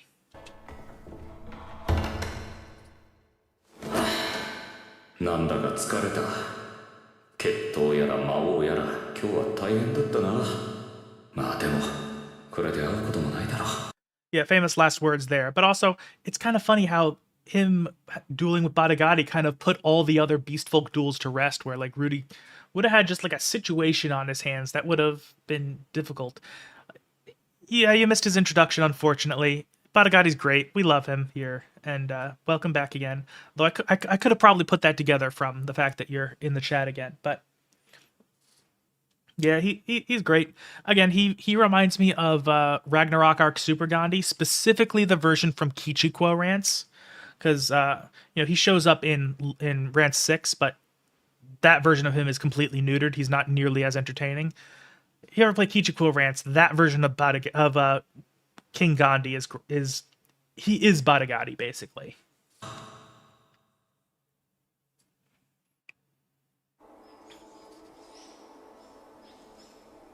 And like just for reference, one of the things about the Gandhi from Kichikuo Rants is the way to recruit him into your army is that you have to go on a series of there's like a little side quest to unlock him, and part of it is just every time you have to do some actions in various cities, and every time that you have to do the brutal choice, like violently suppress a protest or just ransack the place because you need money to get as much money as you can.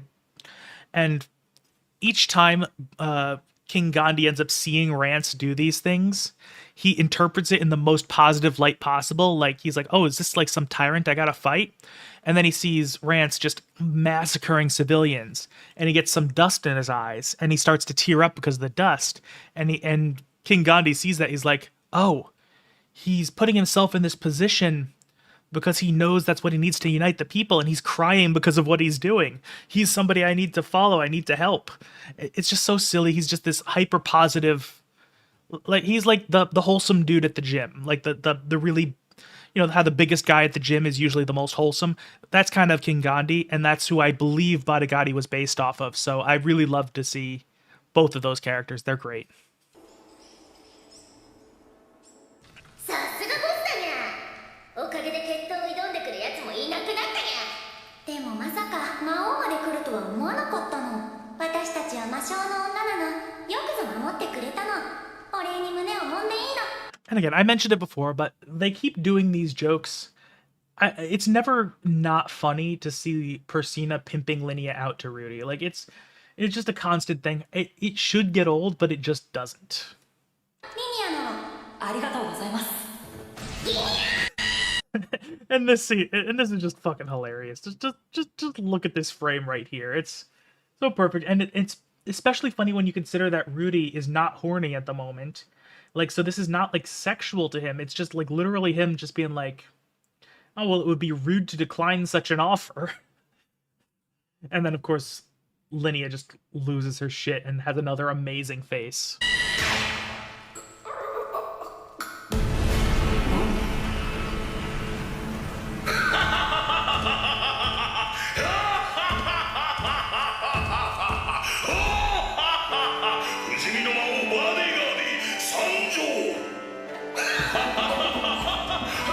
And again, and Badagati's great. This is completely in character with him. He's like, this seems like fun. I'll go to school. Why not?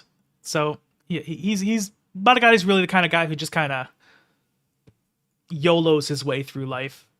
And I mean, it does actually build into something very real, but that's well past what the anime has gotten to. So I'm not going to go into any details, but it's Badagati. He's a great character from his introduction. He gets so much better later into the story. At least better as in better written.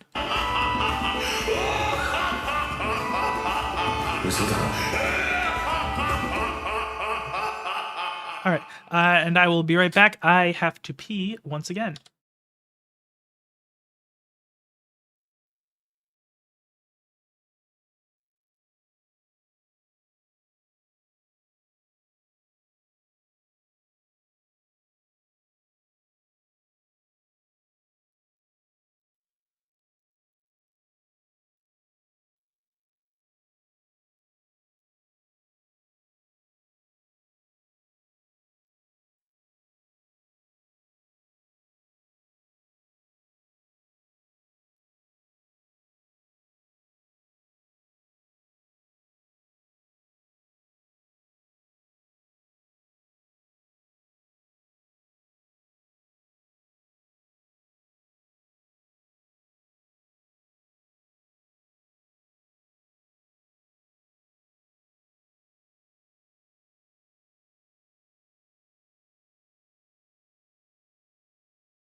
Okay, I am back. Did it not? Oh, doesn't look. Oh, yep. Okay, there we go. Sorry, the delay is a little bit more than I thought it was. Okay, so I am back. Let me just pull back all my stuff, like my chat box and all that. Okay, we're good to go. Just make sure. Okay, good. The speed is done. Yeah, let me just make double sure that the playback is normal.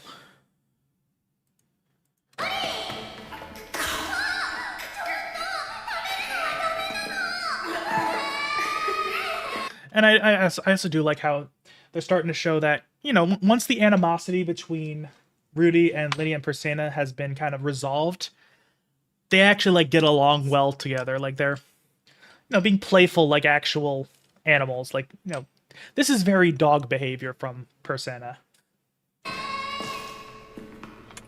ルディもやっぱりああいう子がい And い it の makes か Sylphie な self-conscious, of course. もやもやする And again, as I keep mentioning, you can see so much of Sylphie's emotion in her ears, how they're like drooping a little bit when she's sad, and seeing her walk into a wall is funny.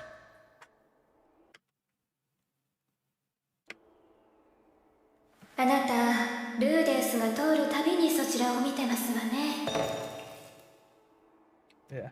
And again, as I know one of you said it explicitly in the chat a while back, but like when it comes to Rudy, the normally composed and in control Sylphie completely loses any sense of composure she has. ダメなのいいえいけなくはないですよただこれほど思っているのに彼はまるで覚えていないのでしょまあでも名乗ってないしもしかすると覚えてるかも And I like seeing Luke right here. You can just kind of see in his face that he's suddenly putting so many little pieces together. Because if you guys remember, this was like a week or two ago I think it was the last week we watched this, but we saw Luke actually confront Rudy and kind of was looking down on him, being like, yeah, you appear to be pretty forgetful, because he thought he was just dismissed Sylphie out of hand. And they don't really show it a whole lot, but like, you know, he and Sylphie have become pretty friendly. Like, they're on good terms. He likes her, but so he's not too thrilled with Rudy, what he viewed as dismissing her. But now he's suddenly putting the pieces together and realizes, oh, I confronted him. It's not that he forgot her, it's that she never actually bothered to tell him who she was. So you can, and even Ariel is caught off guard, and she never gets caught off guard. It's just like, oh my god, Sylphie might be stupid. お前名乗ってすらいなかったのかだってしょうがないじゃんもし覚えてないって言われたら僕どうにかなっちゃうよ And it's also silly because she's having these worries, and I think they realize this because, again, they were each other's only friend at the time. They really cared about each other. She remembered him all these years. Why wouldn't he? Like, it's not rational from Sylphie, but again, that's how she is. When she gets emotional, her logical side kind of goes away. お前というやつはアリエル様どう見ますそうですね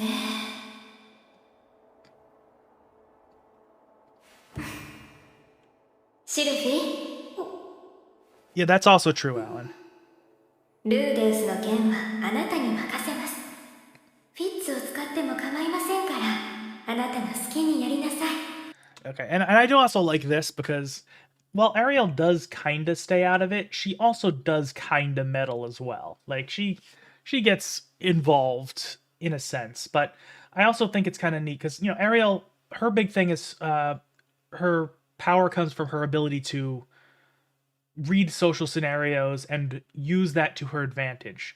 Essentially a form of manipulation that she uses for mostly political gains, but here she's also using it to help Sylphie out because she does care about Sylphie. But so she is not gonna completely stay out of it, but I think she also realizes that, like, this is something I gotta get Sylphie to do because, you know, it won't be good for her if somebody pushes it on her as opposed to her, you know, growing the lady balls and doing it herself.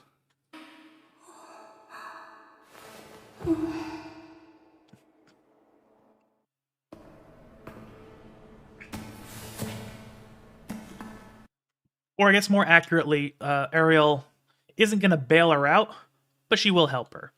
転移事件について調べれば調べるほど転移と召喚が似ていることに気づいた And I will say that's actually very true.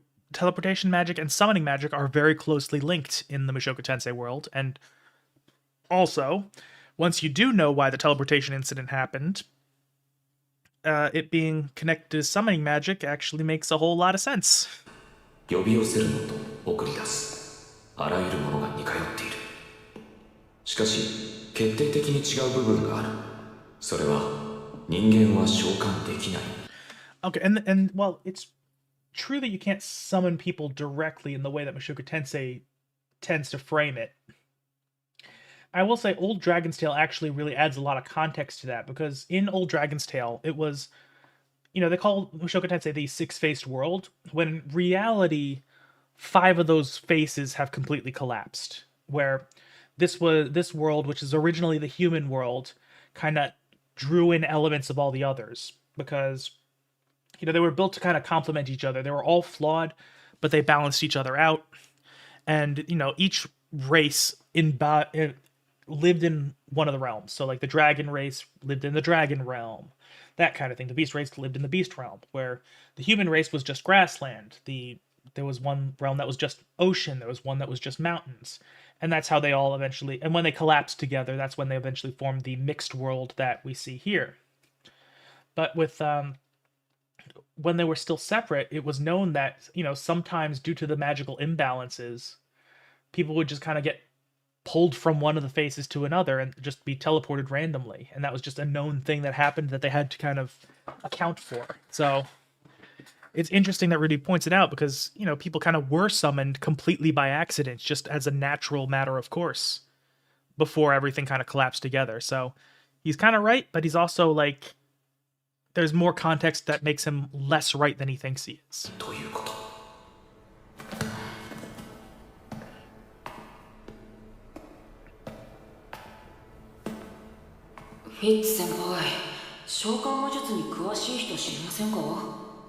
And again, once more, showing that when Rudy is at an impasse, he needs somebody to rely on, he goes to Sylphie. That, again, they keep hammering this home. Like, it's so obvious when you really think about it. Like, it really is something they're trying to make sure the viewer can see.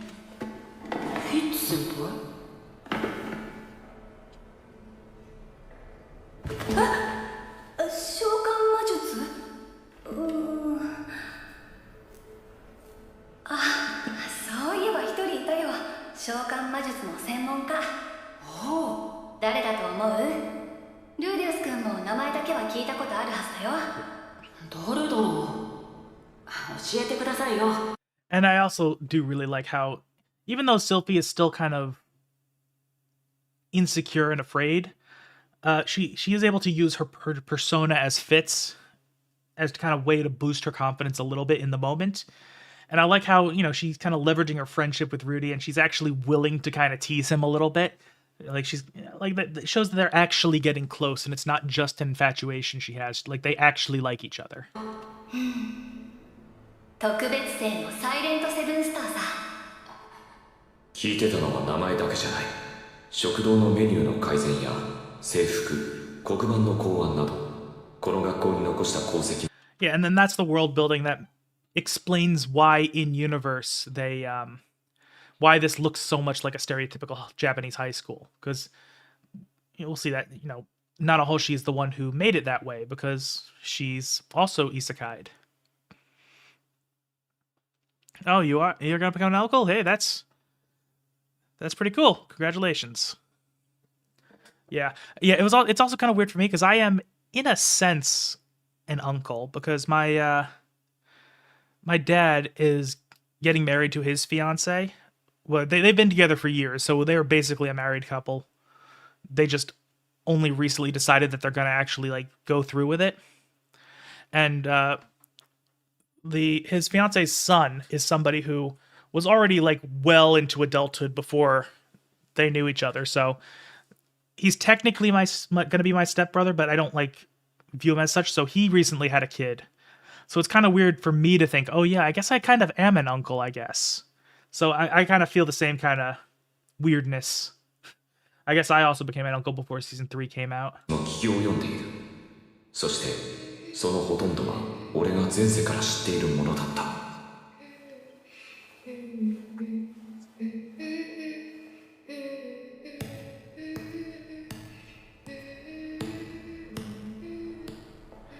And I will say another thing I like about Nanahoshi is that she almost kind of didn't mentally age as well as not physically aging, because they mentioned that she was I think she was like high school age when she got isekai'd, but Yes, and she spent 5 years in the Mushoku Tensei world, not aging. But she still has a lot of very, like, immature, emotional things about her, where she didn't really learn how people were. And that's probably because she is isolating herself. So kind of like Rudy, she didn't really develop. And also, let's not forget she was with Orsted, who, let's say, emotionally stunted is probably an understatement when it comes to Orsted. So makes sense that she's still, despite being, probably around between 18 and 20 years old, so like just about adulthood, she still has the a very childlike way of viewing the world and just doesn't understand people at all. わかりました。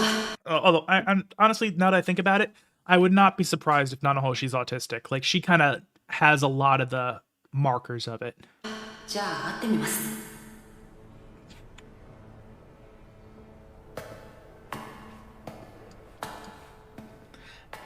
And I do love how this scene that's coming up plays out. It's one of those things where it's such a visceral reminder of how Rudy does legitimately have PTSD from his last encounter with Orsted. Like, I'm not even being hyperbolic here. Like genuinely, the fact that they really show it here is great. どうぞ。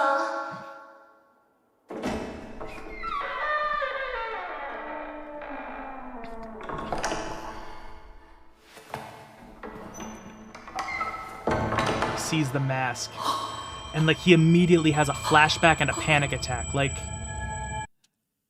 again, they didn't really show it too much. They showed a few instances of him being having bad memories about that day, but this is where they really show no, he's actually legitimately dealing with some residual trauma from that. He never got over it for real. He sees Nanahoshi again, sees that mask, and it all comes back. And this is such an intense scene. I fucking love it. また会ったわね。 And again, Nanahoshi, this is one of the reasons I think she's autistic. She doesn't even comprehend the fact that Rudy might still be kind of fucked up about all that. Because to her, it's oh, this was several years ago. He got better. Yeah, and again, this is a bigger reaction than he's ever had to anything. He has never been so panicked. It's hard to really even explain it in words, but this, it's again, this is a legitimate trauma response. He is actually just completely terrified, and that's not something we usually see from him. He's been scared, sure, but we haven't seen him be this thrown off. And again, he's also flashing back because he's having a flashback from when he almost died.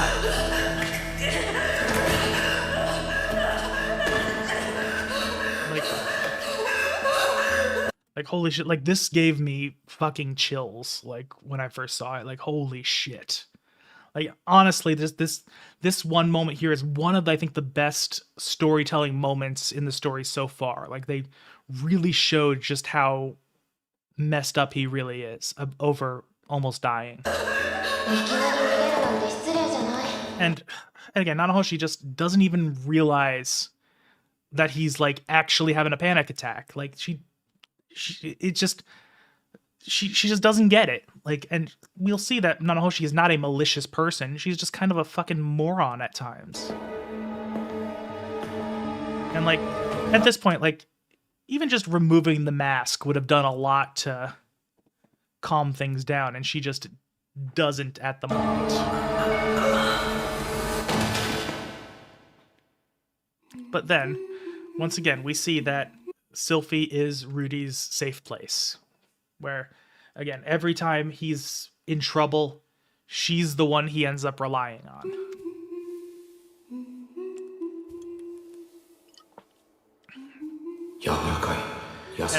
And of course, waking up in the presence of somebody who cares for him, who is actively comforting him, that is exactly the type of thing Rudy tends to need. So this is probably the best way he could have woken up from that encounter.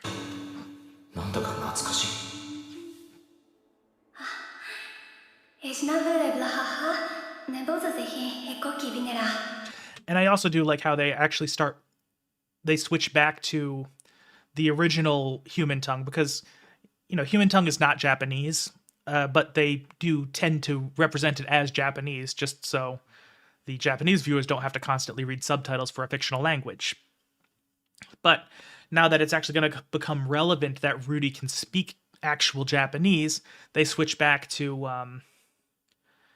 the way it was represented when Rudy first got reincarnated. So I do like that. It was a delicate stylistic thing. Like, I didn't know how they were going to handle this kind of thing when I first started watching, but I think they handled it pretty well, all things considered.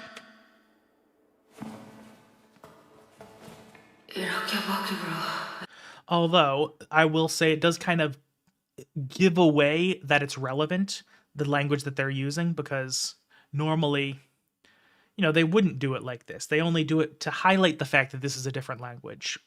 So they know, you know, that another language is going to come into the equation at some point. And I imagine you could have probably guessed by this point that Nanahoshi's reincarnated, but that still kind of takes away a little bit of the impact of the reveal, in my opinion.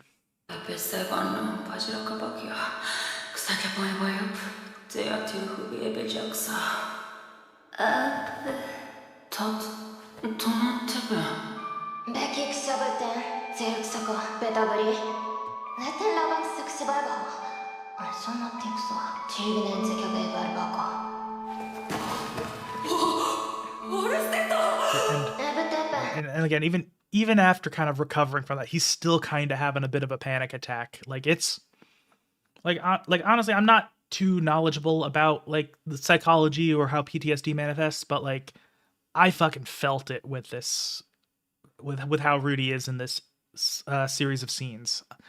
Really fucking like it.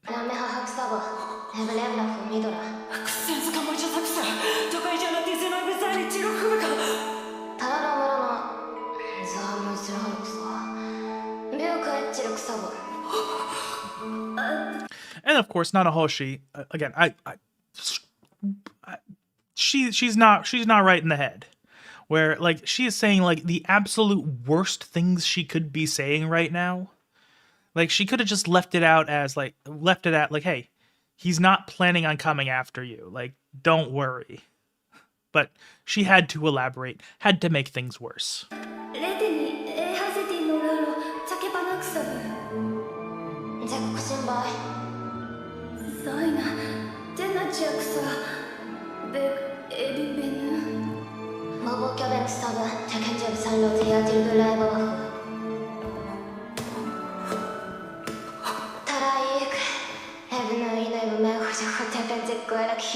And we also can't forget that Sylphie is really like really concerned about this, because like, not only has she just never seen Rudy like this before, where he doesn't tend to like freak out like this.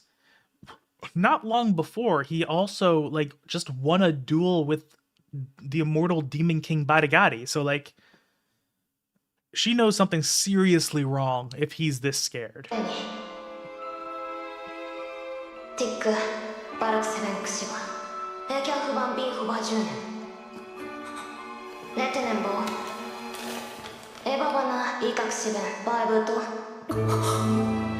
And yeah, and showing the fucking Japanese, that's pretty cool.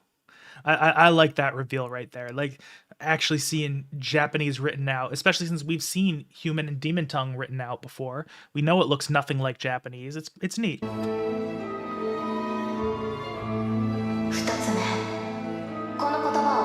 And then she starts speaking Japanese. And then it's such a cool scene. Like, you can't see it, but I'm grinning ear to ear right now.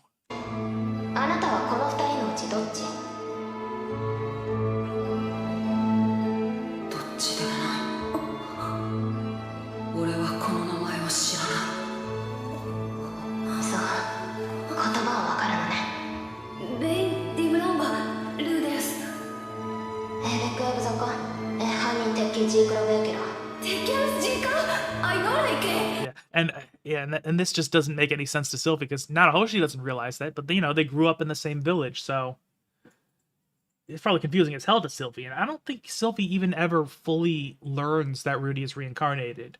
I think of his wives, only Eris is the one who ever figures it out. But yeah, it's interesting. This like, there's so many little dynamics in this three-way conversation, even though it's it's mostly a conversation between Rudy and Nanahoshi, but Sylvie's there.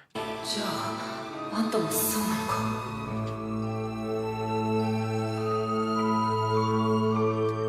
And I will say, I also do really like Nanahoshi's eyes. The charcoal black is a neat way of doing it. 最後の瞬間トラックにひかれそうになっていた高校生と全く同じ顔をした少女がそう And again, we're also seeing the connection between Nanahoshi and Rudy, how she was the girl that he saved from the truck.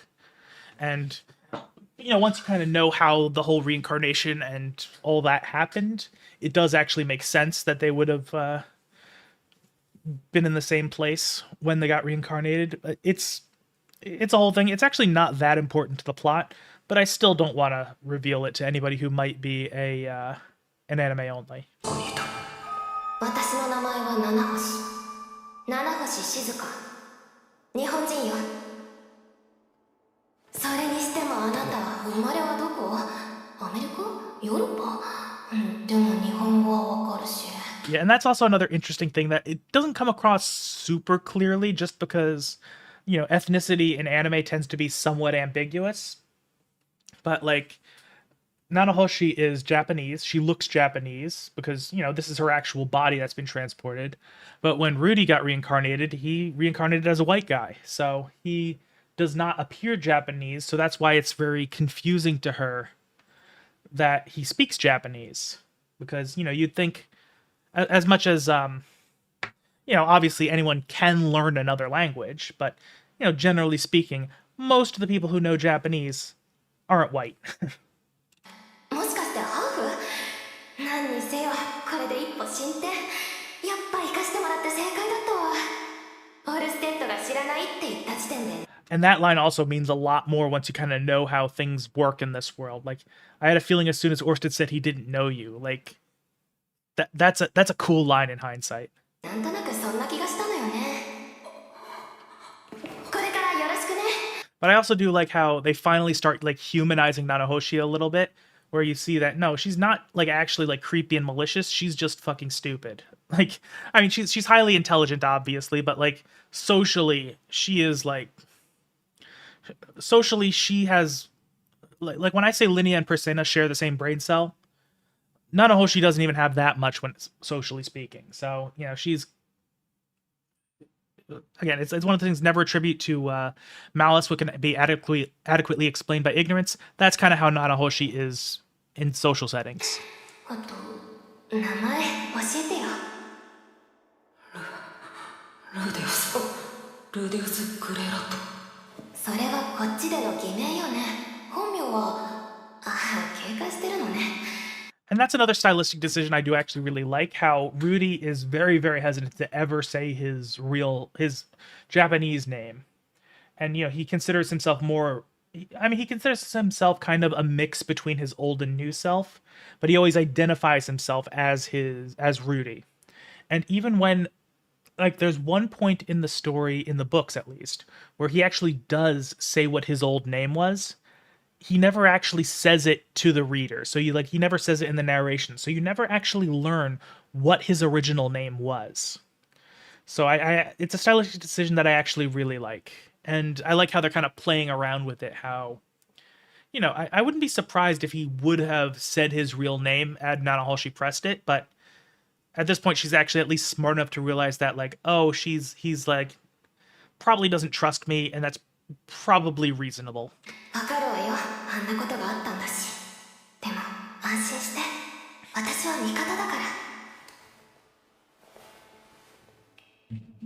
私以外にも飛ばされた人がいるなんてなんだか頼もしい元の世界に帰るためお互い協力しようね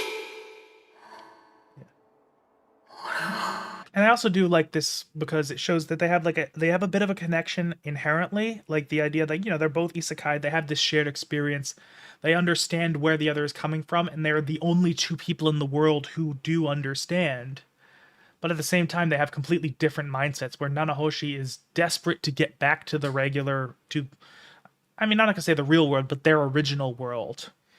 Whereas Rudy, he was not happy in the original world, and he's built a life for himself here, and he's like, I'm staying. So as much as they do have this unique connection that nobody else has, they're also just fundamentally different, and I like that. I do think Narahoshi's character, I do think she gets a little underbaked long term. Like, there's just, later in the story, there's just so much shit happening all at once that I do feel like certain things fell to the wayside, and one of those things was Nanahoshi, where I think there were parts where Rifujin just kind of had other things going on in the story, and he just kind of forgot about her. To the point where even Rudy once said, oh yeah, we haven't interacted much, so we kind of grew apart. Where it's like, oh, that feels like a bit of a cop-out. But Nanahoshi isn't even the biggest thing that got sidelined. I think Rudy's relationship with his children was another thing that really got sidelined later on in the story. So, that being said, there is that interesting connection there. I just don't think it ever gets really built upon.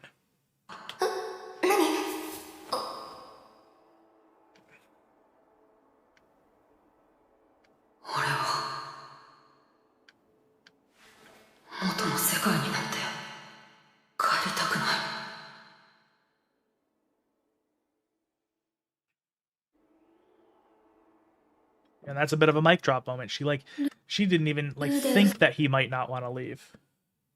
Silent. Yeah, and of course Sylphie is understandably annoyed.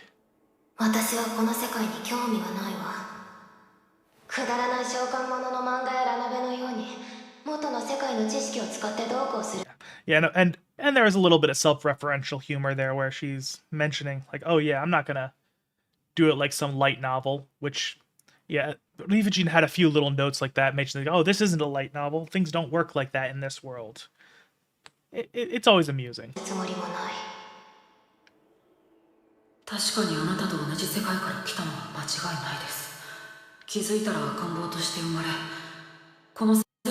do you want, Miki? Sorry. You can probably hear my cat meowing now. She's being a little bit of a difficult creature right now. Usually she's very well behaved when I'm streaming, but today she decides she wants attention. Okay, she's gone. I don't know. I think she caught my disapproving tone. Tensei といったところね。私は転移に近い状況。似てるけど違うわね。友達。Yeah, and again, alike but different. That's like the core of how Nanahoshi and Rudy interact with one another. There's so many instances of how their connection to their original world is the thing that makes them different. Because Rudy is naturally gifted at magic. He has a huge mana pool. Nanahoshi has 0 magic, and that fact really just fucks with her a lot throughout. Like, it ends up getting her sick. Like, she almost dies from it. They have different goals, so it's an interesting thing, even down to the fact that they both came in different manners. Whereas, Nanahoshi's been there for 5 years, Rudy's been there for about 15. It's an interesting concept. 友達と下校してたらトラックが突っ込んできて、気づいたらこっちに。あなたは？自分も大体同じです。多分事故だったと思います。なるほど。それで気づいたら赤ん坊か。私はいきなりアズラ王国に放り出されたわ。そこでオルステッドに保護された。Yeah, I will say that's kind of lucky of her, the fact that she got picked up by Orsted. She probably would have been kind of fucked if that hadn't happened. Although, granted, Orsted probably was very concerned by the teleportation event for reasons beyond the obvious that I'm not going to spoil, but the fact that happened was very unusual from his perspective, so it wouldn't surprise me that he would take an interest in figuring out what's different about this. なぜオルステッド？さあ、ただ彼が私を召喚したわけじゃないみたい。そこで2年間アスラで過ごした。 What do you want, Miki? Stop meowing at me.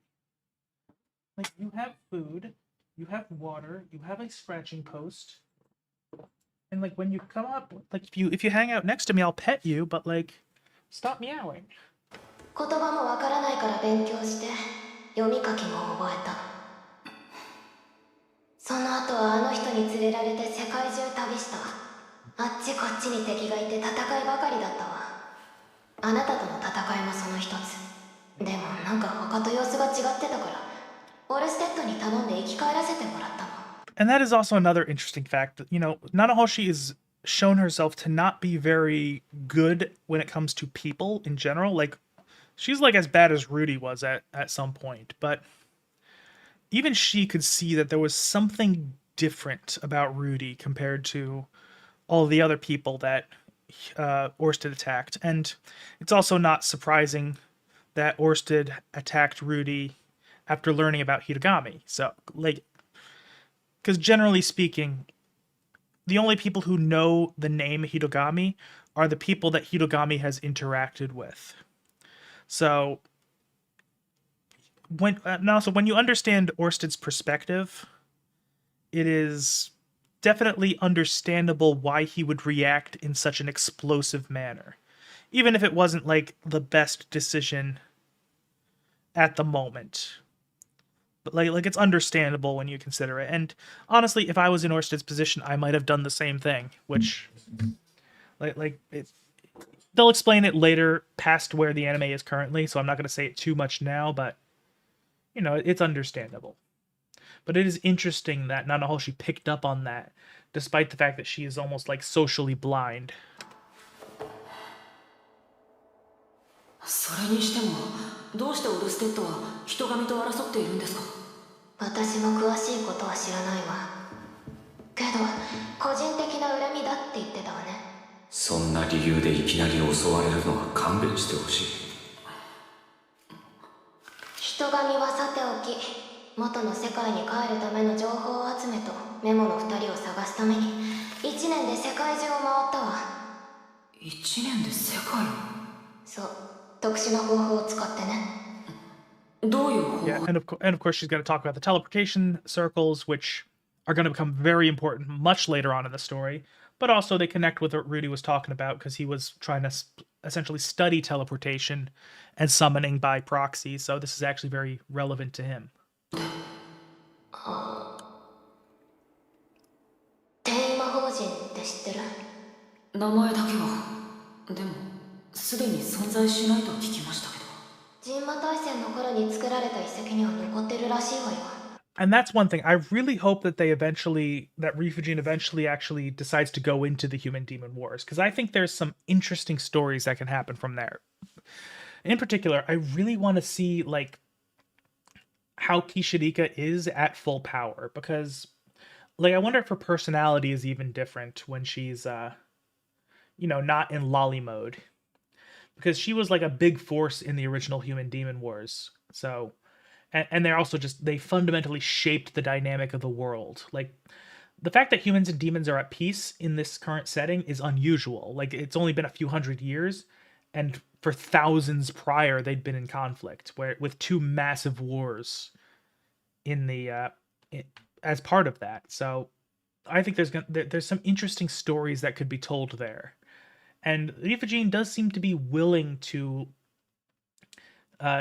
take a look at some of the things surrounding the story, like with Old Dragon's Tale, that expanded on a lot of the story. So I wouldn't be surprised if he's willing to do that with the Human Demon Wars, and I hope he does, because I would love to read that. 遺跡どこにあるんですか？それは口止めされてるから言えない。口止め。第一、私はついて回っただけだから覚えてないしね。それで何か手がかりは見つかったんですか？いいえ、でもそこで会ったとある人にこんなことを言われたわ。お前は何者かの手によってこの世界に召喚されたのではないか。 And I will say, I liked hearing about Nanahoshi's theories about what happened, because once you get to the end of the story, you will, like, in literally the final book of the series, it tells you exactly how everything came to be.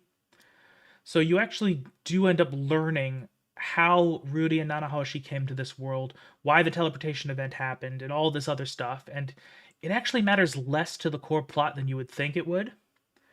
But it's very eye-opening, I would say. And it's interesting hearing Nanahoshi's thoughts on the matter, what she's trying to figure out, why she tries, what theories she comes to, because they are very logically sound and they have some elements of correctness to them, but they also are wrong in a lot of fundamental ways that I will not explain just because I don't want to ruin it for any anime onlys watching right now. とある人って誰ですか？言えないわ。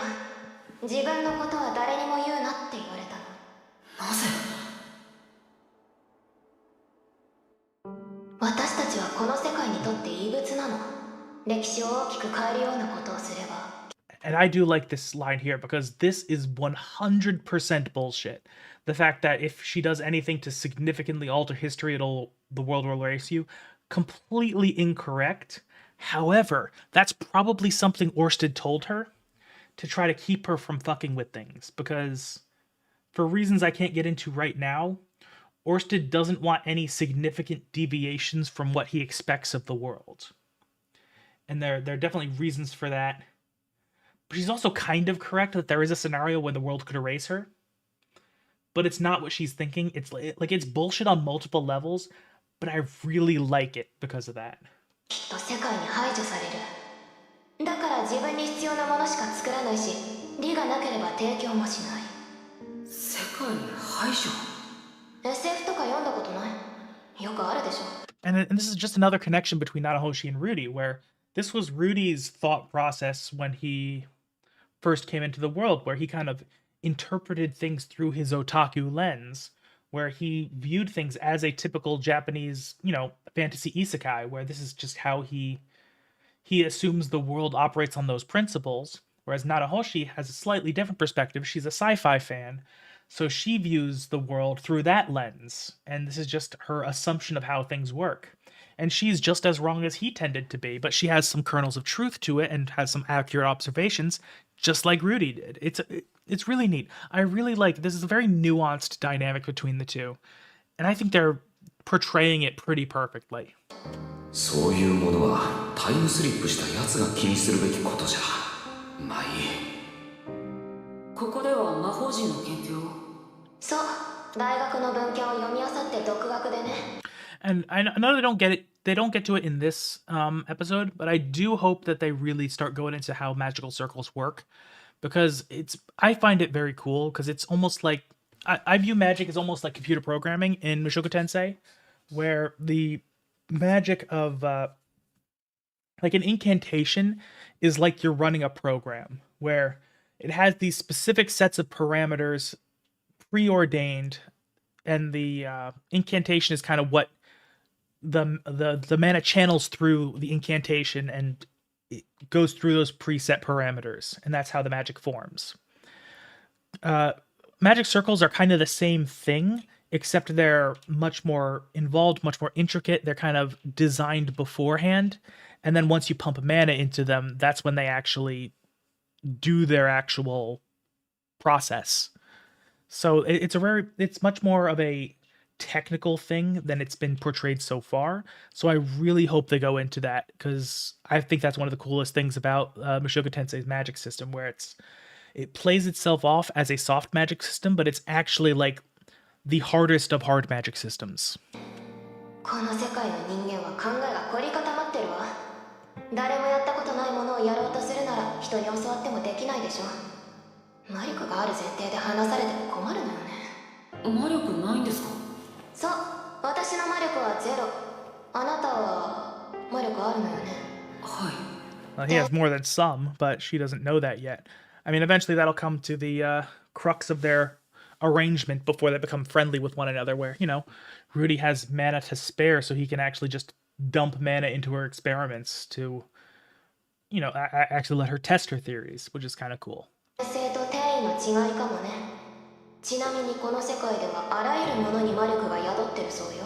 And it's kind of neat because, again, once you kind of know how things work, those last two sentences connect in ways that she doesn't even seem to recognize. Where, she mentions, yeah, there is a difference between reincarnation and teleportation because, Rudy, this is not his original body. He was born into a body from this world. This body has a mana capacity. This body can absorb mana, as opposed to Nanahoshi, she's essentially in her same body, the body from the original world, which does not have any mana in it and cannot naturally absorb any because the humans just haven't evolved to do so like they have in this world. And the books do actually explain that it is an evolutionary thing, that they did eventually evolve to have a mana capacity. It was not something innate to them. So yeah, it's a neat little thing how, like, she's actually completely right, but doesn't realize that, oh yeah, that's the thing, because Rudy's body is originally of this world. That's why he can you have mana. そこらの死体でもね。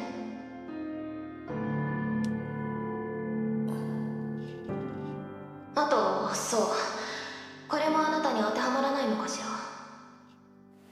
私この世界に来て5年くらいなんだけど、年を取らないみたい。Yeah, and of course she should probably also realize that it definitely doesn't apply to him since he reincarnated as a baby, and she knew that, so he did age up to this point. So, that should be something she recognized, but she just kind of doesn't. それは羨ましいですね。まあ知らない土地で老け衰えていくよりはマシでしょうね。私の身の上話は終わり。どう？少しは信用してくれたかしら？はい。Yeah, and I will say this is the moment, like, I recognized when I was writing my notes for this section. This is where I realized, oh shit, I hadn't been writing notes for a while because this scene, like, it completely captured me, I'll be honest. Like, I really like how this scene, like, feels. It's very immersive, so, like, I was completely hooked. じゃあ、取引をしましょう。私は魔力がないし、戦う術も持たない。多分不老だけど不死じゃないわ。私はこの世界が嫌い。現実味がないし、ご飯は美味しくない。倫理観はおかしいし、不便だし。元の世界に残してきた人もいる。あなたはどう？僕は。Let's see. Yeah, that's also true. Like, the morality of Mushoku Tensei's world is definitely very different than in the real world, and there are some negative ways. Like, I mean, for example, slavery is a thing where, I mean, technically in the real world, slavery is still a thing, just it's illegal in developed countries generally. But yeah, like, she takes almost the more traditional perspective that we would expect from somebody from our world, whereas Rudy is one of those things where, he had really negative associations with the original world, so he can appreciate the good that this world has to offer. And I will also say that's a common criticism I hear of Mushoku Tensei, of, like, there are these awful institutions like slavery that Rudy never really pushes it back against. But at the same time, he kind of has other things on his plate. And, realistically, should he be expected to try to bring about societal change? Like, should that be his role in this world? It's not an easy question to answer, but it's like they both come from a different perspective on things, where, Rudy, as he'll explain in a minute, he was born into this world and was surrounded by people who loved him immediately. Like, he had family, he gained friends, he was kind of forced to bond with people, whereas Nanahoshi, the only person she really significantly interacted with was Orsted, who was not exactly the most open with his feelings. And aside from that, she mostly isolated herself. So she never really developed a chance. Oh, shit. Sorry about my... excuse me. Sorry about that. I don't know how that fucked up my monitor. The plug kind of slipped a little bit. Let me just make sure that this is still working properly. Okay, yeah. Sorry about that. I don't know if you guys saw any of that, but I have fixed it. Oh, excuse me. That goes here. That goes... Nope. You go here. Yep. That is going to go here. That is going to... Okay, that's still there. And that will go there. Okay, sorry about that. Little issue that the plug of my main monitor doesn't fit perfectly snug. Uh-oh. Oh, good. There might be some issues with the stream at the moment. I don't... Hopefully that was just a temporary thing from the little fuckery of my monitor, but I'm hoping that fixes itself. YouTube is not receiving enough video to maintain smooth streaming. Sorry about this, guys. It says viewers will experience buffering. I am going to try to see if that's something I can fix on my end, because no, it's seeming like there were a few dropped frames. They dropped like a 113 frames, which is like almost 2 seconds, but not that much. I'm hoping that the error message is just a residual effect from that, and that it's not actually okay, no, it's more than 2 seconds. 30. I'm streaming at 30 FPS, so it's instead of 2 seconds, going to be close to 4 seconds. But still, I'm hoping that's just a residual effect. If anybody watching on YouTube right now could just let me know if the stream is running fine, because I mean, I can see a little preview on my end, and it looks fine. But yeah, if somebody could just confirm one way or another, that would be cool. But again, I think it's just a case of the warning is from those few dropped seconds from when I kind of fucked things up with my monitor. So let's just continue. I'm just going to assume it's going to work fine until then. この世界が好きです。帰りたくありません。元の世界に残してきたものとかないの？何の未練も。I fucking love this line right here, because this is like the core of everything Rudy is all about. The I have no regrets. Like, that is not something he would normally be able to say, because his life is all about regrets. He has constant regrets. He regrets his past life. He regrets mistakes as he makes them. And of course, he really regrets how things left off with Eris. Like, it's literally causing him trauma at the moment. But when he really thinks off about everything, he's like, oh, yeah, this life has been good to me. I have no regrets. Like, that's not something he ever thought he'd be able to say. And that's such a cool line. ありません。そう、大往生だったのね。And yeah, and then she's like, oh, so you died peacefully. We fucking didn't.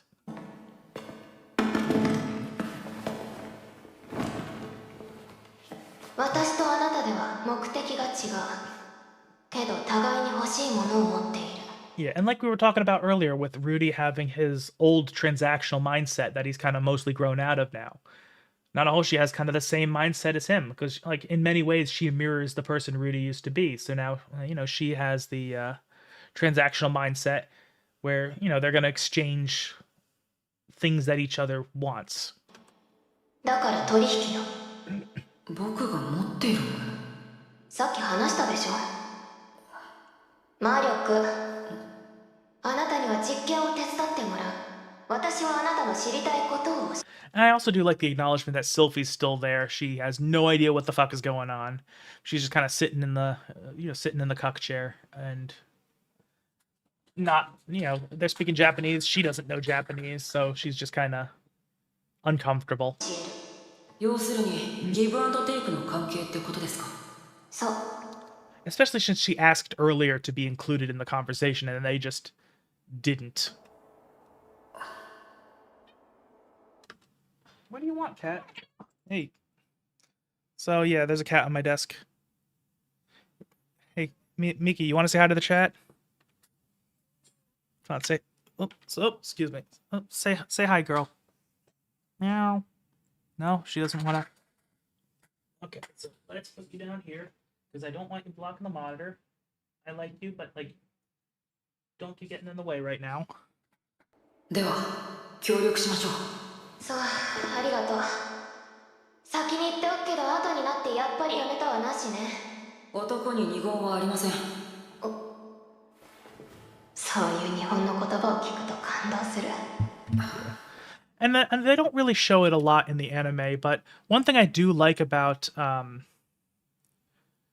Rudy is that as much as he doesn't miss the old world in that sense, he doesn't want to go back, he does miss certain elements of it. And that's one of the ways he kind of builds a connection with Nanahoshi, where, you know, he's like, you know, he has these, they can understand the foods they missed, the sayings they would have, they speak the same language.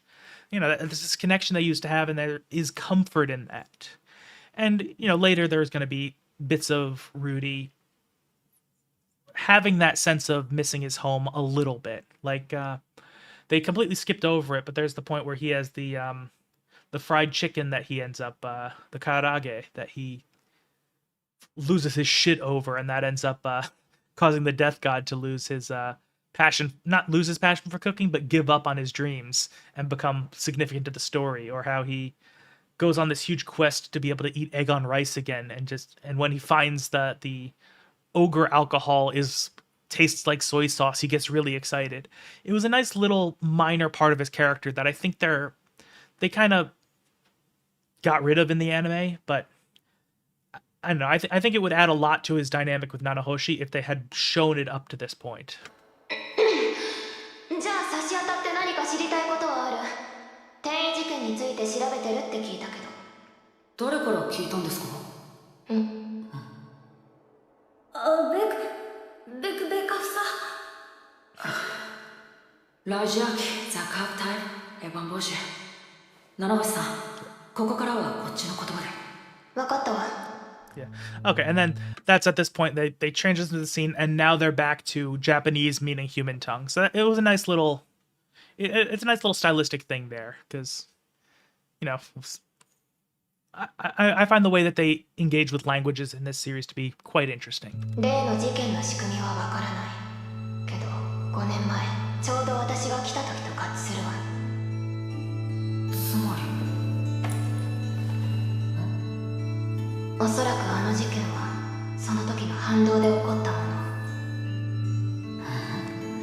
And it's kind of cool in hindsight, we realize those rings are magical implements. So it's one of the things that allows her to cast magic without having any mana, and it'll become relevant because she's going to need to use it to defend herself against Sylphie in a minute. つまり私が原因かもしれない。 And this moment right here, Sylphie. Again, let's not forget that Sylphie is like the epitome of wholesome and understanding, but like she's also been through a lot of shit, and she also is going to have some residual trauma from the teleportation incident that she never really worked through. And like the moment she sees a target, like Nanahoshi says she might have caused it, she just immediately just loses her mind. And again, as much as she is generally very composed, when those emotions flare up, that's when she like loses that composure. It's pretty great. Because we don't usually see Sylphie be aggressive. She's a very passive person, but like it's really nice to just see when those emotions start to bubble up. And yes, I agree, the eye shrinking like that, like, you know, narrowing in like, you know, like a predator. What do you want, cat? 半ば予想していた。いくら俺でもこれだけ条件が揃えばわかる。むしろ俺が原因じゃなくて。Yeah, he's like, oh, I'm mostly relieved that it wasn't my fault, which is like, ooh, like he must have been living with that for a long time. Like that must have been weighing on him. Like, ooh, cat, what do you want? Why do you keep interrupting me today? You're usually so well behaved. Okay.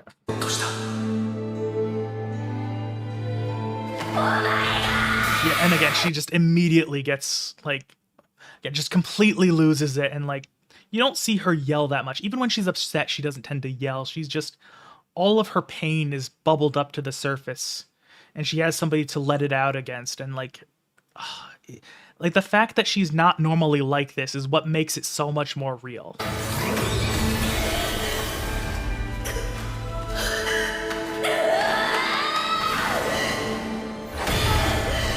And again, and at this point, again, she gets so angry. She, aside from that initial blast of magic. Yeah, she goes for a punch and not magic. She's not even thinking magic. She's just lash out as much as possible. Like, it's really just shows her great state of mind at the moment. Not great state of mind, but it's a great way of showing her state of mind at the moment.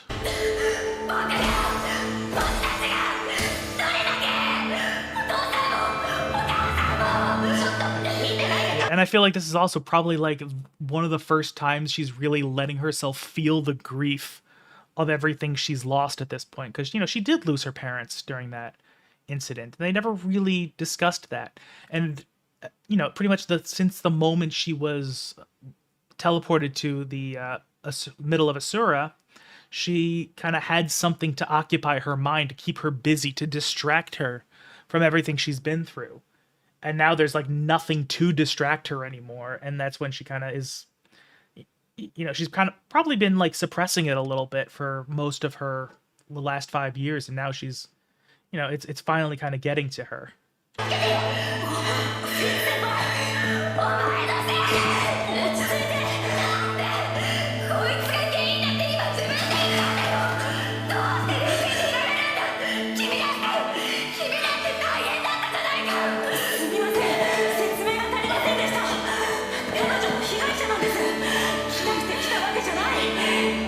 And again, that right there, like immediately once Sylphie realizes like, oh, Nanahoshi is a victim. She's not the perpetrator. She may have caused it, but not intentionally. She's a victim. That immediately kind of course corrects at that. She's like, oh shit, I should be empathetic, not angry. And like, that is who Sylphie is. And that I love how as soon as the context was there, she's just like there. Yeah, exactly. And Sylphie was relatively lucky in that regard. That fact that she didn't die is, a lot of people ended off a lot worse than she did. Even Rudy actually was in a worse scenario than her, but he was able to kind of make it through because he's very good at magic and made some very powerful friends. And I will say, this is the first time we really see Sylphie lose control. We see her waver a bit up till this point where, she sees, like, she gets emotional and loses a little bit of composure. This is the first time she actually completely loses control. And that's just a great way of showing just how hurt she really was. そうなの。ごめんなさい。配慮に欠ける言い方だったわね。謝罪するわ。いや、僕の方こそいきなりごめんなさい。And again, I do love how, this is just how Sylphie is, where she sees that she made a mistake, and as soon as she regains her composure, she's willing to correct that mistake. And the first thing she does is apologize, and we'll see that the next thing she does is start to clean up the mess that she caused. And that is just how Sylphie is. She's the kind of person who, she understands people to such an extent that a lot of, like, not many people are as empathetic as Sylphie is. So she just gets people, and she really just has this strong moral center to her. とにかく例の事件については私もよく分かっていない。誰がどんな目的でどうしてあんな被害になったのか。And that's also very interesting, just, again, thinking to the fact that I know why everything happened the way it happened. So I actually kind of know the answer to the things she's theorizing. And it's like, it's less important than you would think, but it's also very eye-opening to learn why it happened. So this is a very cool scene to watch in hindsight, because, again, it's seeing them try to work through something that's almost impossible to work through without extra context. こんなことは初めてだって。人神はオルステッドが起こした。I'm not a fan of this line right here, though. Like, I feel like this is the kind of thing that I would have liked it if they left this kind of ambiguous, something that the viewers could kind of maybe try to postulate for themselves, maybe make that connection on their own, because it's gonna have some significance later on. The fact that, Hirogami's theories and Nanahoshi's theories and Orsted's theories and Rudy's theories don't all line up. Like, it's significant, but I wish they didn't draw attention to this idiosyncrasy. とか言ってた気がするが。じゃあなんで自分が原因なんて言い方？ And in the foreground we see Sylphie. Her reaction is to fix the problem that she caused. She attacked Nanahoshi, and she didn't injure her or anything, but she messed the papers around her up. So she's like, you know what? That was my fault. I'm gonna fix it. And without even being like asked, without acknowledging it, it's just she does it as a matter of instinct. I like that about her. And granted, as I say pretty much every stream, I am a Sylphie supremacist, so I do think she is best girl. So I might be a little bit biased in that regard. Hey, Mickey.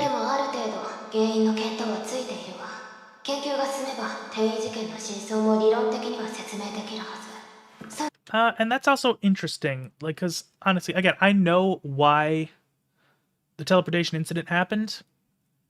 I don't think Nanahoshi could ever actually properly figure it out.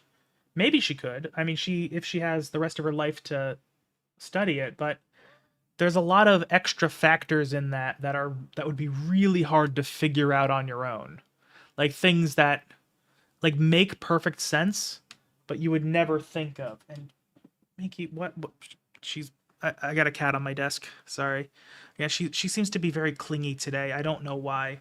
She is a clingy cat, but normally she is well behaved during my streams. I don't know why she is being difficult today. I will pet you, but like, don't get in the way of things. なるほど。僕の存在は渡りに船だったと。渡りに船。そうかもね。話は分かりました。今日のところはこのくらいで。僕も話を整理します。そう。こっちも話しすぎて疲れたし。Yeah, and that's another thing. I think Nanahoshi might be a little autistic. I think her social battery is completely exhausted at this point, which that's not an uncommon thing. She is definitely a little different. And also, I can't imagine how uncomfortable that mask must be. Like, just has no air holes. She has eye holes, but like constantly breathing on yourself. That's like, ooh, even wearing face masks during COVID was uncomfortable for me. I cannot imagine wearing that as just my go-to thing. Like I would hate it so much. これからよろしく。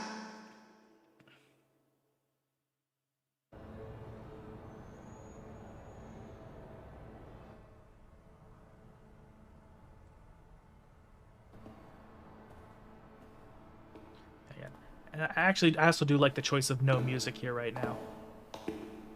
Like, it makes things really sink in more.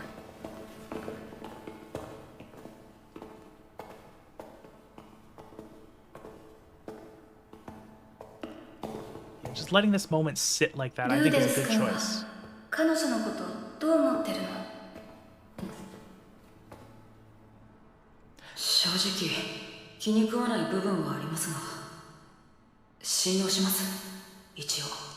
And I also like, again, they're kind of talking past each other a little bit, where Sylphie's kind of doing her doublespeak, where, I mean, part of her is kind of feeling out if Rudy might be interested in her. Because I think she could tell that connection they had, even though she doesn't really understand it. But, the fact that he's reserved about her, like, as much as, she's talking about the dynamic they have of trying to research teleportation and all that, like, that ended on a positive note. I think she's also just happy that he's not interested in her, which, it's a very, Sylphie is very insecure. That's kind of her thing, but, it's cute. そっか。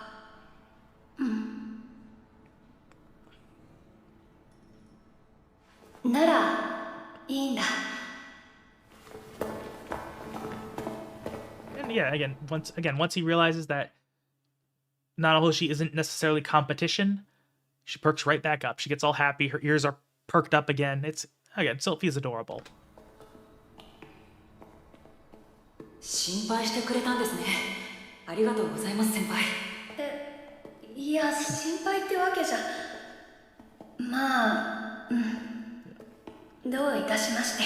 And yeah, right there, that line is like she's just a little bit starting to be willing to open up to him, to acknowledge. She initially wanted to deny it, but she's like, no, I was worried about you. I do care. Like that, it's just one step closer to her eventually actually like opening up to him for real. Little by little, she's getting there.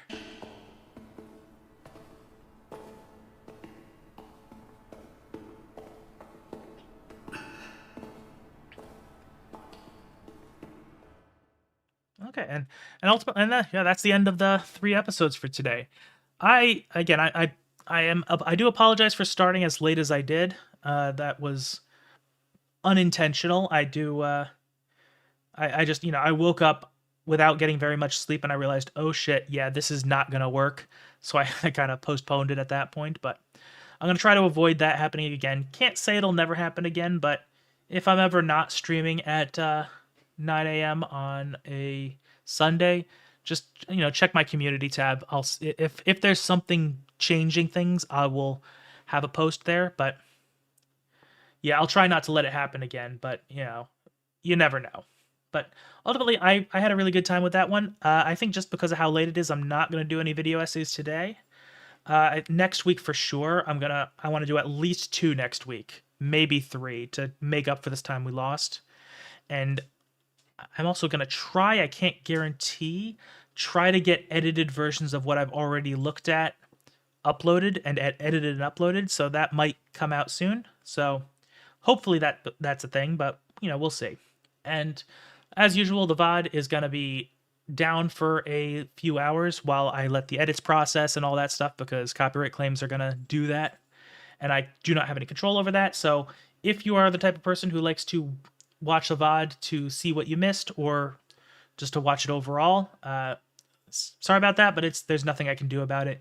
Give it a couple hours, it'll be up, it'll be blurred and all that. So fortunately, last week's experiment did prove that does work, so we kind of got a solution here. So I really enjoyed that. Still, as always, I'm excited to see where things go from here. I think next week is going to be the where the Sylphie arc really does develop with Rudy. I'm very excited to see that, because there's a lot of good stuff happening there. I'm really liking this part. I know a lot of people do complain about this part of the Mushoku Tensei because it's not as action heavy, the animation isn't as flashy, but I really enjoy it. I love the slow parts of Mushoku Tensei just as much as the action-packed parts.